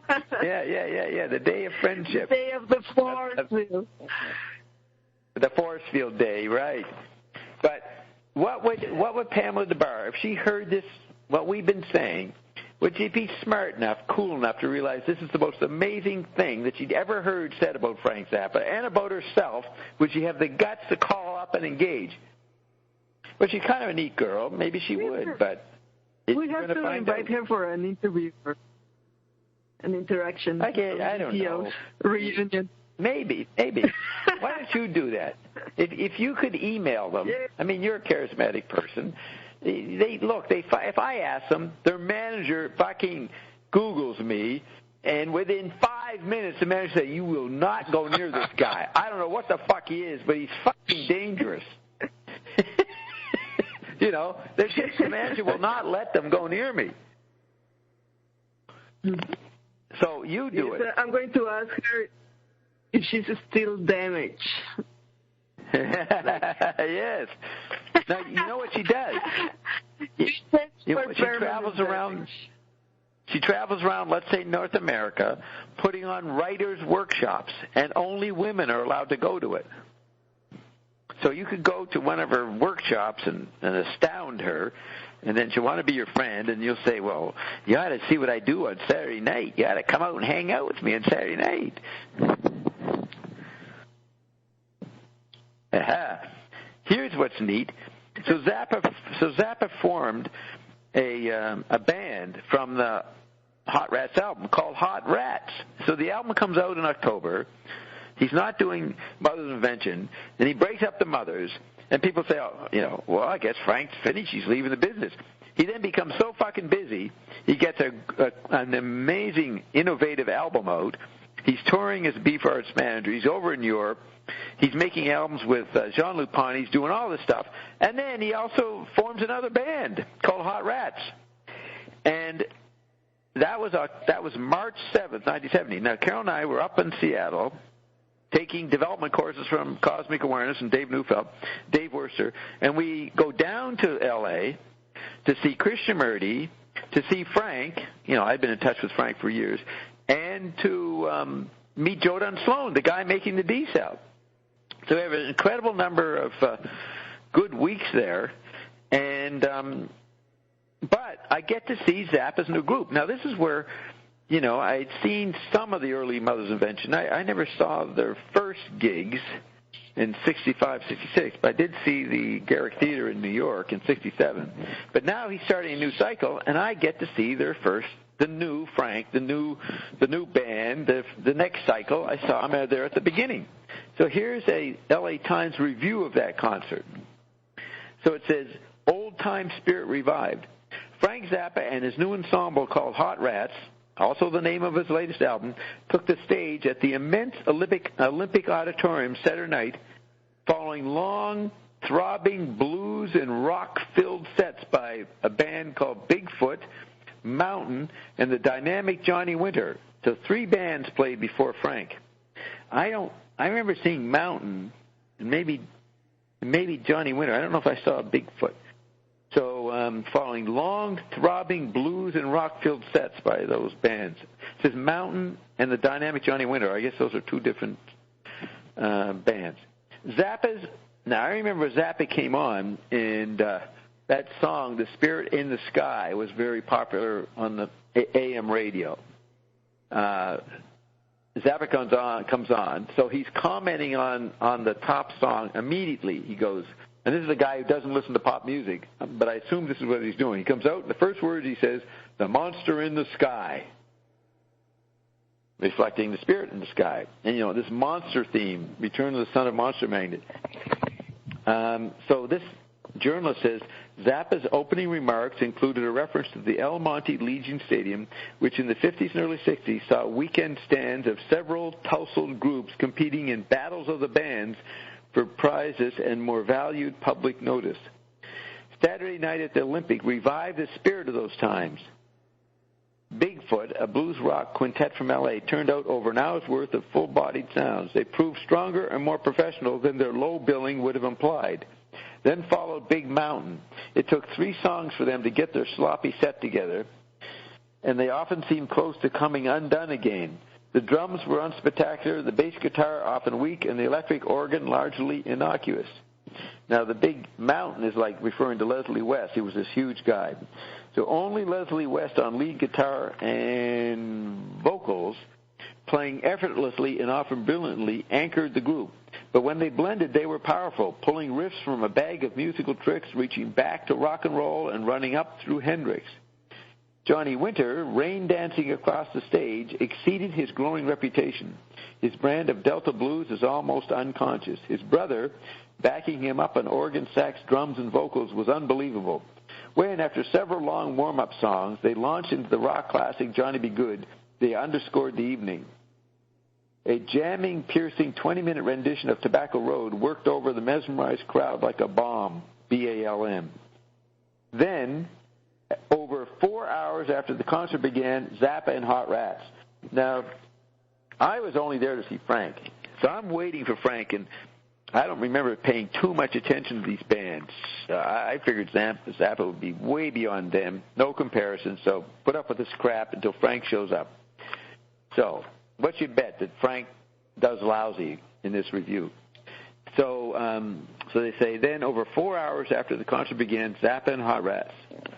With Sugarcane Harris on electric violin, Ian Underwood on organ and sax, Ainsley Dunbar excellent on drums, Max Bennett on bass guitar, and Zappa, of course, playing his rhythm leads and smoking a cigarette, at nearly 2 a.m, they began to play. They started with, quote, I Would Be So Delighted, a rangy rock and roll blues song. Then Zappa conducted them through a waltzy rock tune, and they sailed into Harris's arrangement of Little Richard's Directly From My Heart to You. These fine preliminaries completed, they all began jamming in that experimental, digressive, jazz-oriented style that Zappa has evolved since leaving Legion Stadium. Well, since leaving the early 60s. Now, Zappa used to hang out with the bands at the El Monte Legion Stadium, and he did a song about the El Monte Legion Stadium in the early 60s. It was sort of a minor hit, sung by somebody. I can't remember who sang it, but he wrote that. That was back when he was in Cucamonga at Paul Buff's studio. It says, the music quite simply proselytizes. That means it's a propaganda. It tries to teach. The music quite simply proselytizes. It conjures a feeling of a Turkish bazaar, yet all the while stays faithful to rock and roll and jazz. The electric violin contrived lilting eddies against a smooth liquid flow from Zappa and his fellow players. And as Zappa stated earlier, all liked them. All 5,000 of us at 3 a.m. Well, man, he got a good review. I am surprised. Everybody liked Frank. I don't remember being that late. Maybe. I remember walking around. I hadn't been in L.A. for a while, so it was new. Coming into the new decade, I remember observing the people, the young kids, and it was the beginning of the post-college student baby boomers. Now, even the working class was starting to grow long hair, and the heavy metal thing was starting. So walking around looking at this was one thing, but at the end, I went down to the back where Zappa would exit. So he comes off the back of the stage, and all these kids come running up to him sort of saying, hey, Frank, do this. They're all trying to get him to pay attention, and they wanted to audition for his band or have him sign something or give him money or get money. So there's panic around him. And Frank slowly walks through them, and he keeps walking down the back alley with his kids, half of them following, most giving up. But he has this real tight gay boy bum. So I noticed when he walked along, his bum sort of stuck out, and he had an odd walk. And I don't know what I mean by gay boy bum, but he didn't have a masculine walk. He had a pinched ass like a fucking poodle. He walked like a poodle, that's what it was. And stupid little bum. And I remember talking to his mistress, Nigel Lennon. She really laughed when I pointed out, because she had noticed it. No one else had ever talked about it. But he had his bum was a snob. That's what it was. He's walking along. He's got some stupid high-heel shoes on, and he's purposeful, and he's taller than everybody, it seems, and he's going straight to some place. He's not interested in anybody. And so he's a snob in his mind, but his bum showed snobbishness more than his mind. It really was quite striking. So that's what I remember, watching him off. Now, I didn't go backstage to see him because I had to go talk to Dave Worster and Joe Sloan because they came and picked us up. So, and I had seen Frank 2 days before. So with all these people around him, I didn't try to hang out with him. I just remember him walking off and being quite disgusted with his bum. I really thought that guy, he's like what Bert called a Martian. He's a fucking weirdo. It's a weird body language coming off him. You didn't see it from the front. You saw it from the back. And it was just amazing how he was just walking rather fast and so purposeful, ignoring the kids, scrambling around him, but kind of emanating friendly openness, but just kept moving. I think most people dropped off and said, this fucking guy's weird. I'm getting away from this guy. I don't know what he is.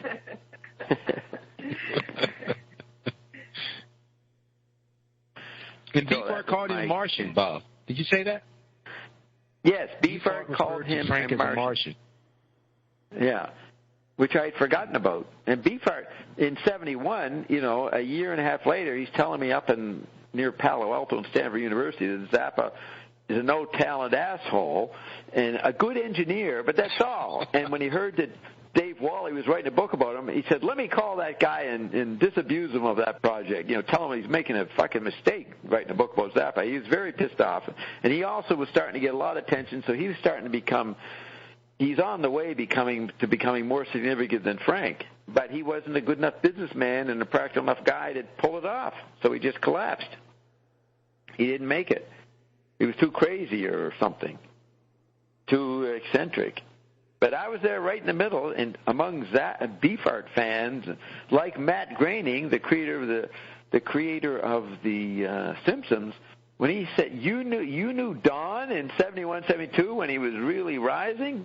I said, yep, I was right there up there in Ben Lomond with him. I even jammed with him. Got chewed out for looking at him while I was jamming, but I got to bang the drums or whatever instrument I was playing.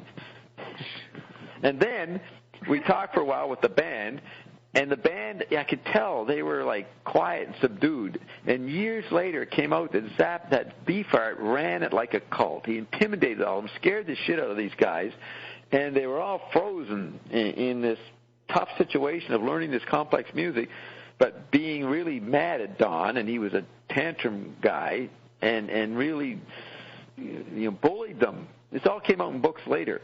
I did notice there was an odd, quiet, and paranoid look in the band, Zudo and Rollo and Jimmy Siemens. They had all these weird names.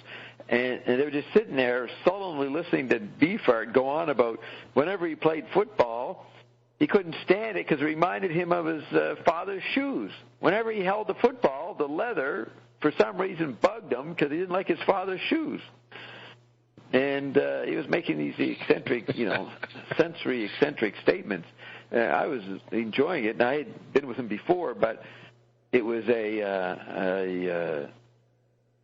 what do you call it, an unfriendly kind of scene. something was lurking. I didn't know how he'd run his band. I only knew him separately.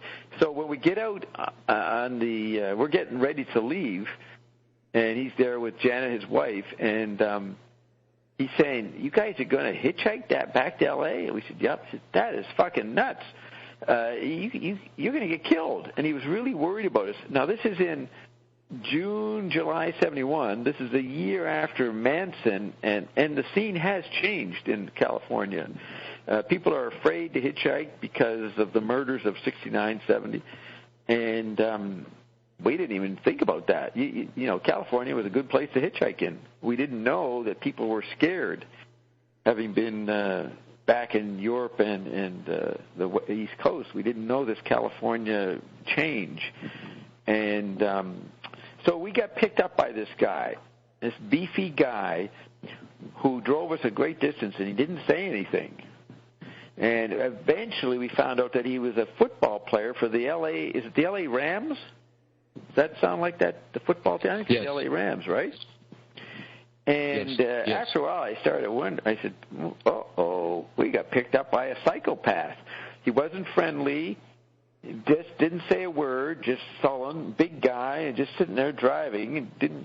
He wasn't even charmed by Carolyn. That's pretty bad if you can't get charmed by Carolyn. We always counted on her charming people if they were potential psychopaths. But he seemed about ready to explode, sullenly mentioned his football thing, and it was a very uncomfortable ride. So Dan Beefheart almost had his prophecy come true. I almost got killed by a psychopath. but so we did have a paranoid ride. But I just remember Beefheart was shocked that we were hitchhiking, and but we knew we were protected. We were on a mission for Bob. We were spreading the D-cell. We probably told the guy about the D.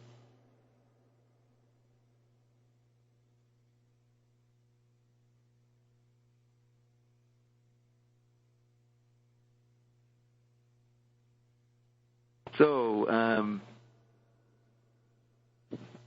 this is another. Okay, Miles is pretty good.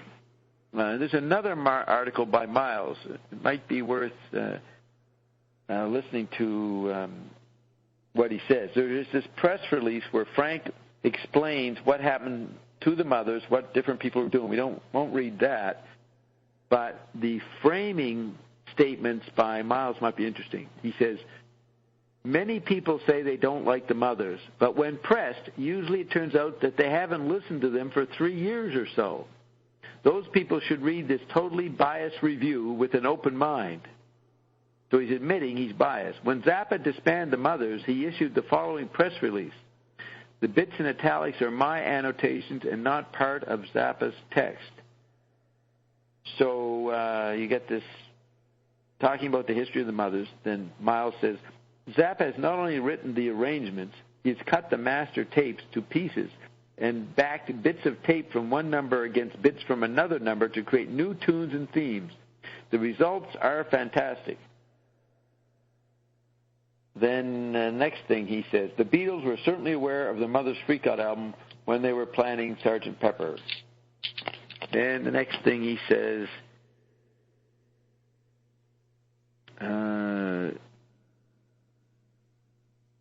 that's it, end of release. So then he comes in and he says, in the above press release, Zappa showed his disappointment at having to fold the band. He shows his sadness that his old slogan, no commercial potential, proved true at last.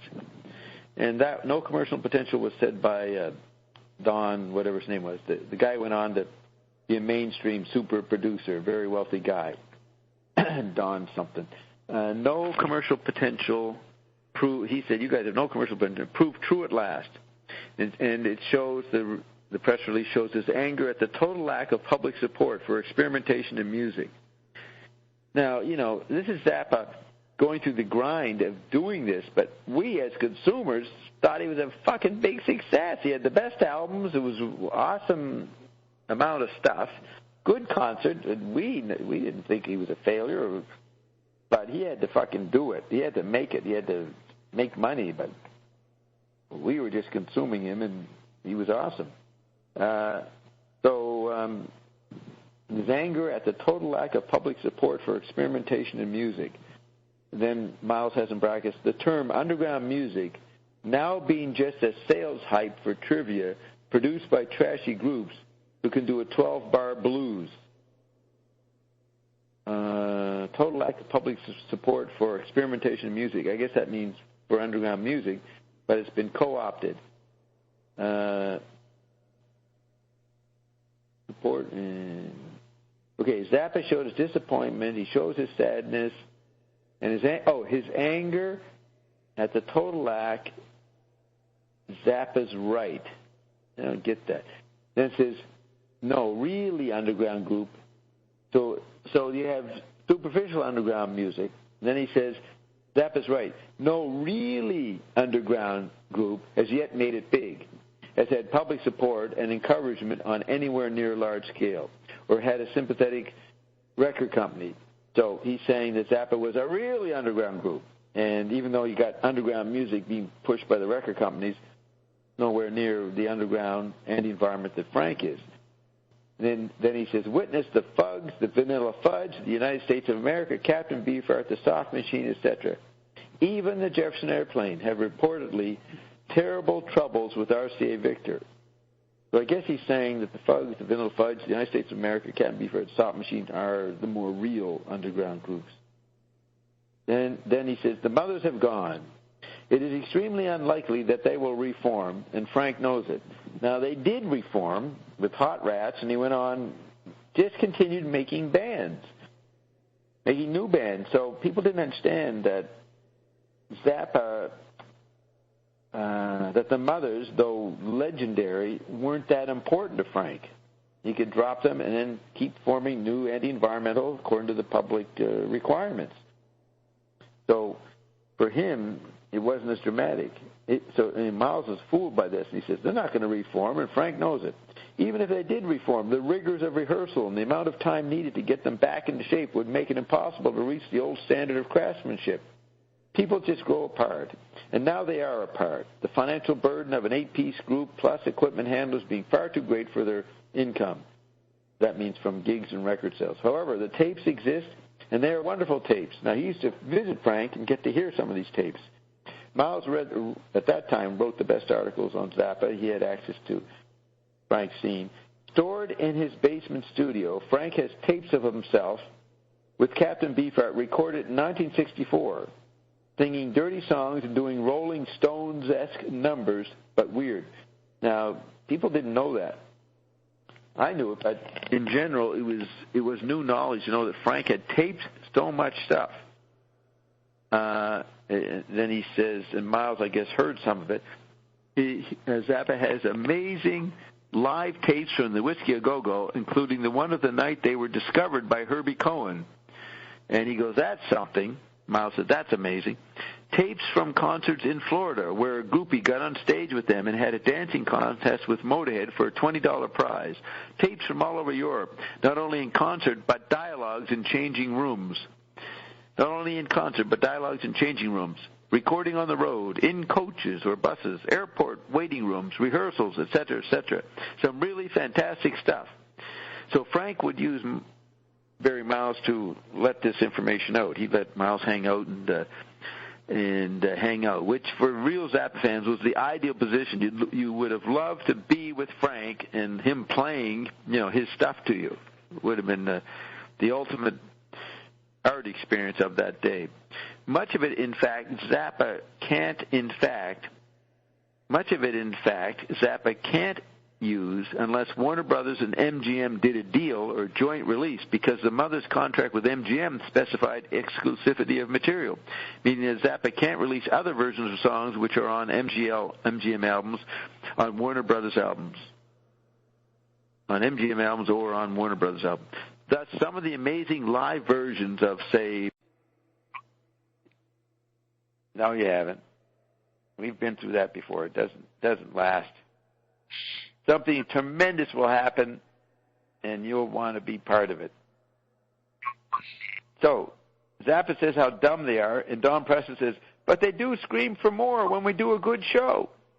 Zappa says, they scream for more and more because they paid X amount of dollars to get in, and they want the maximum amount of entertainment for their money. It's got nothing whatever to do with what you play. Stick any group on there and let them play to the end of the show. So Frank's saying it's the medium is the message. He says there's no content. Doesn't matter what the content is. The kids are there so they can get in the act and yell and scream or something.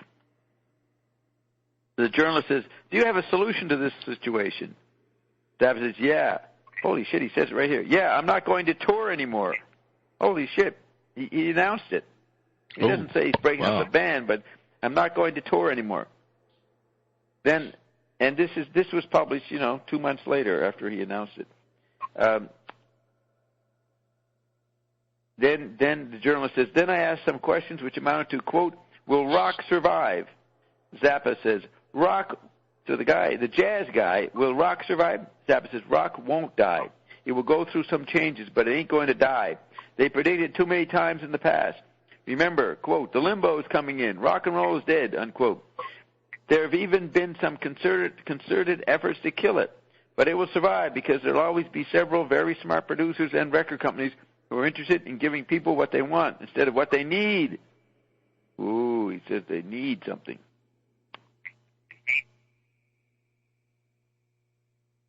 So he goes back to describing the concert. During the concert, the mothers play several long numbers where everybody gets a chance to blow. Since several of the players have extensive jazz backgrounds, that's Don Preston, Bunk Gardner and his brother, and Ian Underwood, their playing in this context clarifies the differences between jazz and rock improvisation. And their playing in this context clarifies the difference between jazz and rock improvisation. An essential quality of the jazz solo is the sense it conveys of forward movement through time, which is the result, I think, says the journalist, of the jazz soloist's role, in even the simplest context, establishing and revealing his identity. In the typical rock solo, this kind of forward movement rarely occurs.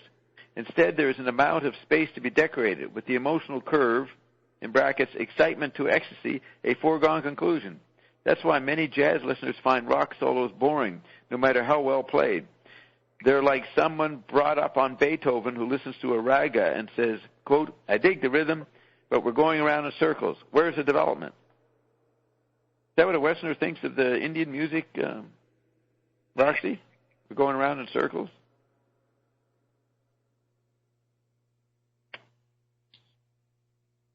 Hey?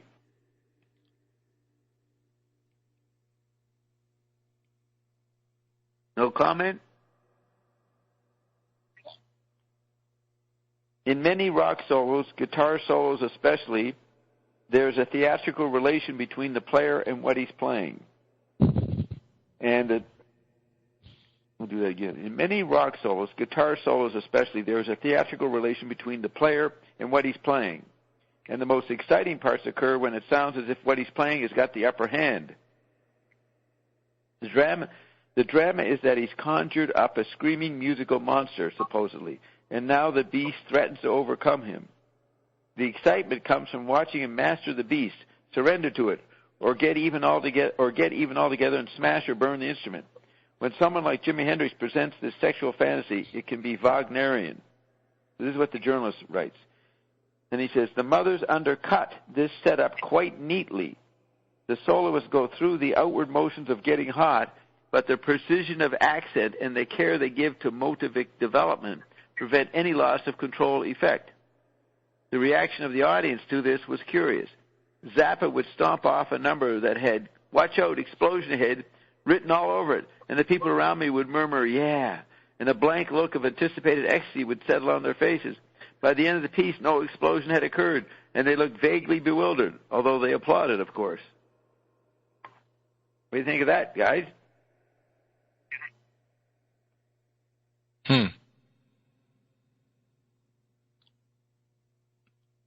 Any comment, Eben? Well, I guess I kind of sense a little bit that he didn't necessarily connect with the audience, and it's hard, I think, for creators that are ahead of their time to expect to be understood. But he was out there, and he did it, and he made such an impact, and so. I mean, that's all you can really do is just to do it for yourself, and hopefully people will get it. Yep. Okay. It says, you have anything to say, Roxy?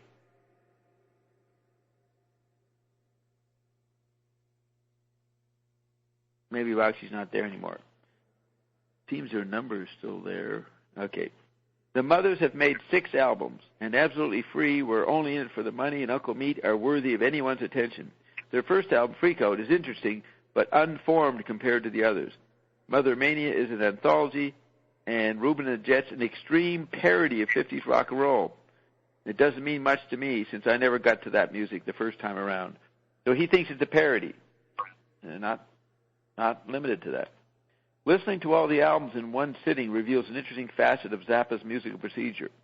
In the pieces with lyrics, the often elaborate rhythmic and melodic patterns are tied directly to the words. One beat and one note to each syllable with few large melodic intervals. Let's read that again. No, I'll finish the paragraph and redo it. This effect carries over into the instrumental pieces, where the tight rhythmic melodic motifs expand and contract as if they had a life of their own. It's an airy, bracing music, and the play of intelligence in it is so prominent that one must respond in kind. I'll read that paragraph again. Listening to all the albums in one sitting reveals an interesting facet of Zappa's musical procedure. In the pieces with lyrics, the often elaborate rhythmic and melodic patterns are tied directly to the words. One beat and one note to each syllable, with few large melodic intervals. This effect carries over into the instrumental pieces, where the tight, rhythmic, melodic motifs expand and contract as if they had a life of their own. It's an airy, bracing music, and the play, I like that, airy, bracing music, and the play of intelligence in it is so prominent that one must respond in kind. Zappa thinks that Uncle Meat is, quote, the best album in terms of overall quality, but his favorite music is on Lumpy Gravy, the album where he directs a large orchestra. It's hard for me to tell why he thinks so, since what comes through is a collage of rock and classical parodies that are disconnected by any standards. What comes through is a collage of rock and classical parodies that are disconnected by any standards. Perhaps he has in mind the album Lumpy Gravy.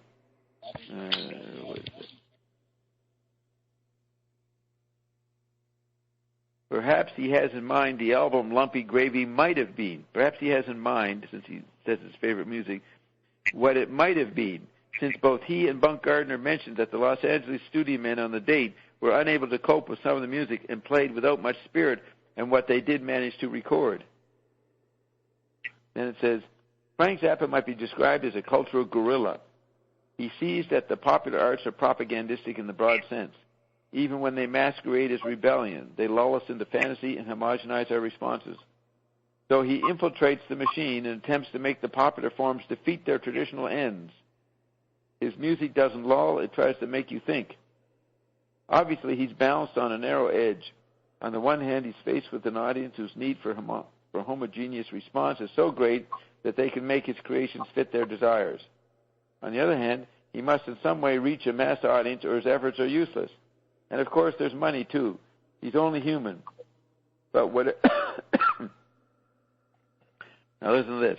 But whatever the outcome, there is still the music. And if any of us are around in 20 years, I think we'll be listening to it. Well, you got that right. Now, we're going to go over to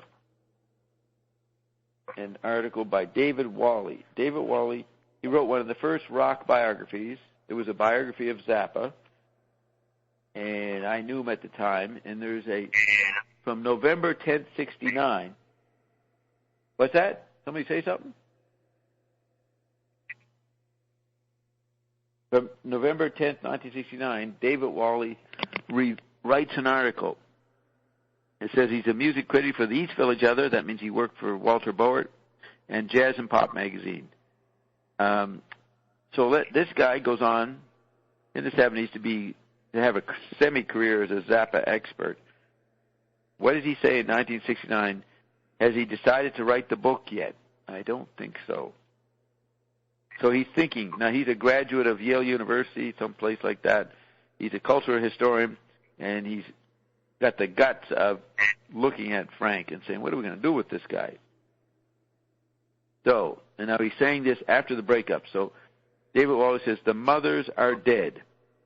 At least that was what the press release said a few days ago. The mothers are dead as a performing unit for a few months. But the way things look at present, they'll not be performing together except on albums. No more performances. No more fiendish Frank's mustache and scowl, quote, laying on you some heavy blues licks, unquote. No more Jimmy Carl Black, the Indian of the group, blowing minds.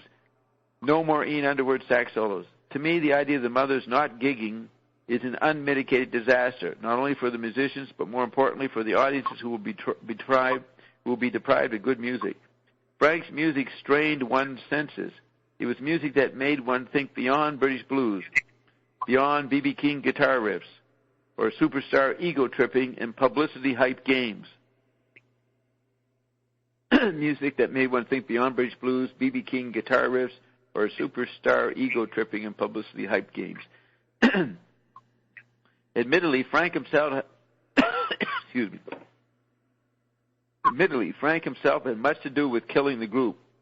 He wanted something his audiences couldn't give him. He wanted understanding. Not that he was a freak, which he wasn't, and needed comprehension. Not that he was a freak, which he wasn't, and needed comprehension. No. Frank wanted something which was impossible to gain from his audience. A composer and a musician, not a pop performer. To be a musician in an age, or indeed a decade, which demands personalities is hard. For a generation which has been raised on hype, it was doubly hard to comprehend when a musician played music without the trimmings and the visuals which normally go with pop music. For a generation which has been raised on hype, it was doubly hard to comprehend when a musician played music without the trimmings and the visuals which normally go with pop music. The mothers had their own set of crazy visuals, but they were incidental to their music. Frank thought that if enough people saw him because he was strange, because he cursed on stage, or because in his younger days he used to slop coffee all over his instruments, people would listen to his music. Frank thought that if he did that, people would listen to his music. He was right and wrong about this approach. Apparently people came to see the mothers because of their visuals, not because of their music. People came to see a show, not to be turned on to a form which was far ahead of his time. Frank became the victim of his own outrageous behavior. He became trapped by his own gags. People listened to him for the wrong reasons. It was the hip thing to do, the hip thing to laugh at the mothers and their music. Oh, yeah, Frank's a freak, and the members of his band are out of sight. Yeah, sure. He can really play those old 50s rock numbers, and with such style, too. Oh, yeah, Frank Zappa, he's such a funny man. And so on. I've heard it many times. The mothers passed out of the performing era because that was the only thing that could be done. There was nothing else left. Quote, nothing to be done, unquote, like Beckett said in Waiting for Godot. I suspect that Frank as well was waiting for the mythical Godot. Though unidentified in the play, perhaps Godot represented understanding, the understanding Frank never got from the public. His public, though, expected that Frank act a part of the clown, the iconoclast. But under that facade was, and still is, a serious, dedicated, and angry composer. Zappa's music may have sounded a little cute at times and complex at other times. It was.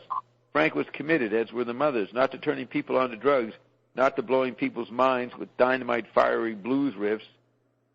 His music was dedicated to turning you inward, to make you reflect on your own environment. Then he lists a few song titles. Plastic People, America Drinks and Goes Home, Trouble Coming Every Day, I'm Losing Status at the High School. Those were a few of his more well-known numbers. And then people used to shout out in the middle of his concerts when there was a lull, play Louie Louie. Dumb joke that was.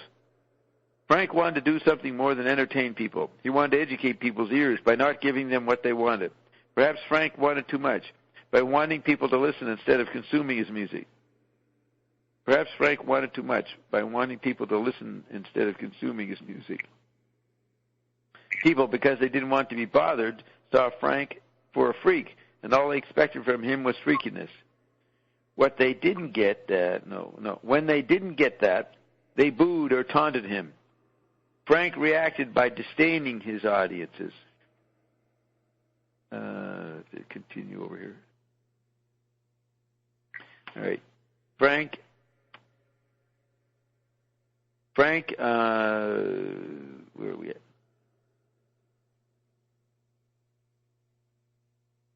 Frank reacted by disdaining his audience's sensibilities. He realized that those who went to see him weren't interested in anything more than themselves being at a Mother's concert telling their friends how strange Frank was that night, or what he said to hecklers. The show was more important than the music, the medium more important than the message. His albums were bought more for curiosity than for what they said, something to terrorize parents. When Frank did Lumpy Gravy and then Uncle Meat, perhaps people thought he had gone too far. No wisecracks, no catchy lyrics, nothing but pure music. Not electronic wah-wah freak-out electric ladybird music, but music that was better than anything being ground out by the atonal anti-masters who had infested America's music schools. Read that again. But not electronic wah-wah freak-out electric ladybird music, but music that was better than anything being ground out by the atonal anti-masters who had infested America's music schools. It was music that was so much better that it should have been played for those people. It was music that was so much better that it should have been played for those people who tyrannized their atonal knowledge over the younger, more impressionable composers who were still unfortunately involved in the university scene. I'll read that again. It was music that was so much better that it should have been played for those people who tyrannized their atonal knowledge over the younger, more impressionable composers who were still unfortunately involved in the university scene. Frank was dedicated to his music as the mothers were dedicated to playing it, burps and all. Few understood the import of his music. But perhaps this will now change, since both he and they will not be on the cultural stump anymore. Why did Frank break up the band? He was going into production of other people's records and some films he'd been working on for the past 3 years. Yes, that's the reason, the official reason why he decided to stop beating his brains out for a majority of people who refuse to listen. When will they publicly perform again?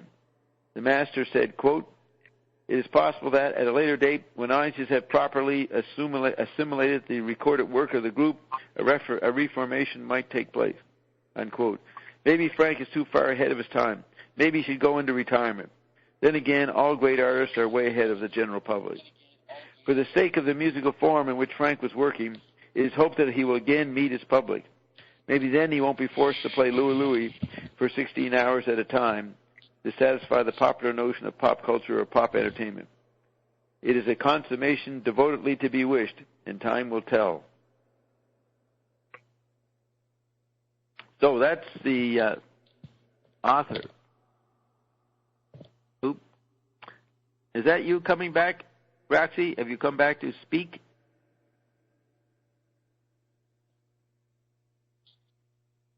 Nope. Bert. No. Bart.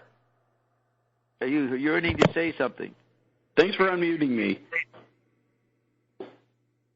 You're welcome. I don't know if Roxy's gone, but you may be subbing in for Roxy. Yes, I caught some of that. It's interesting what Roxy's going through on this phone call, what I've heard so far. She's evoked statements from you about getting a position and your arguments with. Right. What's happening? What are you doing? And she's whether she was joking or not, she was running out of steam on things. I couldn't tell if she was picking up your traits. You mean she just being phatic? Yep. What were you saying? Go ahead. To ask Bart. Or no, Bert. What do you think, Bert? At first I thought she was being phatic, but I thought she was at first being phatic, but in the end, she's very serious because she kept repeating that this is her final payday.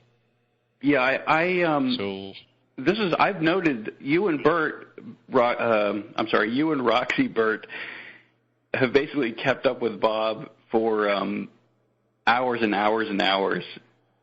So many shows. I've just considered these sort of late night hours, the Bert, Roxy, and Bob segment, Zappa or otherwise, but really, Titanic. The length of time you guys have put in, and have kept it going. It's 120 hours. Bert, it's at least 119, 120 hours right now. Not at least. That's what it is. I know precisely what it is. 120 between you, Bert, and Roxy, or on this payday? Well, not on this payday, but I guess it would be between you, Bert, and Roxy. No. This whole series, we started back in October. It was 113 hours before tonight. We may have done about 7 hours total here on the Zappa part, so that's 120 hours. Add that to 113. Yeah, and reflecting back, I would say that it was necessary, and it's listening to all of the the ionic sort of overtones with Zappa's life and career, and also that he's on your chart. It's necessary to document that, and I think you guys did a very complete job in doing that. Yes. You've done hundreds of hours on McLuhan. You've done a lot on probably Croker, but I don't know if you've done archives for them specifically yet. Just McLuhan and Zappa. But I can see not Croker. And you've done Croker. No, we haven't done much. We haven't done a series. There's nobody who can read Croker that I could do it with. I got you. Okay. Well, I don't see you reading Croker. Well, there was a lot complex, that's for sure. Oh yeah, complex. Yeah, I mean that's just one of the. What'd you say, Bert? There's a lot of what? I said Croker is quite complex. I said Croker is quite complex to read. Yeah. Yeah, and there's also I'm still getting settled here, and that's why I've kind of been intermittently still on the calls. I'm physically doing work at my home here, but there are things that are on my reading list. Mark Hansen is still one of them. Mm-hmm. But it's I've been surprised that Bert and Roxy have been hanging in as long and as consistently as they have, just because. And maybe it's just the hour, but typically there are a lot of distractions that are pulling people away for whatever reason, jobs and so on. But they've held forth. I'm impressed. Yeah, they did a good accomplishment. Just checking. And we could do more. Oh yeah, no, I'm just saying. Basically, we've done. You've done? We've done early interviews. No, we've just gone up to 1969. I mean, we could go to the end of his career, the interviews he did in the 80s, and see if there's anything to say. But I think basically we've covered his attitude, what he was doing, and he kept that attitude most of the time. He'd do variations of his personality in different contexts through the years, but he was consistent to this stated objective that we read in the late 60s interviews. Hey, Bob. Whether he was a Don Quixote or not. Bob? I mean, he wanted to... Did somebody say something? It's Evan. I hear you. Yeah. It was Evan. It's Evan. Hey, I just want to thank you so much for allowing me to powwow with your Zappa crew. I have to turn out and in, and so thank you so much, and I will see you next Saturday or Tuesday or something. All right, great. Thanks a lot, Eben. All right. Bye, Bert. Hi, everybody. Take care, Evan. Bye, Evan. Okay, bye. Bye.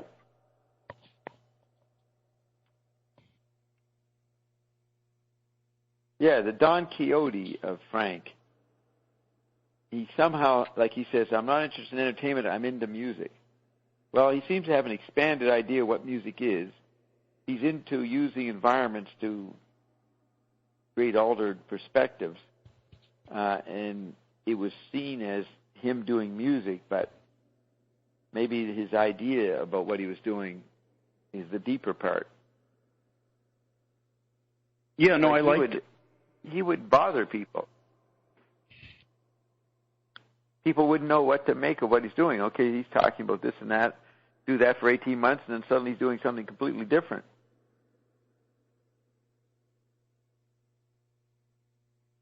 Right, and he's going from contradicting what he said he was going to do.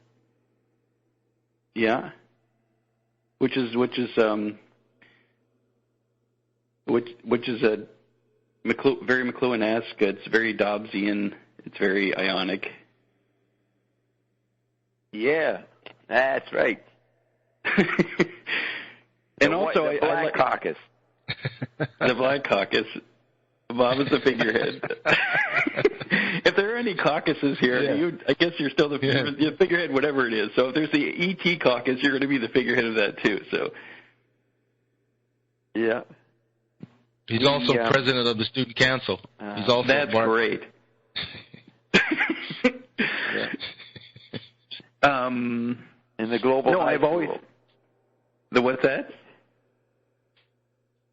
In the global high school. In the global high school, yeah. Oh, we've advanced because we were elementary school age before.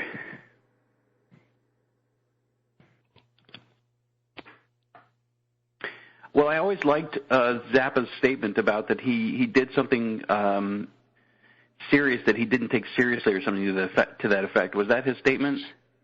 Right. Yeah, he said people can't understand how you can seriously do something you don't take serious. Right.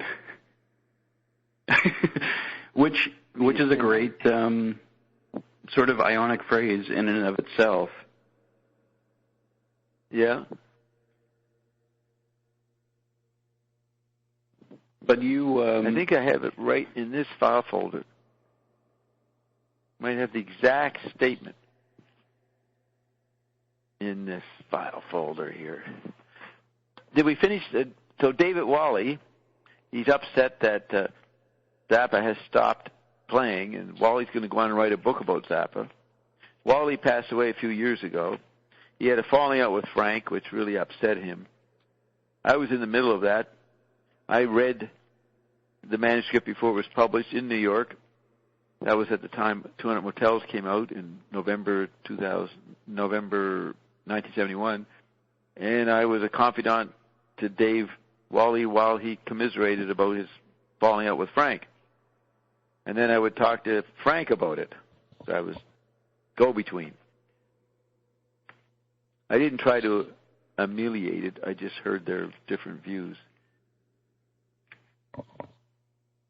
Okay, so I'm looking for the LA Free Press interview so we can read exactly what he said. Just a second. Around what year?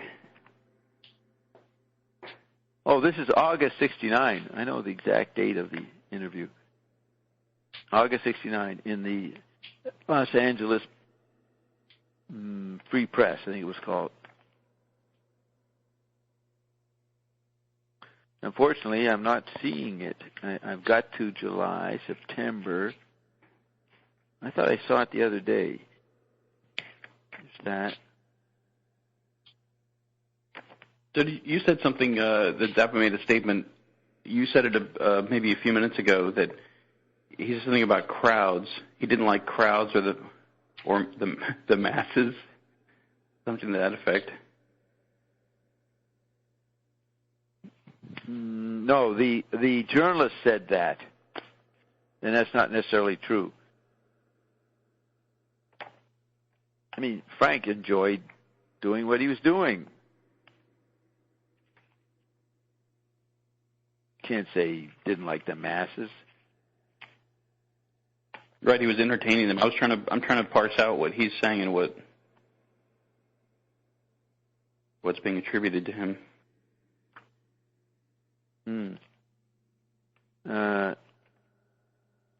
I'm looking at, I think I'm getting close to the article.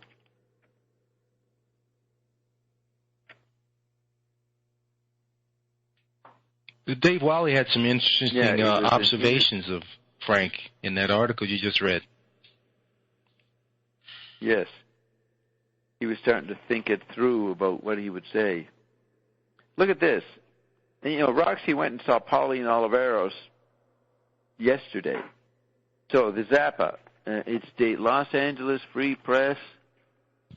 Looking for the date.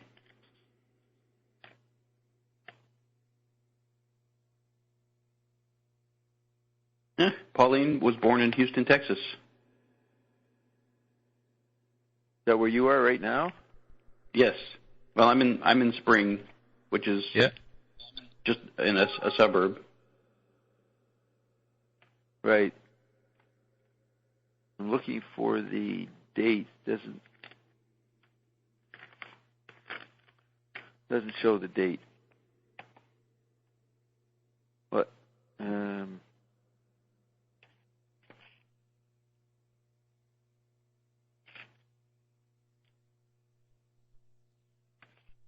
Well, I have an advertisement from the paper, but I don't know if it's the same day as the interview.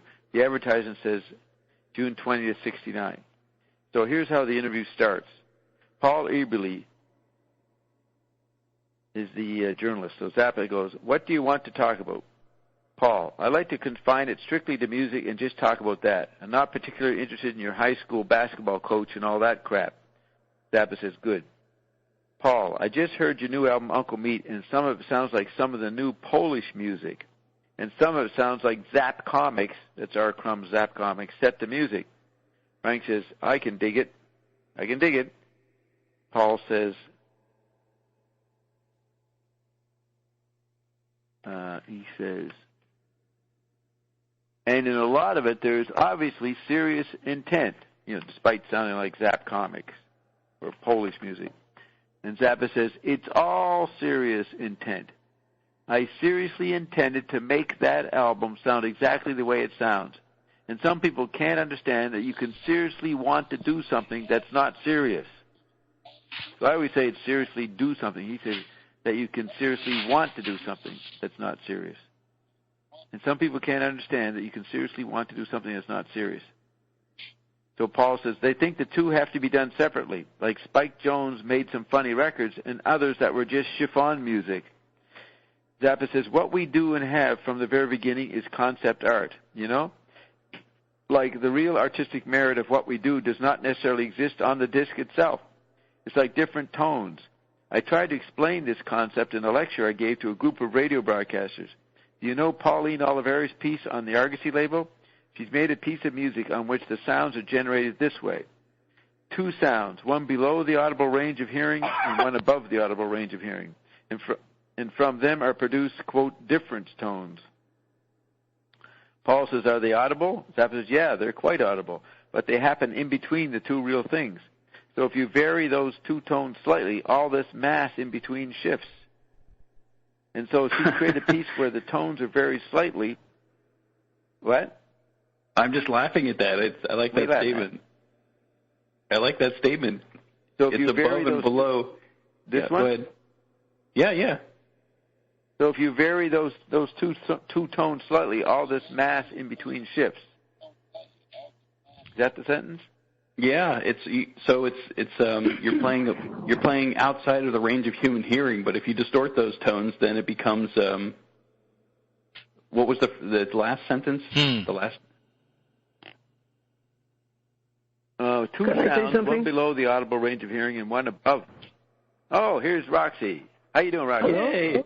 Go ahead. Yes, but one of Bert was interested in how technology has expanded our perception to hear with or be aware of much more frequencies that we will be able to hear without these aids. So that's one of the things she was always interested in experimenting with, how to expand our hearing capabilities, and that's how she developed this idea of quantum hearing. Oh. Because with technology we can be aware of many aspects of sound that maybe without the visualization, for example, of waveforms and other sound parameters, we will not be able to distinguish or to somehow modify them. So what Zappa's saying here in 1969, 46 years later, 47 years later, she's still working on this idea. Yes, right? How the human perception and cognitive abilities have been expanded by technology. And well, that's ionic, and that's what McLuhan says. So she's not against technology. Oh. No, I think she explores all types of sound, acoustic and synthetic.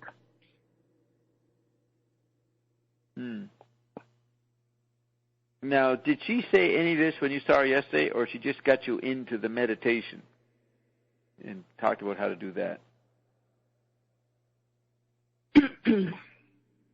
No, I read before this. She had quantum hearing, but through music, one of her interests is how somehow sound connects you to what she thinks is spiritual. Yeah, she's reaching for, but that's not fossil. Yes, because she thinks creation and music making is a way to connect with this thing people outside the ionic ideas called spirit. Like some type of connection with the thingness. And she has been interested in many aspects of sound, how sound creates community, how sound heals, and how we perceive, for example, a space with sound, for example, the Doppler effect or stereo, or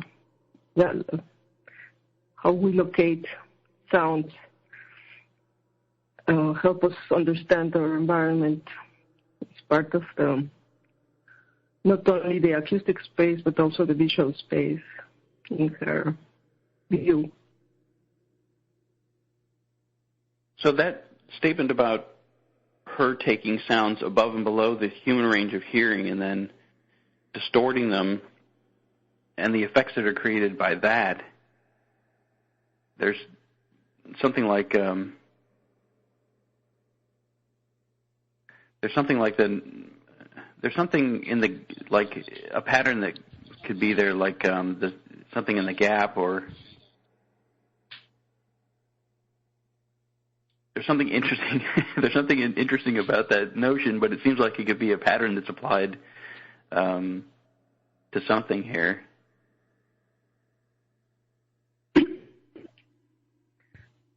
Yes, because another thing is how, for example, whales or communicate in big distances. And, for example, or this galaxy of water through sounds,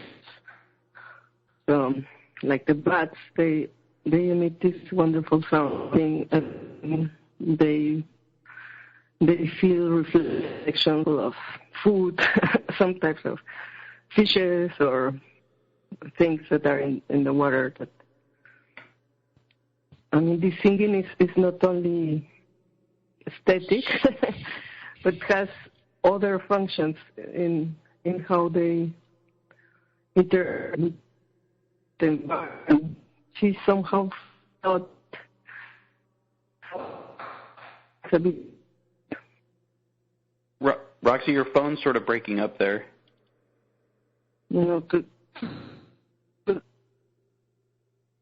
Hey, Roxy, let me call you. I'll bring you on the line so it'll be clearer. Okay?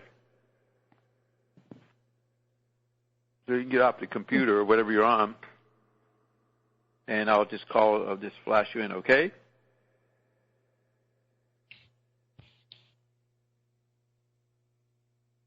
Hey?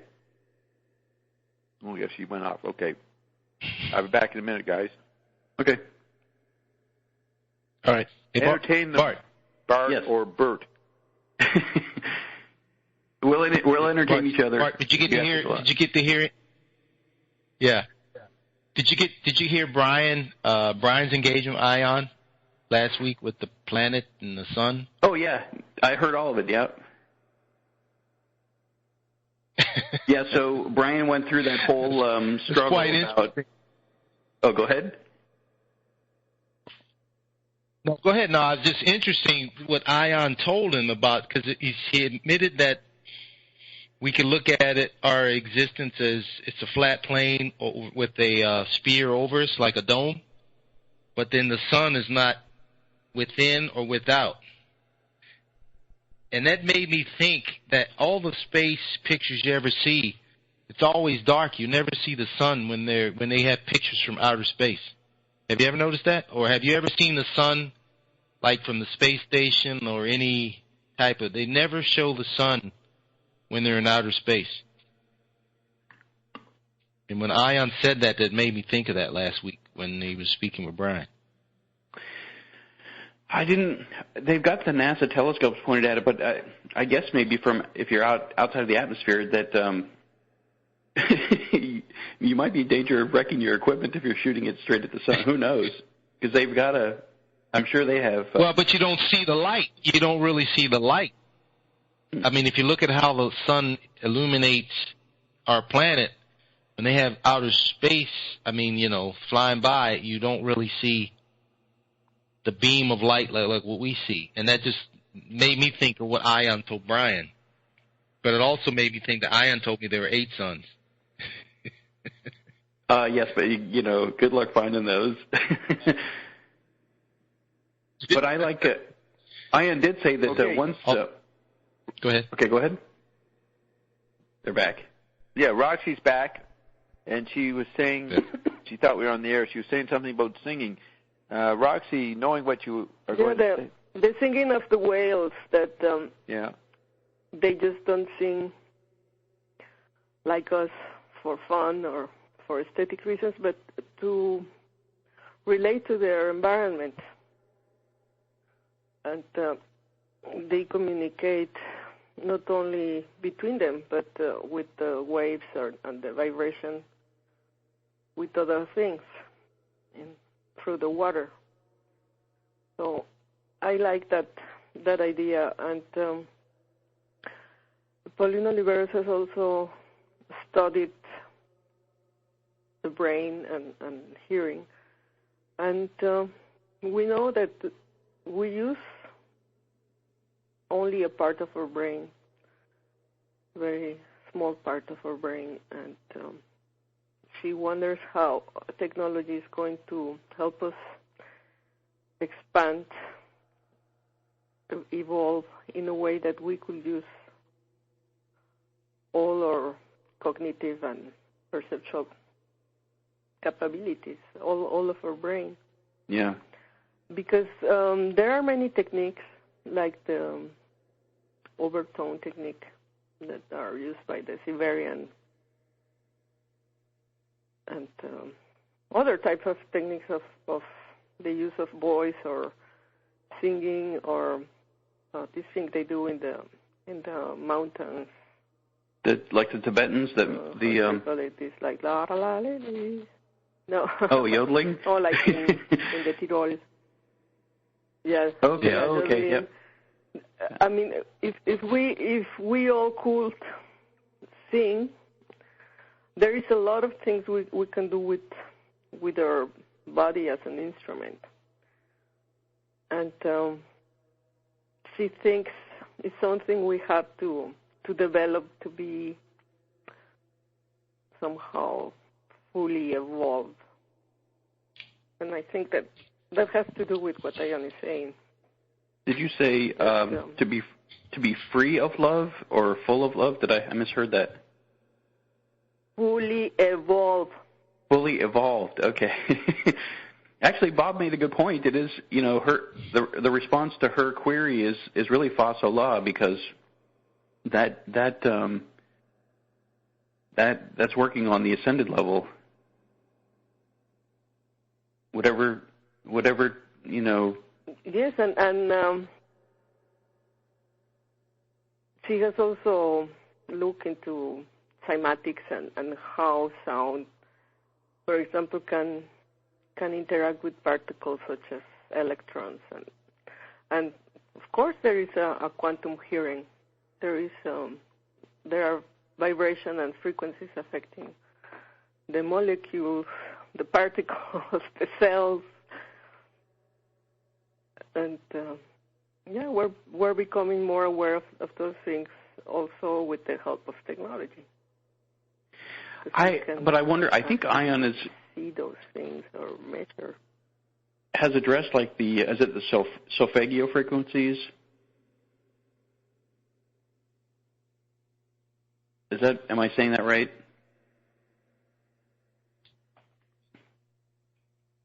I yes. didn't hear. You are. Okay, solfeggio frequencies are... Frequencies, sorry? It's solfeggio, SOLFEGGIO.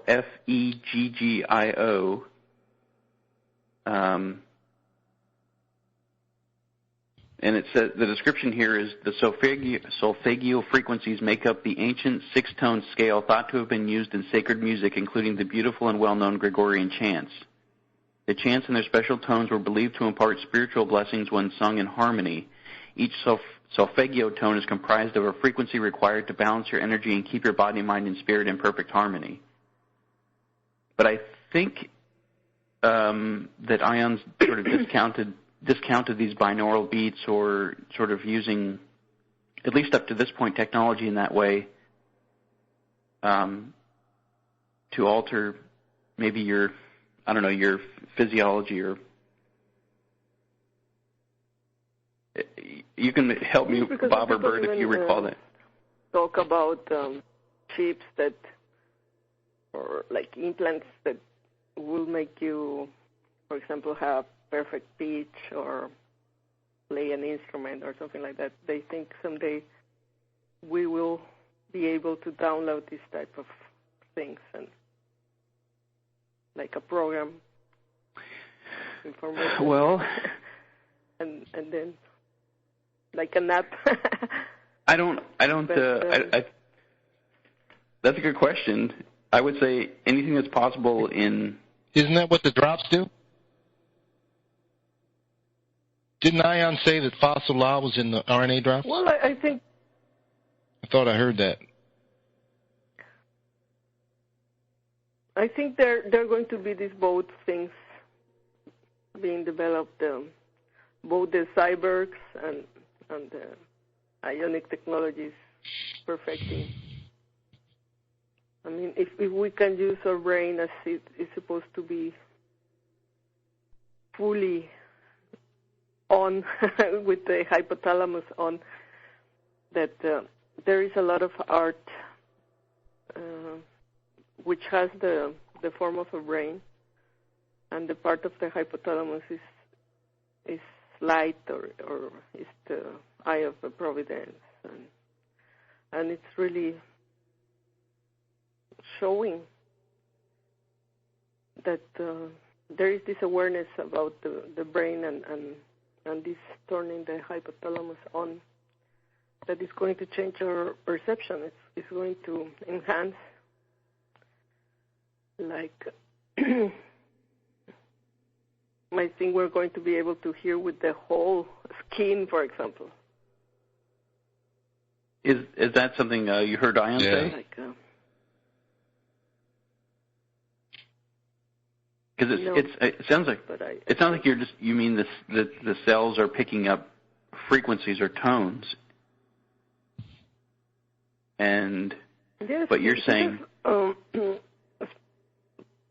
he's saying a lot about the magnetism and the frequencies, and that's how cells communicate with electric impulses, magnetism, and chemistry.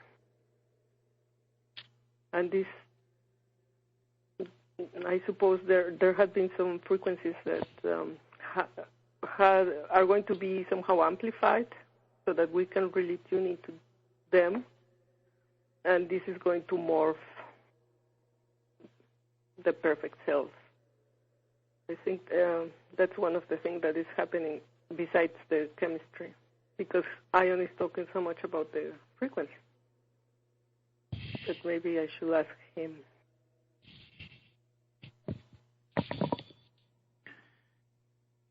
Yeah, yes, I really like the concept of Paulino Libero about this quantum hearing at the cellular level, because for me it sounds very ionic. Yeah, and I was trying to get a pattern from her pulling from above and below the human range of hearing, and then like rubbing those things together and having effects come from that.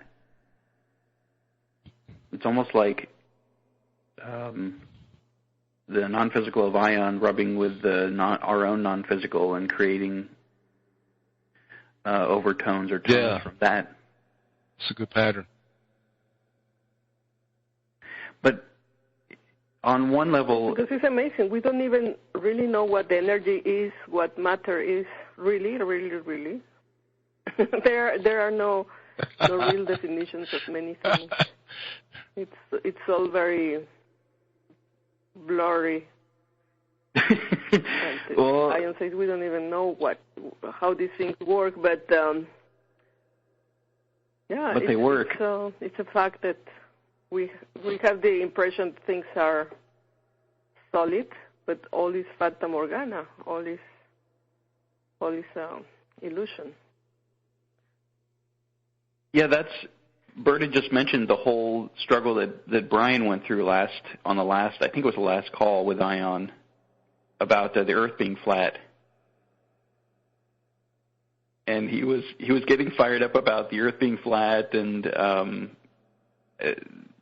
asking if there was even a ball at all or what it was we were on. And I think after several minutes of him going back and forth with Ion in this sort of struggle, he sort of loses it. Says, "Well, now I don't know where the hell I am." He's even more lost than he started. And then Bob sort of interjected that you have to let go of your visual bias. You have to stop worried about the visual, and move into your tactile, into the interval. So it's basically non-visual. It all falls back to what you see is not real and what you can't see is real. Yes, but Ian was saying that too. Yeah. I think last to pay this when he was saying we have telescopes, and all of a sudden there is no Pluto and there is a new planet. Explain me that. So this is the type of things that he says shouldn't be but are. And right, the ninth planet. I suppose all these things. Yes. Maybe were or are like the Earth is flat, and all these models. Yeah. has been somehow created and now the veil is and maybe, like Ian said, as we read the story, we are changing the vanishing point, but maybe things were really different before. Like when he says there was no America, America came out from something, appeared, a new world. That's the type of thing that might seem illogical, but that's the way I suppose it really is. Ion defined a planet as a celestial body held to influence the fate of human beings, and then says you can loop into or without of it, meaning a planet, but without gravity, which is fixing to change, you're not going to recognize the planets anyway. So that's when they said that Brian was very apropos to question the validity of all these things, the time-space fields and so on. So our perceptions are going to change. Yeah. Well, obviously. Yes, and that's today tied in. I saw that's that it's about connecting frequencies. So the connecting of the worlds of the different. It has to do with this connection of frequencies. I think there was, there's also, is it a connection or is it like an acclamation? Because Ion's made statements to the effect that there are new frequencies coming into the planet or over the planet or however you want to say that, and that we're taking the completement formulas and sort of and engaging Iondom as a way to become acclimated to those frequencies that are sort of flooding or like the two universes smashing together. Yes, because it's the thing with the castles and many constructions and streets. Right, and that's what I was going to say. It's all interconnected. And with Google, you can connect like Chambord with Egypt and with this and that and that. And so it's this weird net of things that are connected. And for example, the cathedrals were really made to amplify, to resonate. And I suppose all these ascended people were trying to reconnect with the non-physical through these constructions, with these frequencies, and maybe they thought the wine was what the RNA drops are, because they are all into wine. And because of the Bible, that's the blood. Yeah, that's trying to connect. It's just going through the, it's remembrance. It's remembering. But it's you're not able to really connect until you get here. That was the porn. It was the porn, yeah. That was the You'll be drunk on it. Of all the mass and the transmutation and all this is the form of the RNA drops of the completion. It's the ascension, the connection, the real transmutation of the blood.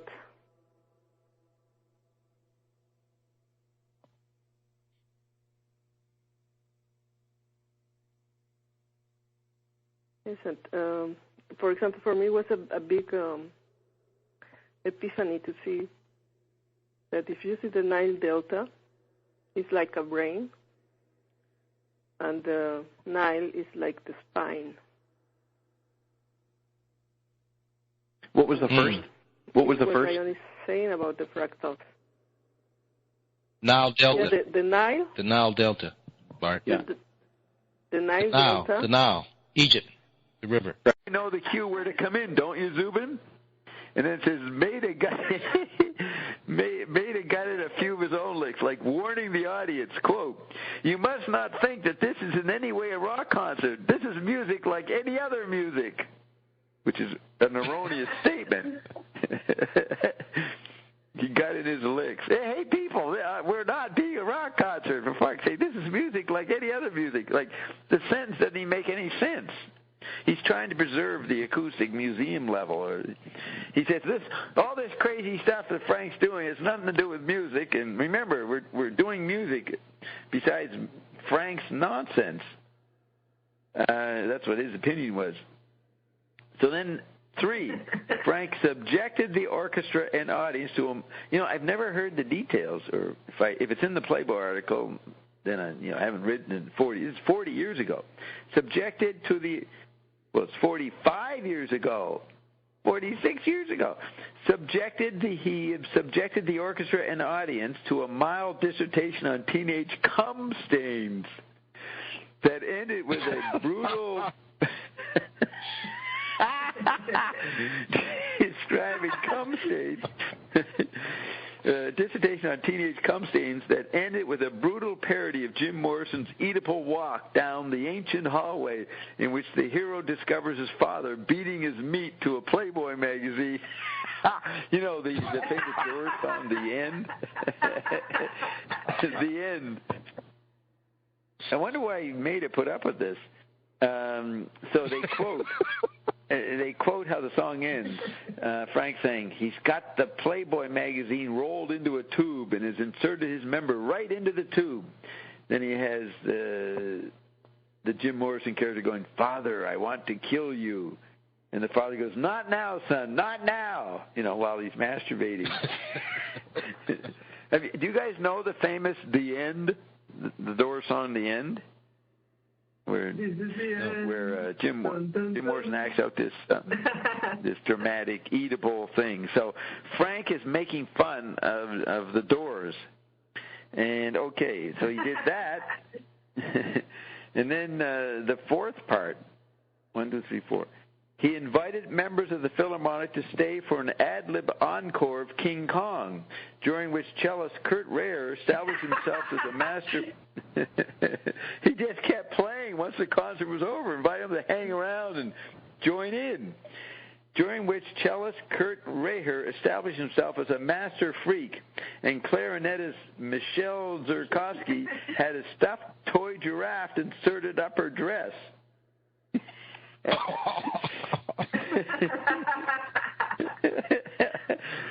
So Frank was doing what he was used to do in New York at the Garrick Theater, all his props and doing sexual innuendo and other absurd stuff. He forced the orchestra to do that. So that was the main inventory. Then it says, musically, Zappa presented a few surprises, since his material has always combined rock and classic elements. His version of Edgar Varèse's Integrals and his own 200 Motels for Mothers and Orchestra included the usual Zappa riffs from Varèse, Stravinsky,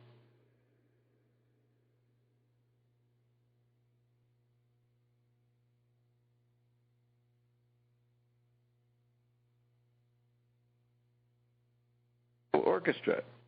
In general, the sound was terribly distorted, although it did indicate how closely, on purely essential basis, an amplified rock band can resemble an acoustical orchestra. But as Zappa pointed out in his opening statement, quote, "When you play music in a hall designated for basketball, you take your chances," unquote. So Frank knew the environment. He's pointing out the environment. This lab is made up of this type of halls, there's a lot of reverberation. So right. That's why there should have been a lot of distortion with the orchestra and the band. Right. Because so Zappa, but as Zappa pointed out in his opening statement, when you play music in a hall designed for basketball, you take your chances. Well, that's also a statement to Zubin Mehta. When you hang out with me, you take your chances. And then he proceeded to humiliate the orchestra. I wonder how much of that was planned. I mean, did he surprise Zubin Mehta? Was it agreed upon? Maybe the Playboy article will tell us. So we'll do the Playboy article some other time. I mean, it's long, so. No, hit it, Bob, hit it. You want to hear the Playboy article? Hit it, Subin. Yeah, hit it.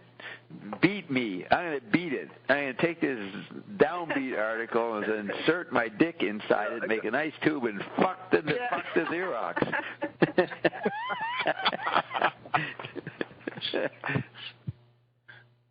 Look, it's early in the morning. People are starting to come in. Garan is there, another anonymous, and Sean. But we can't have you come in, I don't think, and interrupt the panel. Now, are you guys serious? Let me see if I can find that article. Let's see, Ken. I'd have to go to the Zappa, or the major Zappa archive. Let's see. That is, click on the Zappa thing, go to, down at the bottom, all Zappa articles, killuglyradio.com. Excuse me. So there's a list. 1970, June's Stereo Review. No, they do not have it there. So we go to another archive.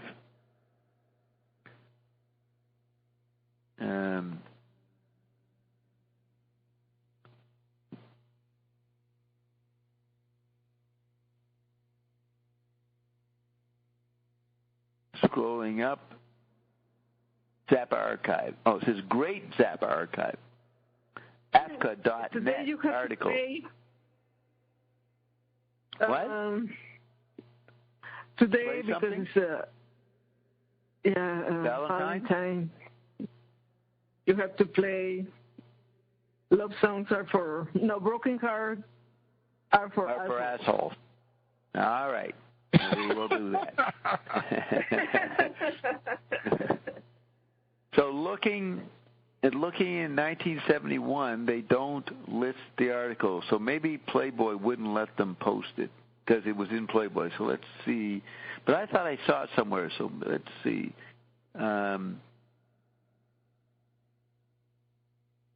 It's not there. So Rolling Stone, Big Ten, Disco, 69, 70.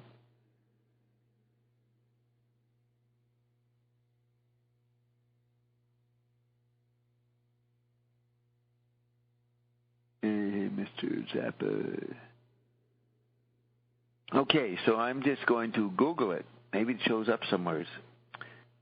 Zappa and Zubin Mehta. Zappa, Zubin.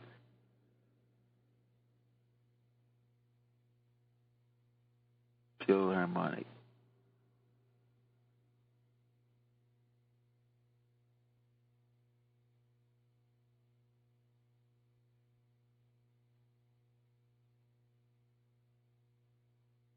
There's actually, you can listen to the fucking thing. Holy shit, there's actually, on YouTube, it's an hour and 42 minutes, almost 2 hours long. Here's the deal. Now, a few of us have here. Look, Zappa's got them laughing right from the beginning, but look at the distortion. Yeah, we're under pressure. We're going to try and do a good job for you. There's no way to tell exactly what's going to happen. First, the tape recorder breaks down. You just don't know. When you play music in a hall designed for basketball, you take your chances.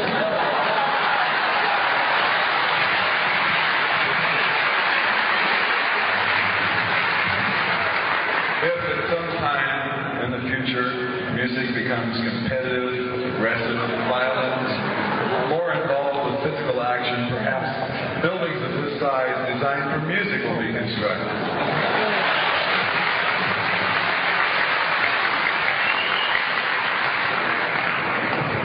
Oh, one other thing. Would Don Preston, our organist, please stop vomiting and come up onto the stage?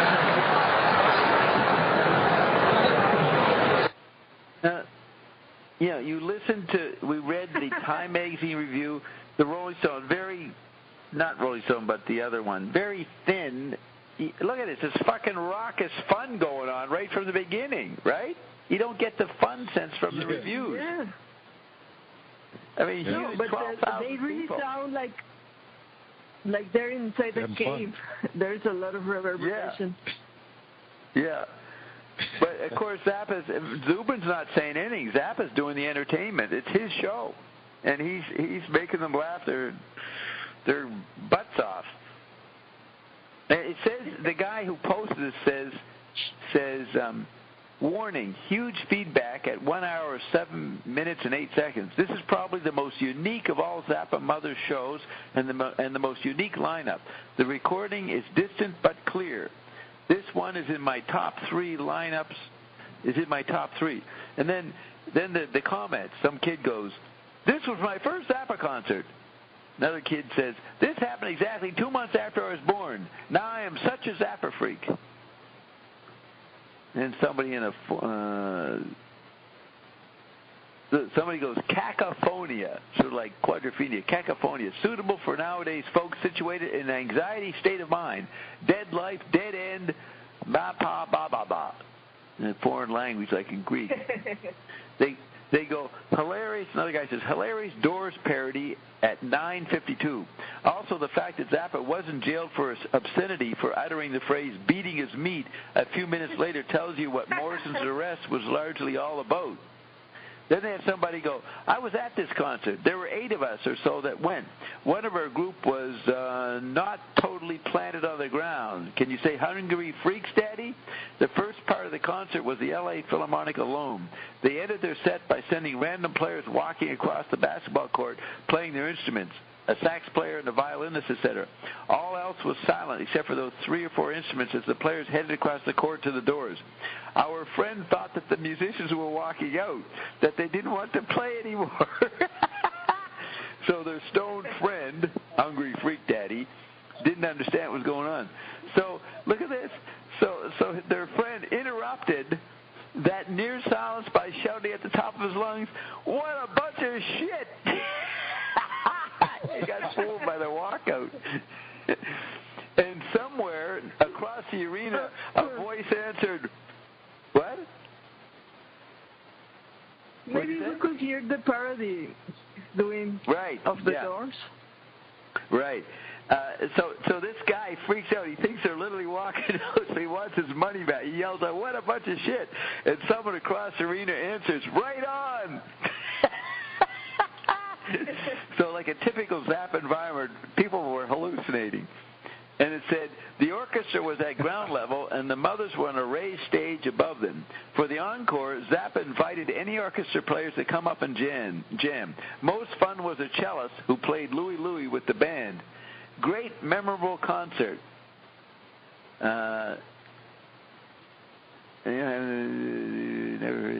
Someone says, thank you so very much. Never heard this version with Ray, Don, and Billy, just previously to the Flo and Eddie run. The stuff with the orchestra sounds real nice. Viva Zappa. So let's go to the 9-minute and 52-second part. 9 minutes.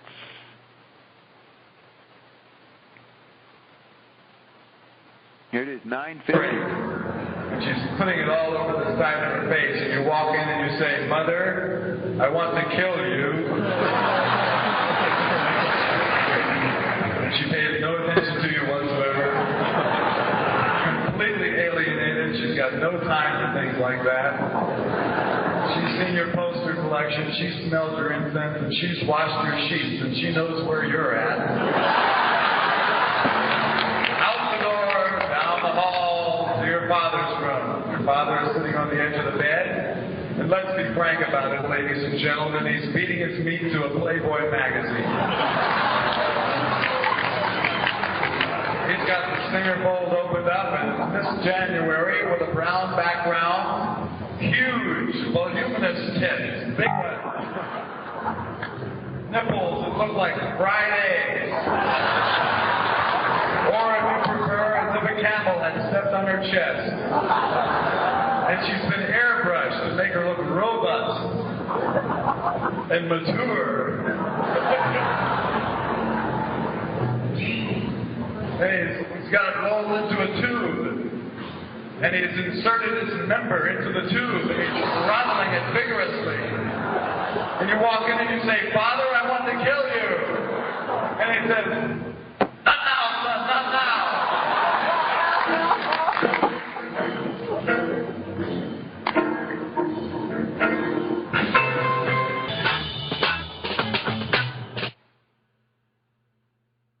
Man, Jimmy Page, in fact, they couldn't play like that. That fucking guy's a monster. They couldn't allow him to be known. He was just so great that he could have dominated and become president of the United States. You know what I mean? They had to keep him off the radio. He was just too good.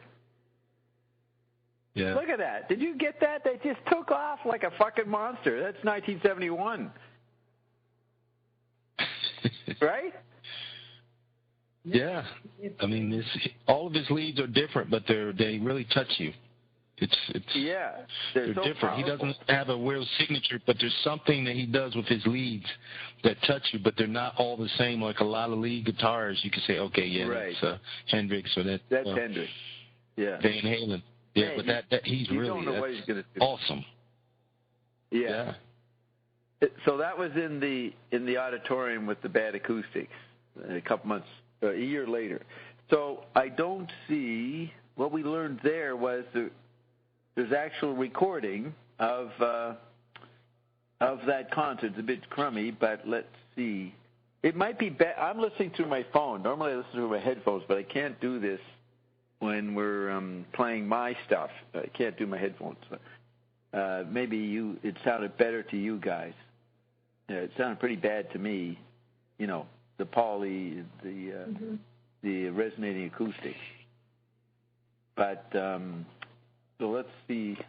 I didn't see all. Okay, what do they say? 37 Philharmonic Zuba.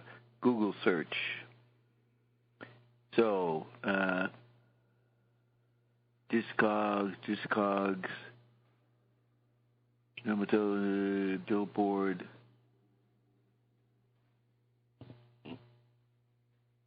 So we'll just have to.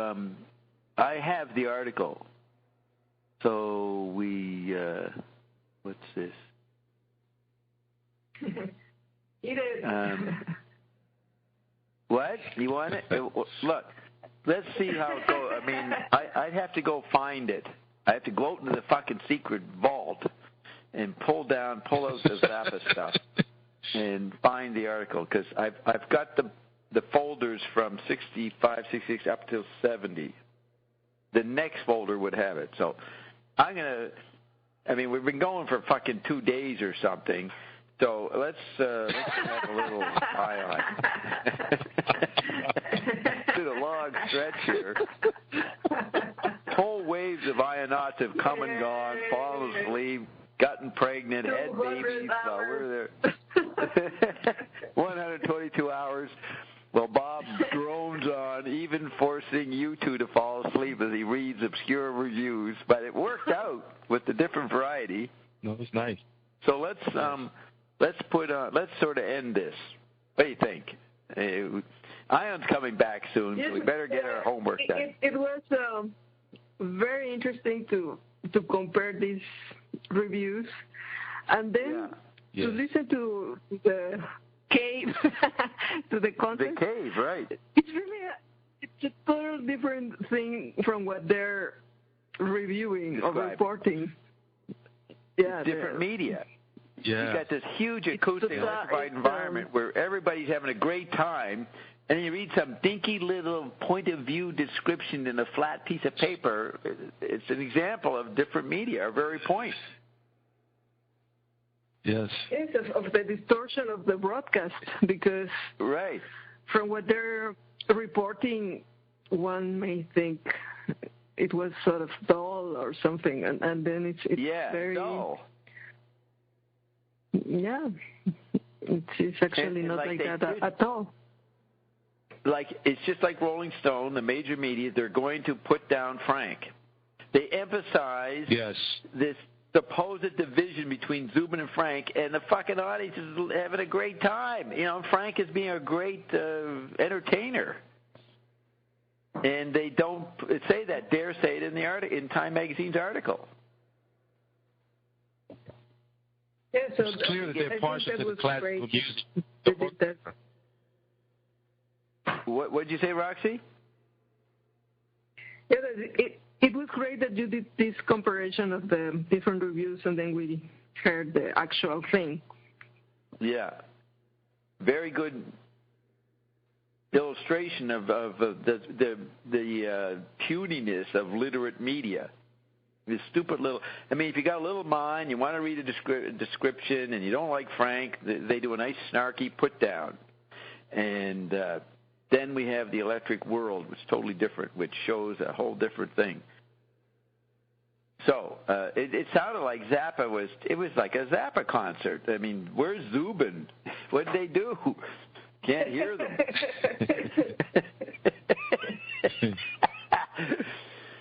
Frank was putting the effects, proceedings, and causes in there. He knew they'd want to walk out, so he had them pretend to walk out, and somebody got pissed off that it really was happening. It was like somebody, the guy, the people that brought the guy who yelled see this and report in the comments. See, with the Googler, everybody can find out anything pretty quickly because there are always friends reading things, and so, hey, they're talking about that concert I went to. And they call up Billy, hey, you were the guy who yelled out. Hey, let's describe it. Speed up of interconnected facts happening there. Okay. Yeah, but in a way, I think we have to do this type of metanoia, of cleaning up all these things that have been accumulating through the alchemists and the mystics and all these things, all these labyrinths that have been created trying to break the codes. Because there is a logic and the symbols and all these things that people see in there and try to find a system of knowledge and meaning to, for example, the system of cathedrals, the castles, the temples in Egypt, and how all these buildings are aligned in other cities of the world. And I think it's very important that Ion is just cleaning all this. And it's very interesting how, what you asked, that all the thunders are actually projections of our own body. And we thought we were expanding, but we were just being fragmented. Yeah. But somehow this expansion is taking us back to the wholeness. Yeah, we are being extended. The mind brings in the numbing and the retrieval or the attempt to get back to what was comfortable. Now, did you notice in the MDA discussion, I remember this being said, I don't know if it was said here, it might have been said, you know, in the previous recording, I did the end of I started off the MDA. I think I'll play that. It's like the last 10 minutes or something. The first part of the MDA book, you didn't hear, and there's some important stuff in there, because they didn't talk about, when what you heard, they didn't talk about the flipping of the wicker wire, or the two tunnels, two funnels, right? You didn't hear that. No. Yeah, what the drug does. So I actually talk about that at the beginning of the 84. This is 84B you heard. Most of 84 can't be heard, but the beginning when I did the book. So let me continue here and play actually it's at the end. I'm starting the MDMA book, and I don't know that they're going to leave for a minute or two or something. So we had to stop, and then they came back. So let's hear this. Pretty interesting. So mute everybody. Well, yeah, mute everybody. All participants are now muted. Start this.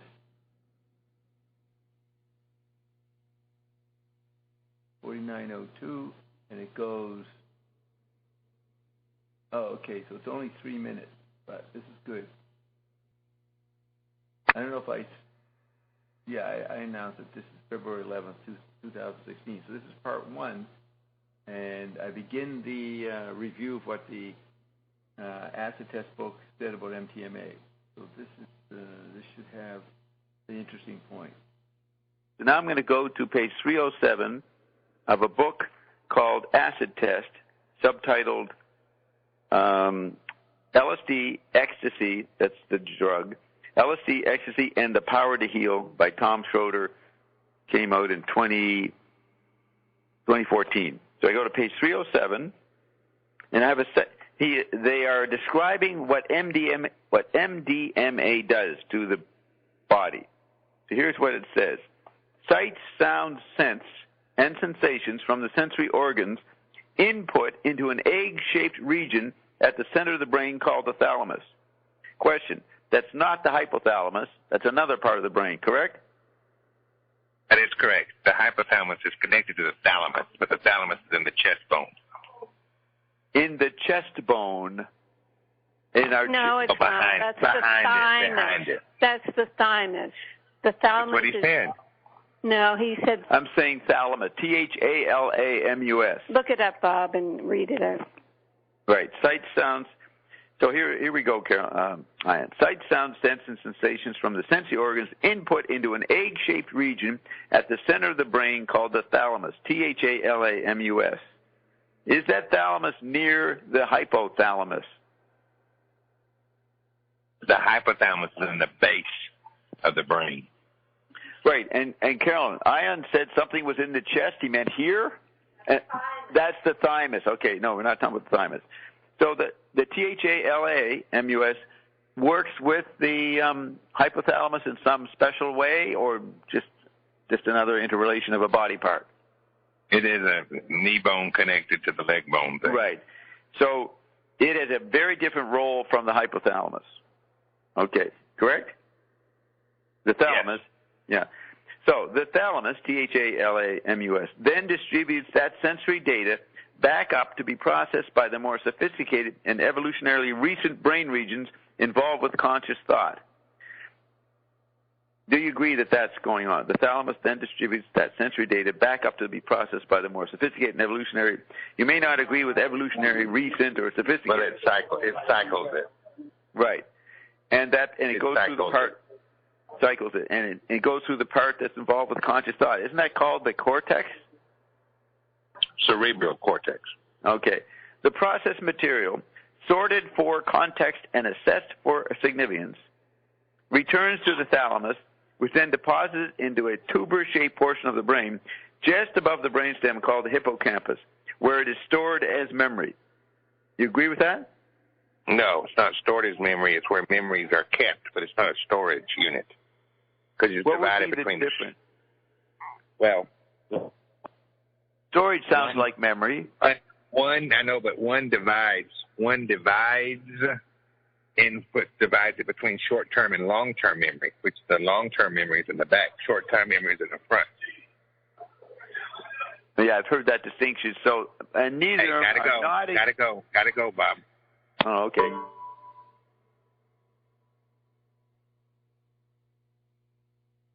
I didn't hear the wireless stuff.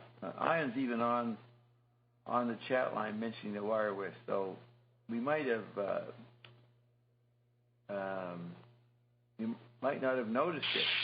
We did hear this talk about the bliss. Like I ask about something, and they say, "Well, no, about the bliss. How does the bliss happen?" And it happens because the wire funnel gets flipped. You guys don't remember hearing that in the previous session? No. They do it somewhere else. Let's see. Oh, yeah, there it is. So that. Oh, you heard it. I'm going to go just play it back for you so you get this. Really interesting. I'll just go back and replay that part.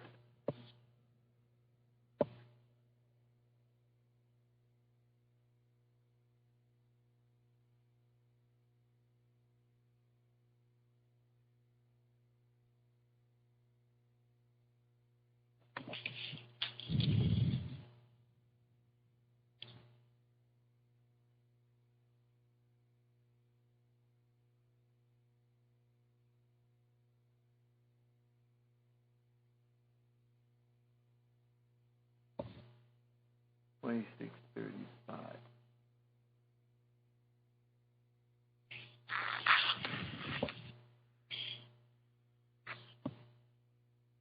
Okay, well, listen to this. MDMA. Why does it give? What is the chemistry that makes it do what it does, even though it's temporary? The bliss. Why is the that dopamine? It flips the dopamine the way the dopamine receptors process information. You remember the funnel? Yes. It inverts. It inverts that funnel, or the perception of it. It inverts it. What's up is down, is down is up. And when you change that, that's all you have to change. It shifts. It becomes a say trip. Right. And does science even know that? What you just said? No, they don't. Even they know think what they do. They play that. They play that song really quickly when they don't know what else to say. But yeah. You know, I look at the. Okay, so did you hear that, Bert?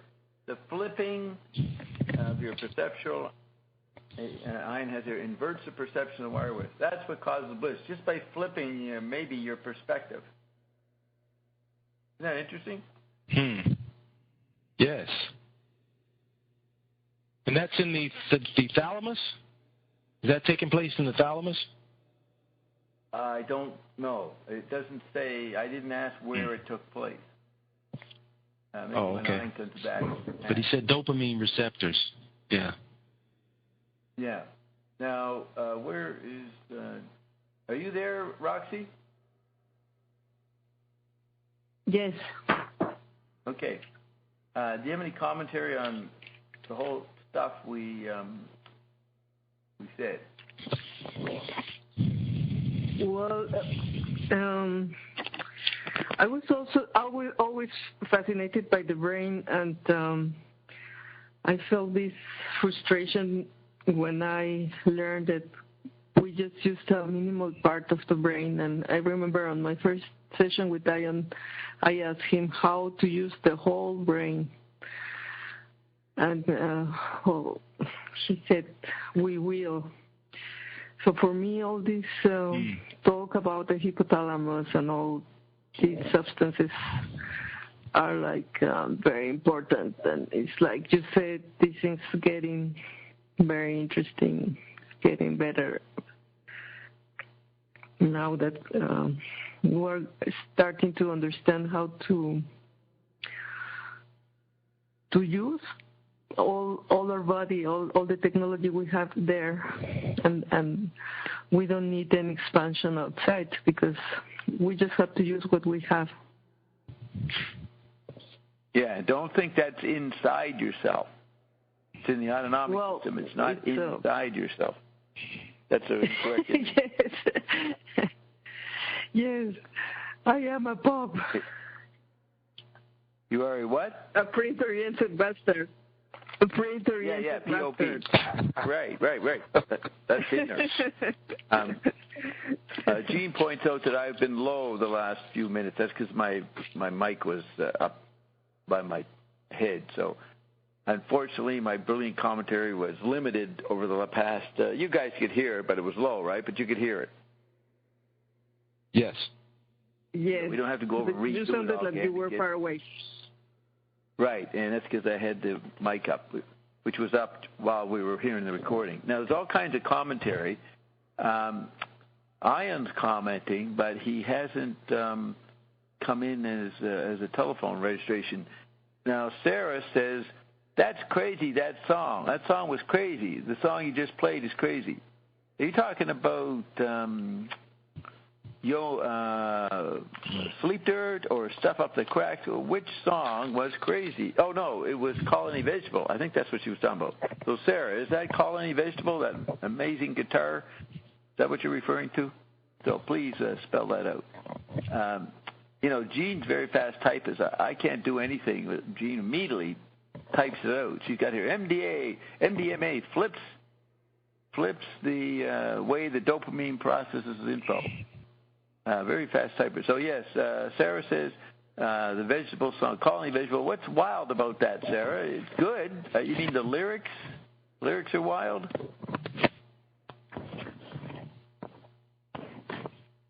Anyways, I should start bringing people in, but I'm waiting for Ion. We're pretty well finished. Oh, I found the Playboy article. And if Ion isn't going to be here for a while, I should maybe read it. What do you think? You want to hear it? The Playboy... Yeah, what was the phrase? Hit it. Yeah, hit it, Bob. But I don't want to start it because Ian might come in any minute. Let's see. But what the heck? Let's read it. Not that long of an article. It'll take a while. But if Ian's not going to come in right away, let's see what they say.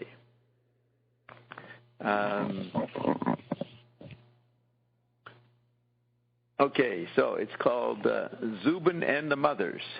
Article by F.P. Tullius, Tullius, being a chronicle of the curious musical carryings-on between the Los Angeles Philharmonic and Frank Zappa's freaky band of minstrels. So it begins with a quote from Zappa. It says, Frank Zappa's closing message to tourists at the Hollywood Whiskey A-Go-Go, December 1965. His quote is, if your children ever find out how lame you are, they'll murder you in your sleep. Now, remember, he later does the Jim Morrison thing. Father, I'm going to kill you. The father says, no, don't kill me. Now, let me beat myself off first.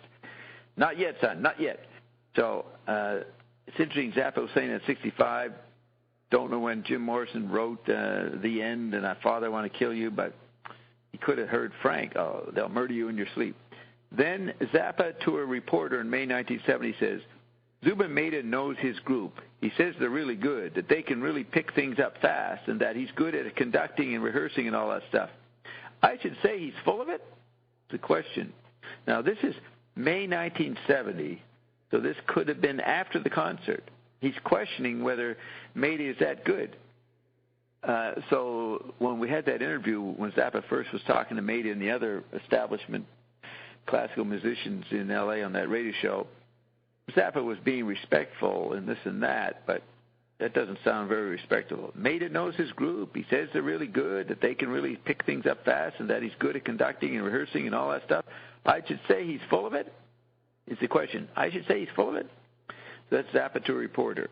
Then Susie Cream Cheese, quoting the back of the Freakout album, it says, these mothers is crazy. You can tell by their clothes. One guy wears beads and they all smell bad.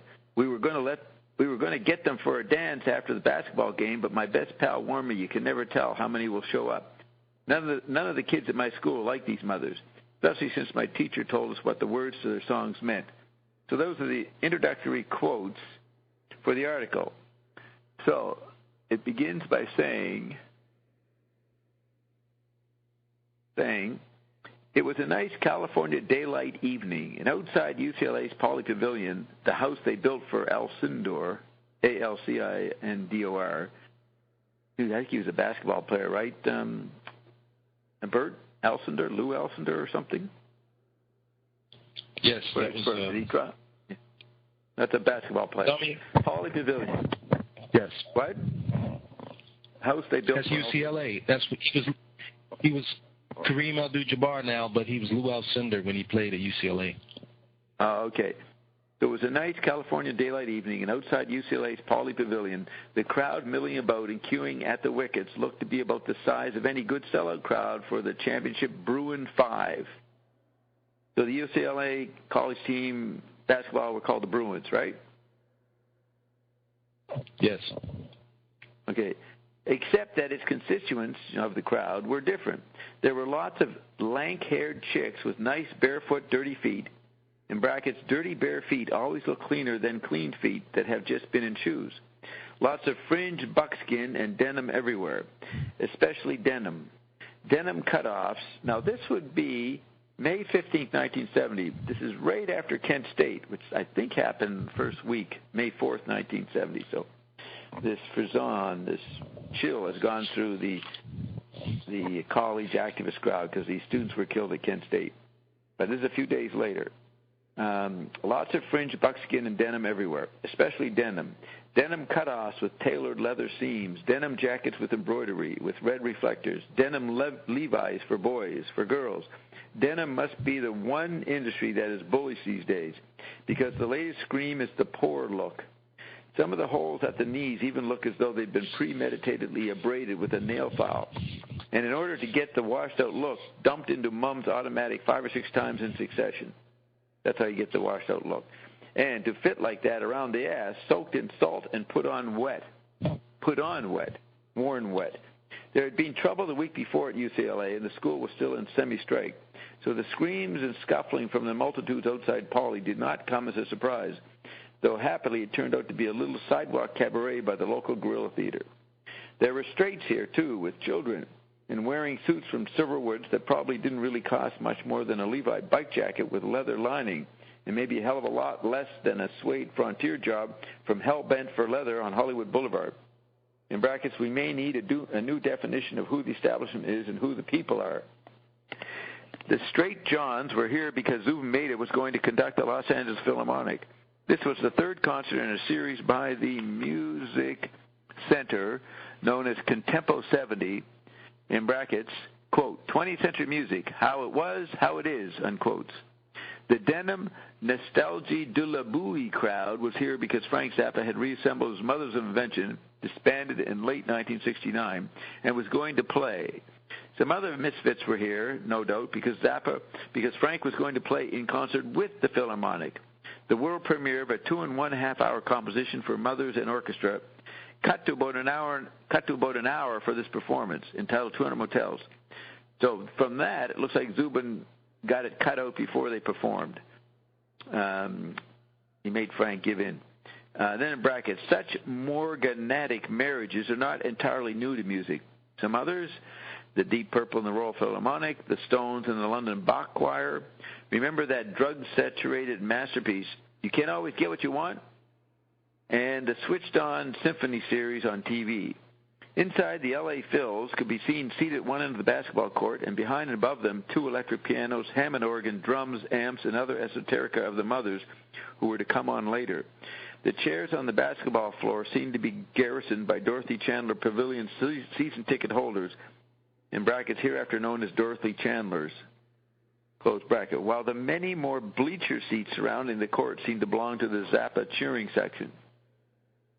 Things were late, and about 10 till 9, Zubin Mehta, born in Bombay, India, strode to stage center, facing a crowd, incidentally, that seemed more empathetic in its lifestyle to indigenous Indians than to Hindus. Seeing that considerable of the eventual capacity of more than 14,000, remember they said 12,000 before, was still looking for its seats. Seeing that considerable of the eventual capacity of more than 14,000 still looking for its seats, he gave the audience a little lagniappe of Stravinsky. Finished with that, Zubin approached the microphone, found it dead, and so repeated the Stravinsky. Then, finding the mic still dead, he borrowed another from a member of the orchestra. This acoustic boost was to prove futile, however, for the Phils were up against one of the inventors and developers, one of the people of electrically zapped sound in Frank Zappa of Lancaster, California, 5'10", 154 pounds. Yeah, he's one of these inventors and developers of microphones. So they're actually not together, not playing together. Using the auxiliary mic, Mehta, who looks like a mature Sabu, S-A-B-U, gave a little caveat to the people. Quote, I want to correct one misconception. Anyone who thinks he's come to hear a rock concert is mistaken. You are all trapped here under the pretext of hearing rock and roll. I don't want any misconceptions, especially with our older patrons. And there's laughter. To enter Motels will be a little rock and roll, but it's absolutely contemporary music, unquote. Zubin then introduced the first selection, Immobiles 1-4 for tape recorder and or orchestra by Mel Powell, who was described in the program as, quote, one of the preeminent figures in contemporary music, unquote. Powell was seated on the basketball floor. Maida struck up Immobiles 1-4 and was concluding the second of the four Immobiles when there came a deep, urgent voice from the floor. Zubin! Zubin! Music stopped, and the voice was handed a mic, and it was Powell with a bulletin from the front that the tape recorder part of his composition hadn't been playing since the beginning. A lot of breakdowns. So he was mad that his part was not being heard. After a brief consultation, Maida announced that he would skip the Powell piece and go into Varèse's integrals. Edgar Varèse, 1885 to 1965, has been called the Grand Old Man of the Avant-Garde, Grand Old Man of the Perpetual Avant-Garde. He's one of Zappa's models, and it was Frank himself who suggested integrales be performed. Maybe it's integrales, I'm not sure how they say it. The general view of music lovers, in brackets, the general view of music lovers was that the rendition was flashy and hopelessly distorted. Now the mothers entered and climbed to their second story stage. 8 of them, counting Frank. Ian Underwood on electric piano, doubling on sax. The program says, quote, an M.A. in music and child prodigy at the piano, unquote. Ray Collins, in brackets, an original mother invention going back to freakout days. Ray Collins with wild Titian hair playing the tambourine and singing. James Motorhead Sherwood, quote, sax and other things. Zappa, slim but mesomorphically muscled, resplendent for him in lime and yellow, horizontally striped hip huggers that fit his impudent buttocks. Remember I was telling you about his impudent buttocks? That's what it was. His snobbish buttocks. Yeah. Remember when I saw him in March 7, 1970, a few months before this, at the Olympic Auditorium. Yeah, impudent buttocks. That's what he has. So this writer noticed it. Resplendent for him, these pants in lime and yellow horizontally striped hip huggers that fit his impudent buttocks like wool jersey, top with a purple long-sleeve T-shirt. Mother of invention Motorhead, in brackets, who has teen appeal, according to Frank, in quotes, teen appeal, was attired in a white Letterman sweater with 3 varsity stripes, and beneath that a Kelly Green Fillmore East T-shirt. His lengthy hair tied with a ribbon in the back, giving him the effect of a rather prognathous member of the Girls Athletic Association field hockey team. Now, it was Mother Motorhead that we were with in the little cottage a year later, on June 4th, 1971, when Zappa was closing the Fillmore East with Yoko and himself, John Lennon and Yoko. And what else to say about that? Motorhead. And that little cottage back in March 1970 was where Ainsley Dunbar played the little record that To Drive Us Mad. He repeated it 500 times.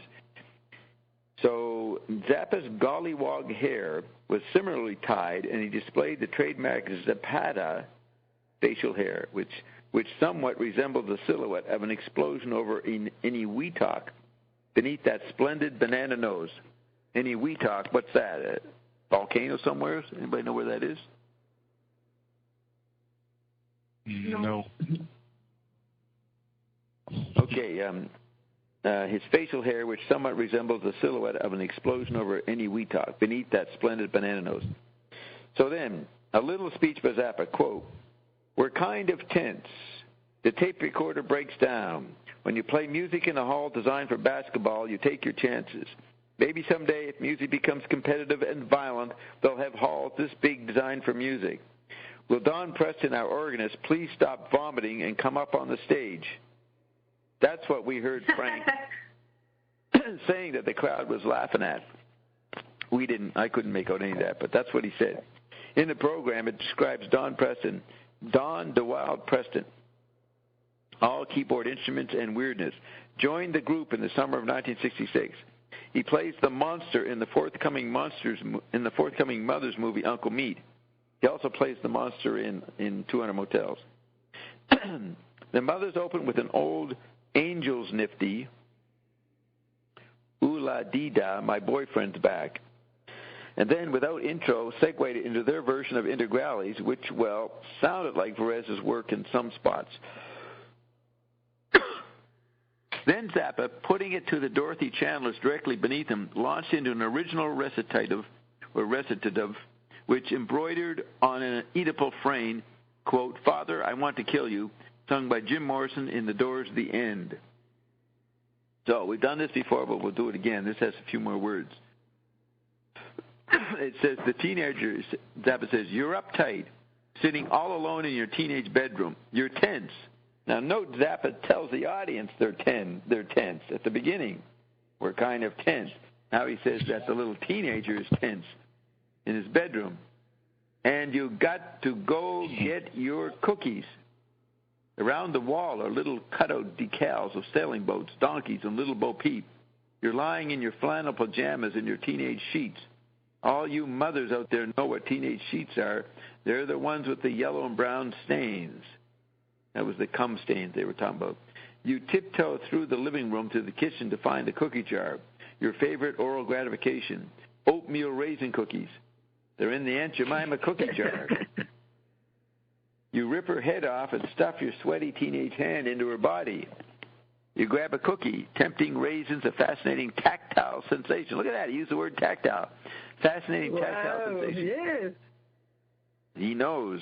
You know you're going to get up on it. You go to the icebox, open the door, take out a box of milk, and pour it into your drinking hole. But he still hasn't quite got it off. He then goes into his mother's room and cries, Mother, I want to kill you. The milk, yes, there's the milk dilemma. He then goes into his mother's room and cries, Mother, I want to kill you. But she ignores him, being too busy putting silver and green and blue stuff around her eyes. And anyway, she knows where he's at. She's washed his sheets. He goes into his father's room and makes a similar death threat. But his father, busy masturbating, ignores him too. I think he missed the actual transcript of beating off, with the magazine. This author didn't get that part, I guess. So then he steps out of what Zappa's saying and says, the Dorothy Chandlers seemed unperturbed by how near the knuckle this struck. And then the fills below, in a little arch happening, walked off, blowing discordant sounds. In rebuttal, Frank directed the band to hit different notes, and on about the fourth one came up with his middle finger extended, fuck you, while the Mothers screamed, ah, as if they'd been goosed. The Battle of the Bands was on. Remember, they used to have Battle of Bands in L.A. at the El Monte Stadium. El Monte Legion. Ian still hasn't shown up. Okay, intermission. It was an anonymous Roman who first recognized that the mother of invention is necessity. It is not known if Frank Zappa acted on this pearl when he formed the Mothers of Mother's Day, 1965, but some sort of felt need must have been met, because they soon became the leading underground rock group in the United States. Born in Baltimore on December 21st, 1940, Frank grew up in Lancaster, California, a Mojave Desert town. Well, he didn't grow up there, he was just there for high school. Towns such as Lancaster always have American Legion posts, where in the 50s they held dances that they hyped over the radio. Quote, come and meet old friends and make new ones. No Levi's or Capris, please, unquote. And then the next day the news on the same station would say there were 5 knifings at the dance. Guys got high on white port and lemon juice and wore leather jackets, peggers, and hair in a ducktail. Girls wore full skirts with 5 petticoats. The Mothers became regulars at the Whiskey on Sunset Strip and were featured regularly in the Ziedler and Ziedler full-page freakout ads, which appeared in the Freep, or the Los Angeles Free Press, to non-Californians, and were the forerunners of all the freaky ads you see now. The term freakout, the title of his first album, was popularized by Frank, who described it almost pedantically back then as, quote, a process whereby an individual casts off outmoded and restricting standards of thinking, dress, and social etiquette in order to express creatively his relationship to his immediate environment and the social structure as a whole, unquote. Unquote. He formed a society called the United Mutations to accept freaks, that is, anyone who wanted to make a decision for freakiness. Groups of unpaid dancers in the early days always vied to appear at the Mothers' performances. Vito and his dancers became a frequent attraction. Vito, a sculptor, middle-aged hippie, and charter member of United Imitations, has now left the country. Freakout also introduced to the world Susie Cream Cheese, a fulsome embodiment of teenage middle America. The songs in Frank's albums, almost all written by him, have such titles as America Drinks and Goes Home, Who Are the Brain Police, Hungry Freaks Daddy, and Cheap Thrills in the Back of My Car. A critic once said that Frank's songs and his renditions of them are, quote, conglomerates of humor, satire, chance, nonfiction, and the grotesque, punctuated with snorts, oinks, and boings, sprinkled with bits of Motown, Sacco and Vanzetti, R&B, Rosemary DeCamp, and Stravinsky. Frank said of his own music, quote, we're presenting a chemical monstrosity, not really a panacea, but it is a useful household preparation, something like ammonia, unquote. Remember the Bible's about chemistry? Well, there's Frank. He knows about the chemical ground. If Frank Zappa is not a household word to you, like ammonia, it may have something to do with the fact that most amplitude-modulated stations, or AM stations, can't stand his freaky porno What? You say, wow? At what? Well, that sounds like on the amplitude modulation. Oh, yeah. Okay, if Frank Zappa is not a household word to you like ammonia, it may have something to do with the fact that most amplitude-modulated stations can't stand his freaky, porno, sacrilegious thumb in the eye. Thumb in the eye. It's freaky, porno, sacrilegious thumb in the eye. And they would be more likely to say shit over the air than Zappa. They would be more likely to say shit over the air than Zappa. The word Zappa. Few know it, but Frank was a pioneer in the use of amplified and electronically modified instruments, being credited with laying the groundwork that influenced the design of many commercially manufactured electromusical devices. There's the inventor part.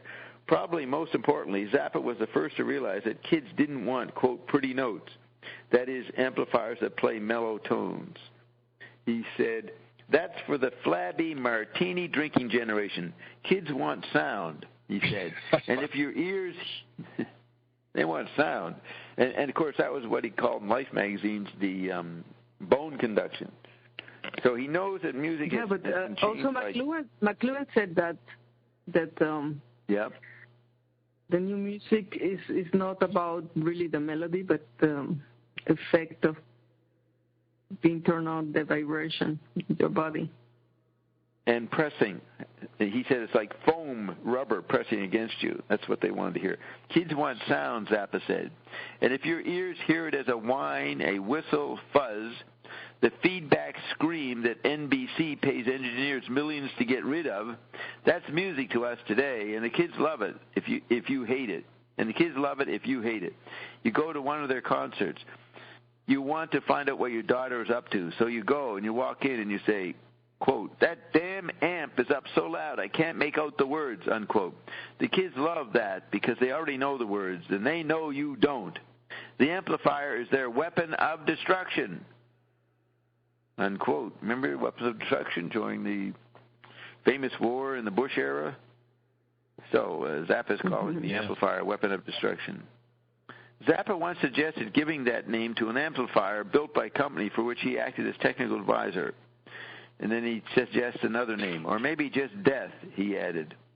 Among the Mother's other albums are Room in the Jets, a quasi-nostalgic revisitation to the 50s high school R&B, Uncle Me, Lumpy Gravy, and Burnt Winnie Sandwich. Hot Rats is Frank without the Mothers. Weasels Rip My Flesh is the first live Mothers album, and Chunga's Revenge the latest. His album titles read like the menu in some infernal Mephistophelian restaurant. Note that. It's in a fucking restaurant. Remember, his lab is called later the Utility Muffin Research Kitchen. So his album titles read like the menu in some infernal Mephistophelian or Mephistopheles, maybe a Mephistophelian restaurant. Freudian scholars will notice a certain addiction to unsavory food items. Now, this is a good summary of a lot of the stuff we ran over through the many hours. On stage, the Mothers are by far the most... Yeah. I just wanted to comment, because before I never understood why people will be so turned on by by sports, by ball games, and for example, when there is the World Football Cup, here everything is frozen. Everybody's in front of the TVs in the cafes and the restaurants. It's really, all are full. Everybody's just looking at the TV. Right. And I could not understand this phenomenon, but like he's saying, someday we're going to have these halls like for music. Now we have them for like sport. Yeah. And I think because it's like type of medicine that helps people fight these phantom pains, or like McLuhan was saying, people need this audience participation, this identity to feel part of something, to fight back the effects of the environments. Right. But before I could not understand that. And now you can. He's trying to do the same. Frank is doing the same thing, you're saying? Yeah, well, Frank was trying to do what sports can do with music. Good point. And good point. You know, he once in Ottawa, he bumped into the Ottawa Rough Riders, major team in the Canadian Football League, and I don't know where, in the airport, and he convinced them. He convinced the whole team to come on stage and just stand there for a short while. They came over to the concert, and the whole team came on. He wanted to bring in the sporting thing, and McLuhan talked about the sporting dynamic, and so he's predicting that culture will become an athletic competition. And if you read the games chapter in Understand Media, it's beautiful the way McLuhan describes how games are art forms, because just as paintings in that mirror the drama of the individual, games mirror the drama of the society, so that the early quiet industry of the 19th century was mined by baseball, but the more violent industry of the 20th century needs the violence of football and basketball. So the sports, he says, acts out the tensions in society. It's a recognizable mirror of the drama that's going on in your regular workaday life. So they are an art form in that sense. And also, I suppose because, like he said, innovation brings war, and there is so much innovation that, we're in a permanent state of war, and this will be like a way to replace the real fighting. Right. It's sports are the war. We need to release this tension of too much innovation. Right, and you know how he defined sport? Sport is war under wraps. So we have more and more sport, more and more war, a programmed war, for a population just blitzed out of their fucking minds with this endless innovation. Let's see. And so then you have the popularity, like 30, 40 years ago, people wearing baseball caps and sneakers. Everybody turned into athletes. They all were citizens on the front between civilian and military fronts. That division disappeared. Everybody was gone to war, but it had to be a sport version of war, so everybody started wearing their fucking baseball caps backwards because everybody was an athlete or war under wraps.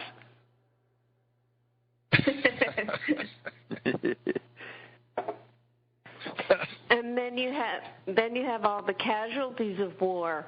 Bert and I have been emailing about all the head injury, the football head injuries, the concussions, and finally that movie that Will Smith did brought it out into the open about these traumatic head injuries. I wrote a blog, bit of a blog about it, that least they could be doing is taking magnesium. But there's all these casualties of war, and the soccer moms, started suiting up their kids with all kinds of, helmets and everything. When we were kids, we just drove bicycles, and didn't even think about helmets, and nobody got hurt. And now it's all, it is war.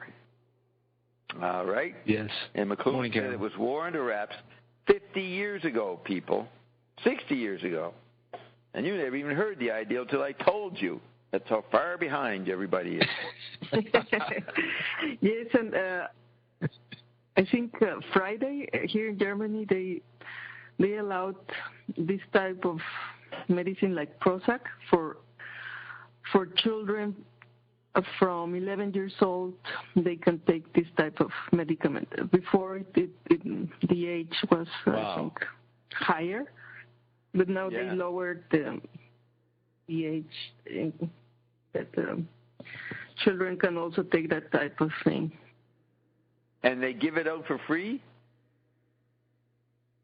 No, I don't know, but before it was not allowed for children, but now they make a version for younger children because the people are in this state of freaking out. Everybody's taking this type of drugs and medicines. And you notice that among your friends. Now, all your friends at work and in your social life are on medication. It's normal to be on some fucking stupid drug. Yes, and now it will be normal even for children to take this type of thing. Yeah, that's the, the Brave New World sort of said one drug, Soma, but he didn't predict such many drugs that people would consume, like 10, 15. So it's further than what Huxley predicted. Okay, so Ion's here. I'm just going to finish this. So the favorite oral gratification is no longer cookies, but this. Right. Brain chemistry. So I'm going to finish this section. Then Yes, but I'm going to finish this section, then we'll bring Ion in. So they're saying Zappa's album titles read like the menu in some infernal Mephistophelian restaurant. Freudian scholars will notice a certain addiction to unsavory food items. On stage, the Mothers are by far the most demonstrative of rock groups. It's multimedia from the word go. And you can expect to see bits of business such as a doll mutilated, a gas mask put on, a bag of vegetables unpacked and examined, a variety of obscene sign language, and a performance of what Frank calls dead air. This is forewarned by space intervals of sound or honks. Then silence. Mother Motorhead may then give Frank a shoe shine. This maddening insouciance is maintained, or maddening indifference. Hey, Carol, could you hold the noise for a minute? Now, this maddening insouciance or indifference is maintained until the audience begins to crack. Then Frank strolls to the mic, and he says, "It brings out hostilities in you, doesn't it?" So just as Dave Wurster was asking Krishnamurti in 1966, "Are you asking us to experience violence?" Frank's doing the same thing. He's trying to make people aware of the violence in their behavior, the latent violence. So he strolls to the mic after people have gotten pissed off at the dead air. "It brings out hostilities in you, doesn't it?" Unquote. Today, Frank Zappa holds such establishmentarian titles as leader and musical director of the Mothers of Invention and president of Bizarre Incorporated, an underground rock conglomerate located on Wilshire Boulevard, which includes Bizarre Records and Straight Records. In brackets, he is fond of little put-ons in his bizarre liner notes such as, quote, "Captain Beefheart, vocal, courtesy, Straight Records," unquote. He includes an underground rock conglomerate. So he's making these companies at the same time as the Beatles are making Apple. An underground rock conglomerate located on Wilshire Boulevard, which includes Bizarre Records and Straight Records, a management firm, a public relations agency, several music publishing companies, a film production company, and a book division that will start off with publication of the Groupie Papers, which never happened. In brackets, he may be on the way to becoming the first underground tycoon, the Daddy Warbucks of freakdom. Close bracket. Frank lives in Laurel Canyon, a pass between Hollywood and the San Fernando Valley, where he works in the basement of his house, which he shares with his wife Gail, his daughter Moon Unit, who is 1.5 years old, and an infant son they call Dweezil. Now, is that true? She was born, she's 2.5 because she was born in September 67, and this is May 70, so got that wrong. So 2.5. His first film, Bert Winnie Sandwich, a documentary about the mothers, is being previewed at this writing. His next film, Captain Beefheart versus the Grunt People, is in production. Now, we read the script of that, and it never got made. He is musically knowledgeable. His instructions to his group may go like this, quote, play 4/4 for 10 bars, then 17/8 for 3 bars, then 22/8 for 1 bar. All played so fast and tight you don't know what time it is. Look at that. Played so fast and tight you don't know what time it is, unquote. So he's showing the no time, or the electric speed up. He fancies himself a serious musician and once said, quote, I got tired of playing for people who clap for all the wrong reasons. Those kids wouldn't know music if it came up and bit them on the ass, unquote. He is, he said, a composer who works with rock rather than a simple rock musician with no consciously artistic pretensions. He is a composer who works with rock rather than a simple rock musician with no consciously artistic pretensions. So he's saying he does have consciously artistic pretensions. So we'll read the rest later. I guess the crowd would like to talk to Ion. So let's proceed. So the exclusive ivory tower world of Roxy and Bert is no more. They must join the Hoi Polloi. We want to include Ion in this Zappa thing. And do you remember what we were saying? Wondering about how that we should include Ion also in the Zappa thing and ask him how he's composing with this. Oh, good point. Good point. Yeah, let's finish it up with Ion commenting on how Zappa preceded the amazing composing that of the new song that Ion does. So before we let everybody loose, let's bring in. We've never had Ion in the Zappa performance. Mr. Ion, I've noticed that the way Frank conducts the band with his hand signals, he's modulating all the different time signatures, the different realities with the different instruments, and it's very complex and very skillful how he juggles all these things. I imagine you're looking at the Ionauts here, looking at all the juggling of their realities as you figure out responses to their forms of communication. Is this an accurate description, Ion, of what you're doing? Is Frank miming your hand signals for the blind? To pose is to nose is the throws to compose is the answer we suppose. Awesome. Are you quoting anybody? Are you quoting anybody, Ion? What is that? We're quoting Bob, just Bob. Oh, I said that. Okay, I never said that. Yeah, maestro. You don't even know what you didn't have. You don't even know what you didn't have for breakfast yesterday. True. I do not notice. I am the most unobservant, unaware, asleep guy, and it works for me. Right?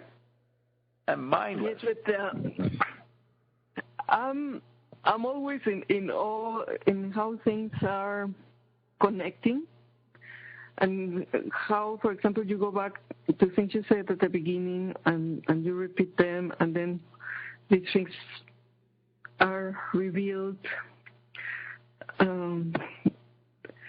So I see, in a way, all these concepts of everything happening at the same time, the synochrony and the conceptual continuity are actually, in a way, very ionic in the way in which you are composing also with this type of tools. Just like the observers, it makes it look very simple, but only because it's being done all the time. So it's not. It's already been done. So it makes us look really, really, really, really extraordinary when it's not. It's just basically by rote, as Bob would say. Right. Now, Roxy, you're not addressing that to me. You address it that you're astounded by Ion's conducting ability. That's what you just said, right? Well, the composing, because I had the impression this is like your mental jazz that is being done in the moment, but Ion is saying it's already done. It's right. is a song that was composed before by you or by Bob or by both, or how did that happen? It already happened. It already happened. That's why the effects preceded it. Right, now, and I understand that as if you actually look at what eternity is, we've been here beyond time forever, so that means, if you think of it as a long, long time, there was time for everything and every variation to happen because you're in eternity, and that's why you would conclude that everything's already happened because you've been here that long, correct? Well, you're still trying to use it as a false premise of time for a length of it. But if you can figure out that, number one, you started off and there wasn't any black holes. That was supposition. There might be black holes. There's something like a black hole. There might be a white hole or a black hole or some kind of hole that they don't know about. So then you come along and they prove that there's now everybody knows that there's black holes. Everybody. No question, no problem. That's known now, right? Well, now that you've proved that, now you had to prove that there was no gravity, or that gravity was not a time-proving element. And when gravity is not a time-proving element, then guess what happens? There's the time. Everything happens. Well, you're no longer judged by time. It's just like gravity. You have gravity, but you're not bound by it. You're not bound by gravity anymore. Right. You can overcome gravity, and you know it. But beforehand, you were judged by it, doomed, as it were.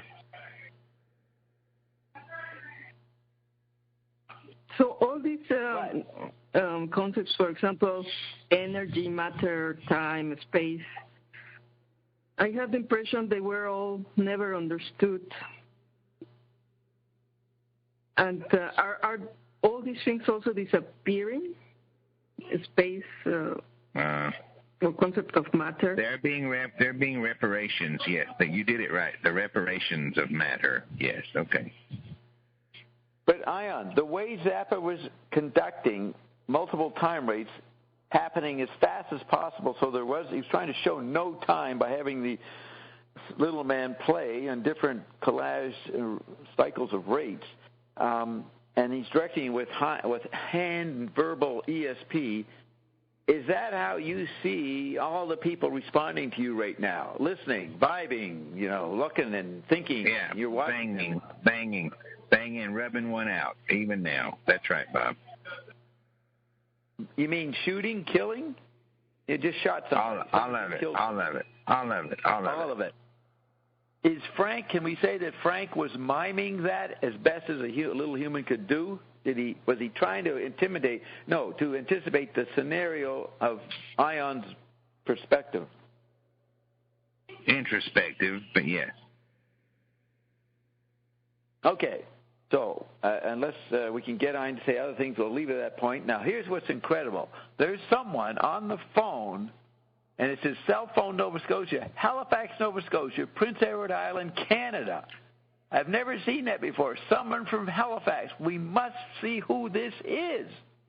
And we open the mic. 902-292. Who are you? You're from Halifax, Nova Scotia. And you say you have the guts to reveal your identity. Are you Art McKay? Are you Greg Skinner? Are you Lou Bone? Polly Wimbledon. Polly Wimbledon. Polly Wimbledon. Come on, speak. Don't be afraid. I've never seen. Look, it says cell phone, Nova Scotia, Halifax, Nova Scotia, Prince Edward Island, Canada. It's the Maritimes. And, look, they're speaking. Go ahead. Who is it? Lon Dubinsky, Duncan Harper, Rick Rofe. Who else? Bob. Charlotte Harper. Bob. Remembering everybody. Yes, who is it? Bob. It's Sky Goddess Sue. Well, you've got a new number, Sue. Hey, Sue. Hi. And of course, you caught me just as I jumped into the shower. I'm listening, so I'm here soaking wet. Can I talk to you in a few more minutes? Yes. Now you although it's pretty hot, you're pretty hot wet, honey. Though it's all right. Look, I can see everything. But yeah. Sue, you have a new phone number. That's what I didn't recognize. Correct? Yeah. Yes, I do. Right. And you have the most words. You're a loud person. It says Halifax, Nova Scotia, Prince Edward Island, Canada. Never has there been that many words underneath the number. It takes up a huge space. Well, there you go. Okay, just put the phone on mute, put it down, remain hooked in, and you'll come back later. And we'll thanks a lot. 5 or 10 minutes. Okay. Yeah, thanks. All right. Thanks, Ion. Thanks, Bob. Bye. Oh, wait. I would like to understand, what are the kingdoms in earth and the kingdom in heaven? What are these two spaces? They're interchangeable. You divided them. Heaven's just a sin away. And two kingdoms. So, as we become one, the kingdoms are also on earth as it is in heaven. And what will be then the name of earth and heaven fused? Paradise. Hey, Roxy, let me ask this question. Ion, this phrase, heaven is just a sin away, that makes a lot of sense now because I think my own mother, I realized that she thought that in order to gain heaven, you actually had to sin. Right. That if you thought you were perfect, then you felt left out of the whole Christian mythology. Is that correct? Precisely. You can't have it without knowing you're absent from it. Good. Wow. Let's explore that one.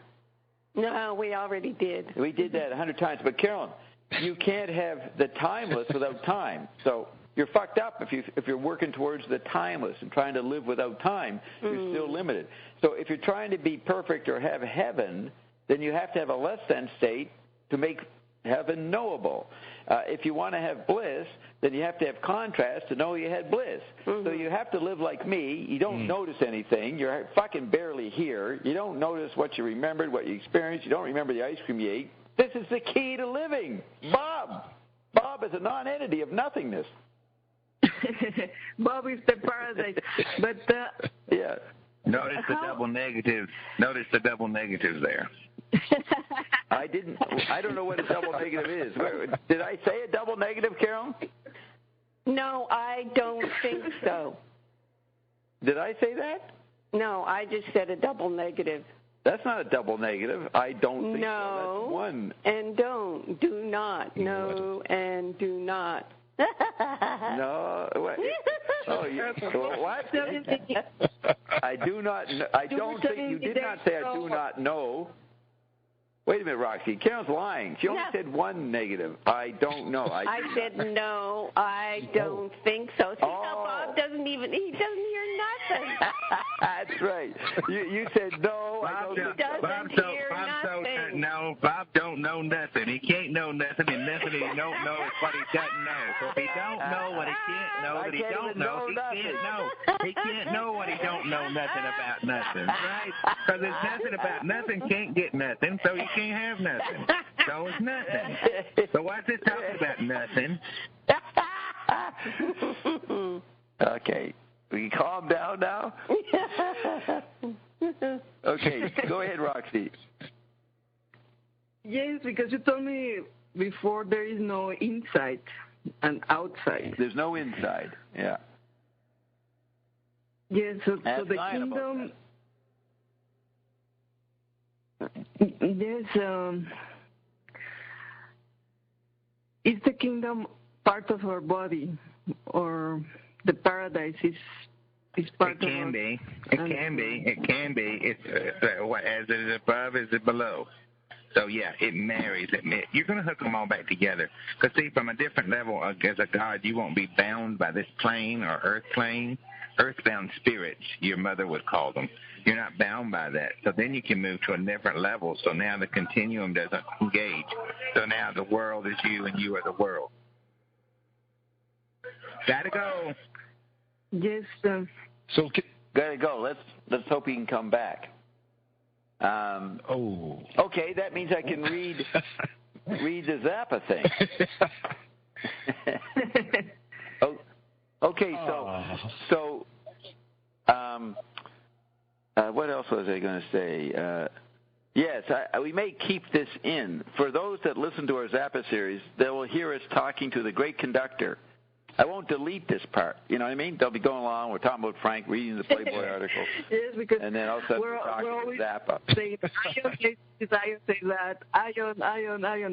And, what's Ion? There is Ion. That was Ion. Yeah. Yeah, and you'll have the groupie section with Sue standing naked in her bathroom. Calling in. They don't know why anybody's calling here. What's going on here that people are calling in? So what was it? GTOs. Okay, we can maybe finish the Zappa article. Okay, I'm going to mute everybody just to... All participants are now muted. Better acoustics. Okay, so Zappa said, a composer who works with rock rather than a simple rock musician with no consciously artistic pretensions. Then it says the Phils, or the guys doing the Philharmonic Orchestra, the Phils and Mothers returned after the intermission, and Frank took the mic to say, quote, Mr. Powell has left, and he took the tape with him. So it looks like, Powell got mad and left the thing. And that's a quote from Martin Bernheimer of the Los Angeles Times. So Zappa says, Powell later explained... Oh, wait a minute. This is... so this is quoting the article. The article talking about the concert. I don't think Frank says Mr. Powell has left and he took the tape with him. That's all that Frank says. But then the journalist, Martin Bernheimer, fills in some details.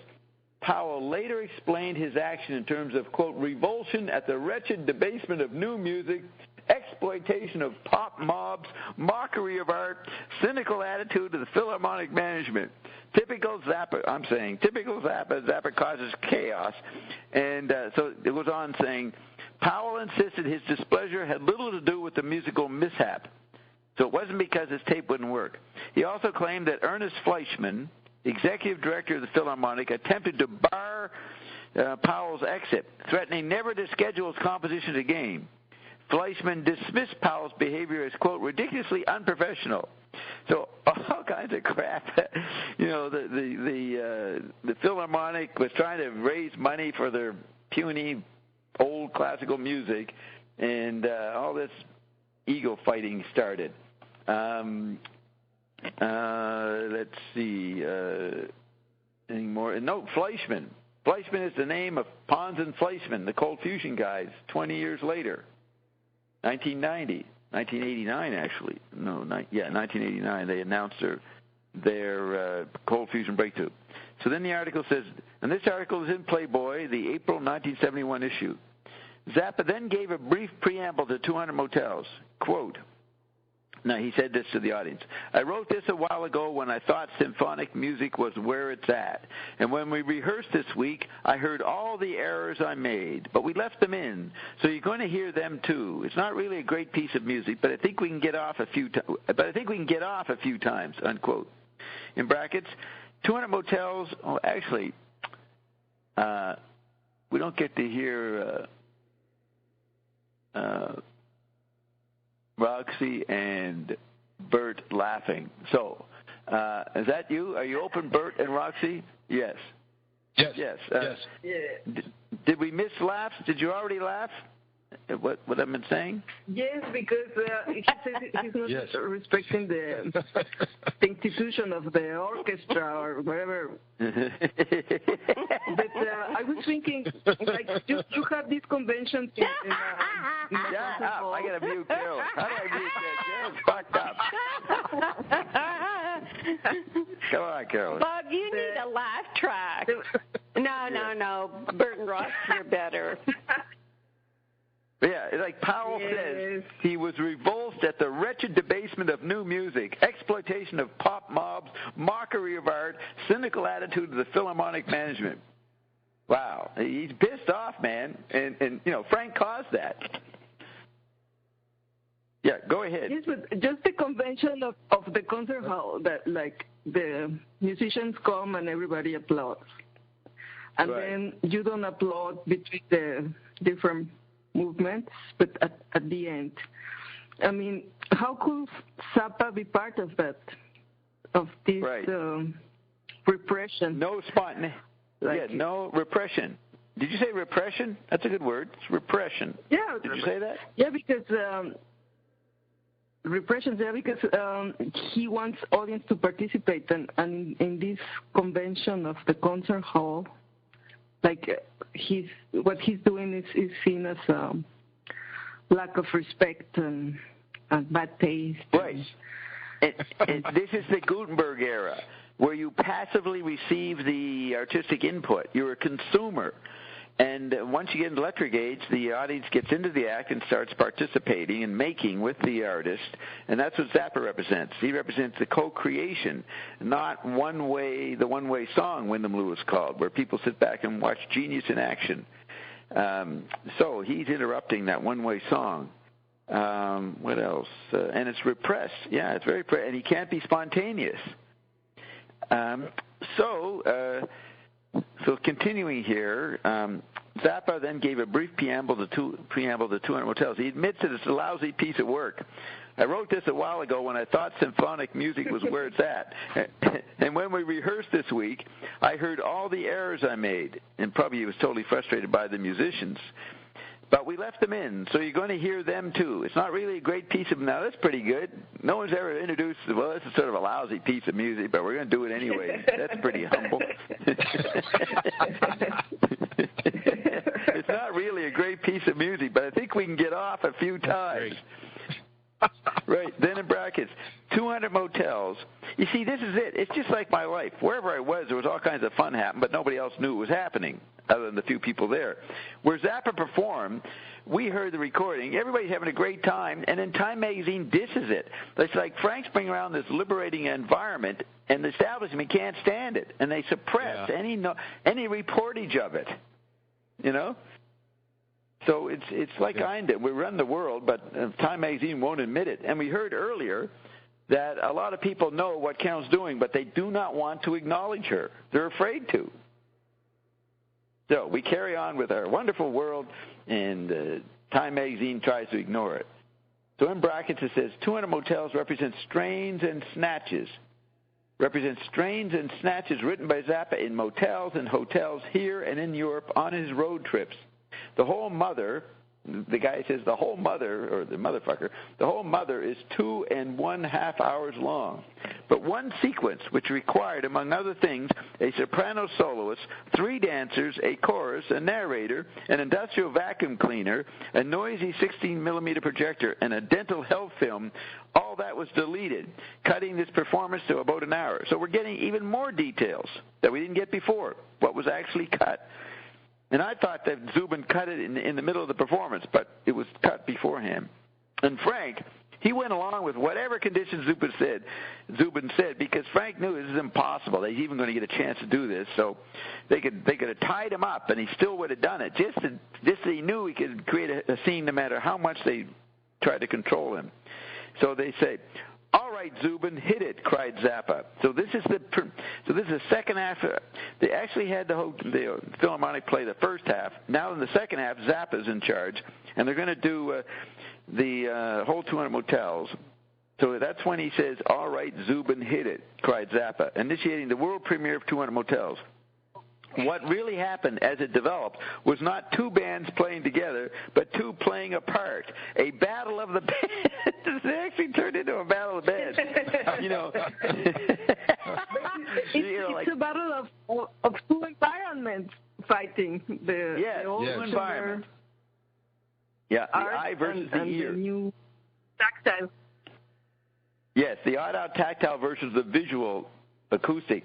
And the Deep Purple and the Stones, when they worked with the orchestras, they suppressed themselves. They tried to hide the incompatible conflict and then produced dull compromise. Frank, he knows it's a battle. He's going to fucking have it out with them. So it says they were not playing together. They were playing apart. And here the mother's superior decibel energy gave them the edge. They were amplified. And the stupid, precious acoustic orchestra didn't even recognize they didn't even have enough weapon of destruction to even compete. They thought the beauty of their acoustic sound and perfection would be enough to beat Zappa. So it says, a good 8-piece hard rock group with their Fender Stratocasters peaked and their fuzz tones stomped into action can make a 100-piece symphony sound positively puerile. As to the flavor of 200 Motels, it was eclectic. I mean, the music itself. As to the flavor of 200 Motels, it was eclectic, to say the least. In other words, Zappa is always eclectic. He's scanning the acoustic environment, the landscape, right? The media landscape. It's always going to be like Finnegan's Wake. It began with a good, hard-driving rock passage and then segued into a leitmotif that soon began to be identified each time it came round as, quote, Bridget Bardot, 1957. That was the motif. Bridget Bardot, 1957.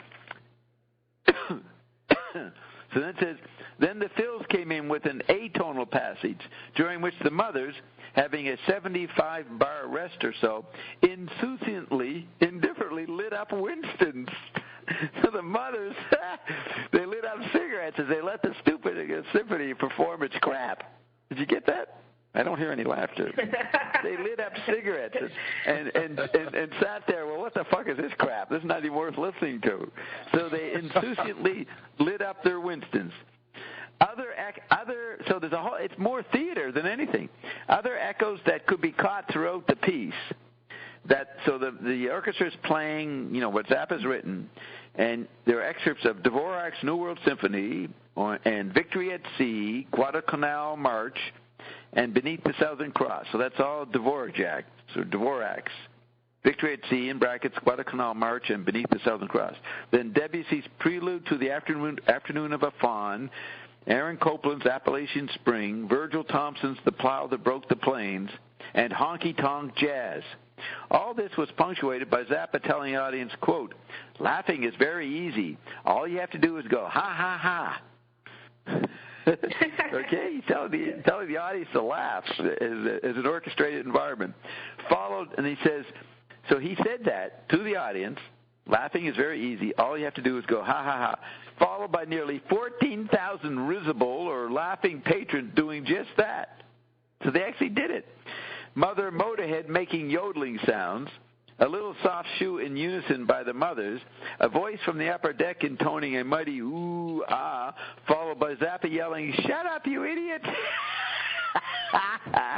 This is a good description, right? Some guy was told to orchestrate the yell and interrupt the thing, and Zappa got to tell the guy to shut up. A member of the symphony brass tearing his music to shreds and throwing it into the air. He's showing the changes that people are going through under the electronic bombardment they're actually privately going through at home, followed by the string section crying, barf! So the member rips up his own piece of paper. It's like the audience that is not used to be quiet anymore, and they are expecting the people just to listen all these pieces for a long time, and they're in a sports hall, so it's an absurd situation. That's, I think.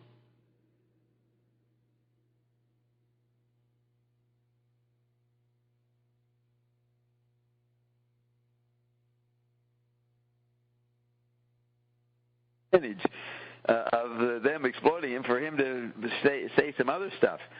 And so it says, so the whole string section yells out, barf, in brackets. Could this be the promised bodily noises? I guess Frank promised bodily noises. Then the fills and the mothers exchanging friendly insults. topped off by Zappa crying. Yeah, they actually were programmed to tell each other to go fuck themselves, so he's making the war right in front. And then it's topped off by Zappa crying, horse shit. It's pretty good, eh? The Phils goofing a few bars with Maida apologizing with a big operatic shrug to Zappa. They planned even mistakes. Mother Ray Collins holding up a toy giraffe, which then gave birth to a rubber chicken, some flickering blue flash bulbs on the jungle gym that held the stage lights, a sort of dime store light show, a cheap light show. A UFO gliding down from way up above, turning out to be a glow-in-the-dark Frisbee. A sequence in which only one mother played and the others faked it silently. That's pretty good, eh? Like a total happening, total ruckus. Wow, and you get none of that in Time magazine. All they said was Frank and the other guy didn't get along and it was a failure. This is hardly a fucking failure. No wonder Frank was pissed off at journalists. They didn't describe things properly. So then it says, during all this, the audience seemed attentive, but not really turned on. Not exactly the kind of concert where you need 500 rent-a-cops to keep things in order. At the end of 200 Motels, well, they were probably in shock at what they were witnessing, at the incongruity of visual space and tactile space. At the end of 200 Motels, there was a minute or two standing ovation. Well, look, they got a standing ovation. Although one cynical critic suggested the ovation might have been prompted by the audience wanting to hear the mothers in encore. So they even put that down. And so the mothers, and so they did. Zappa did give an encore. Zappa announced to the Philharmonics, okay, any of you fellows who desire to play rock, join us. So he's actually acting for defections. Any of you fellows who desire to play rock, join us. You'll not get any overtime. See, he points out the money. You'll join us, but no overtime. No overtime. He used to always complain that the bands would, carry on. There's this song I didn't play called Yo Cats about the lousy studio musicians and how they'll fuck things up to get overtime. So he says, you can join us, you'll not get any overtime, and we'll play our version of King Kong. 8 or 10 fills, all of them young, brought their axes up, mainly brass and reeds, including one awkward bassoon. Zappa says, quote, when I go like this, horn players pick any note at random, attack it, and swell it up. We need a cello. In brackets, an obliging cellist walks up. It's a very simple melody, key of E flat minor. Key of E flat minor for as long as you can take it. You got to play key of E flat as long as you can. That's good. The session began with the bassoonist starting off a little badly by bumping Motorhead with the swan's neck of his instrument. But then, in later passages, coming on so strong that there's no doubt that, if they ever get this on an LP, you hear one of the great bassoon riffs in rock symphony history. The beauty of the bassoon is that it is a double reed instrument with bass and tenor registers. This affords it tremendous flexibility, so it can come in on the low shots and then suddenly space you out on the high stuff, often before you can even realize it is the same instrument. Also, bassoons have a very small solo music literature, and so you can bet your ass if you invite a bassoonist into a session, you're going to get wiped. He's hungry. They never get an opportunity to do a solo, so Frank's liberating the bassoonist.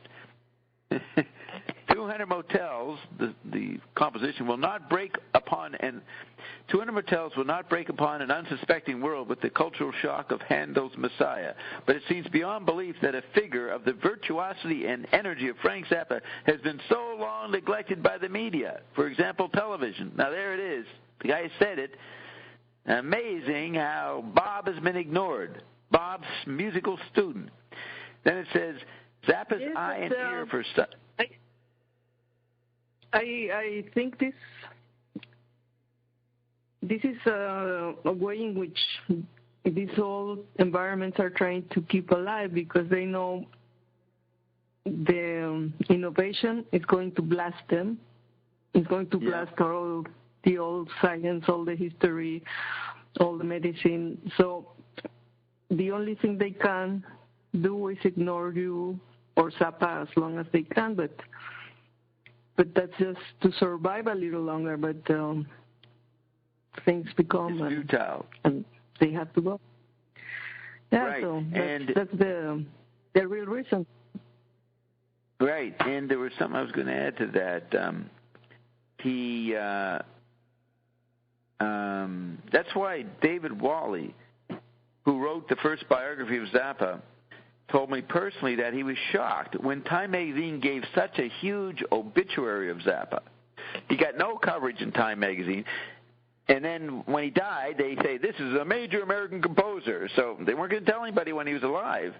Now, here's Frank. He does this one failed event, and nobody gets a whole Playboy article written about it. There's nobody writing about any fucking thing that happened in any other auditorium in New York City.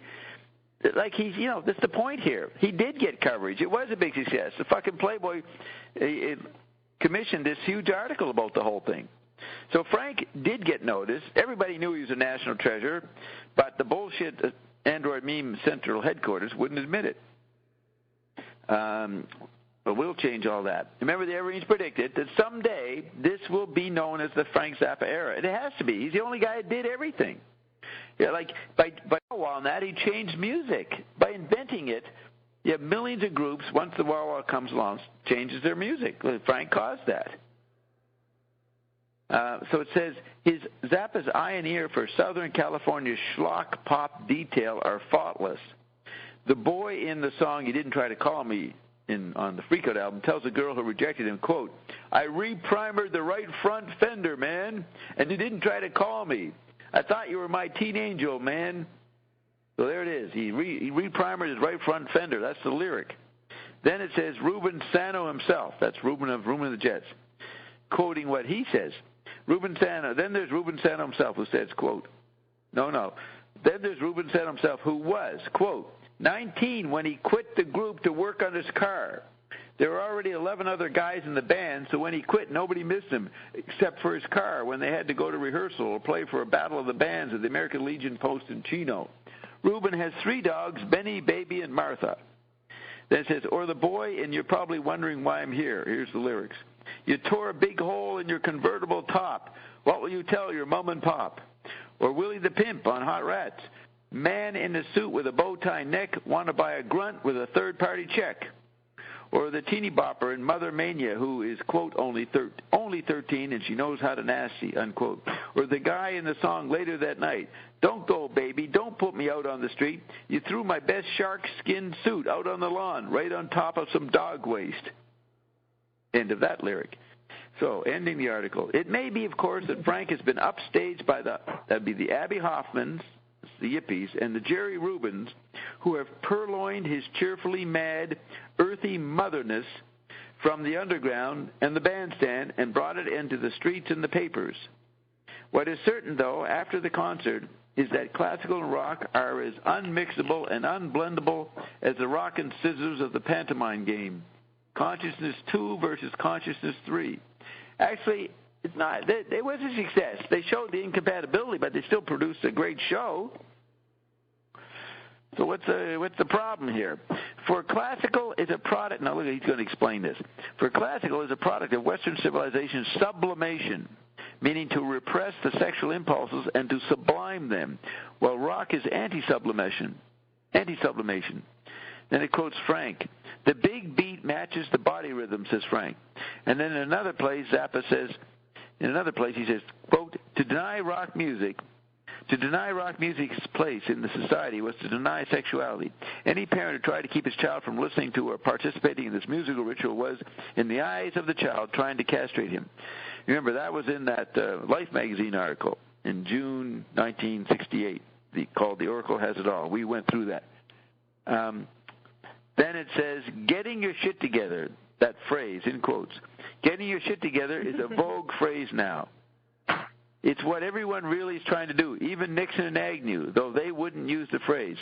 Frank seems to think that the big beat can be successfully osterized with the big bands or symphony big bands, satisfying a lower middle-class yearning he seems to have long had. Satisfying a lower middle-class yearning he seems to have long had for the technical expertise and precision of symphonic music. But getting it together may not be that easy. We may have to do it alone. At any rate, whatever Frank Zappa does, you know it will be up front, whatever else it is. The Blacks have a nice portmanteau phrase, quote, go head on, G-O-H-E-A-D-O-N, go head on. You know that phrase, Bert? Go head on? Oh, Bert got dropped off. Is that you, Bert? No, what does that mean? Yes. Yeah, do you know that phrase, go head on? Go head on. Yes. That's a Black phrase. Go ahead. Just go ahead. Go ahead. Go ahead on. Just keep going. Yeah, go ahead. Go head on. And so he says the Blacks have a nice portmanteau phrase, go head on, meaning keep doing what you're doing. And then it ends, go head on, Frank. Now, Frank did say that years later. Why are you successful, Frank? He said, I just kept doing what I was doing. You just keep doing it. So I don't know if it's a lower middle-class yearning. It could be just as the East goes west and the West goes east. Since he comes from the oral Italian culture, he may be trying to become visual space via Britain, the British representing a visual bias. So a lower middle-class yearning he seems to have long had for the technical expertise and precision of symphonic music.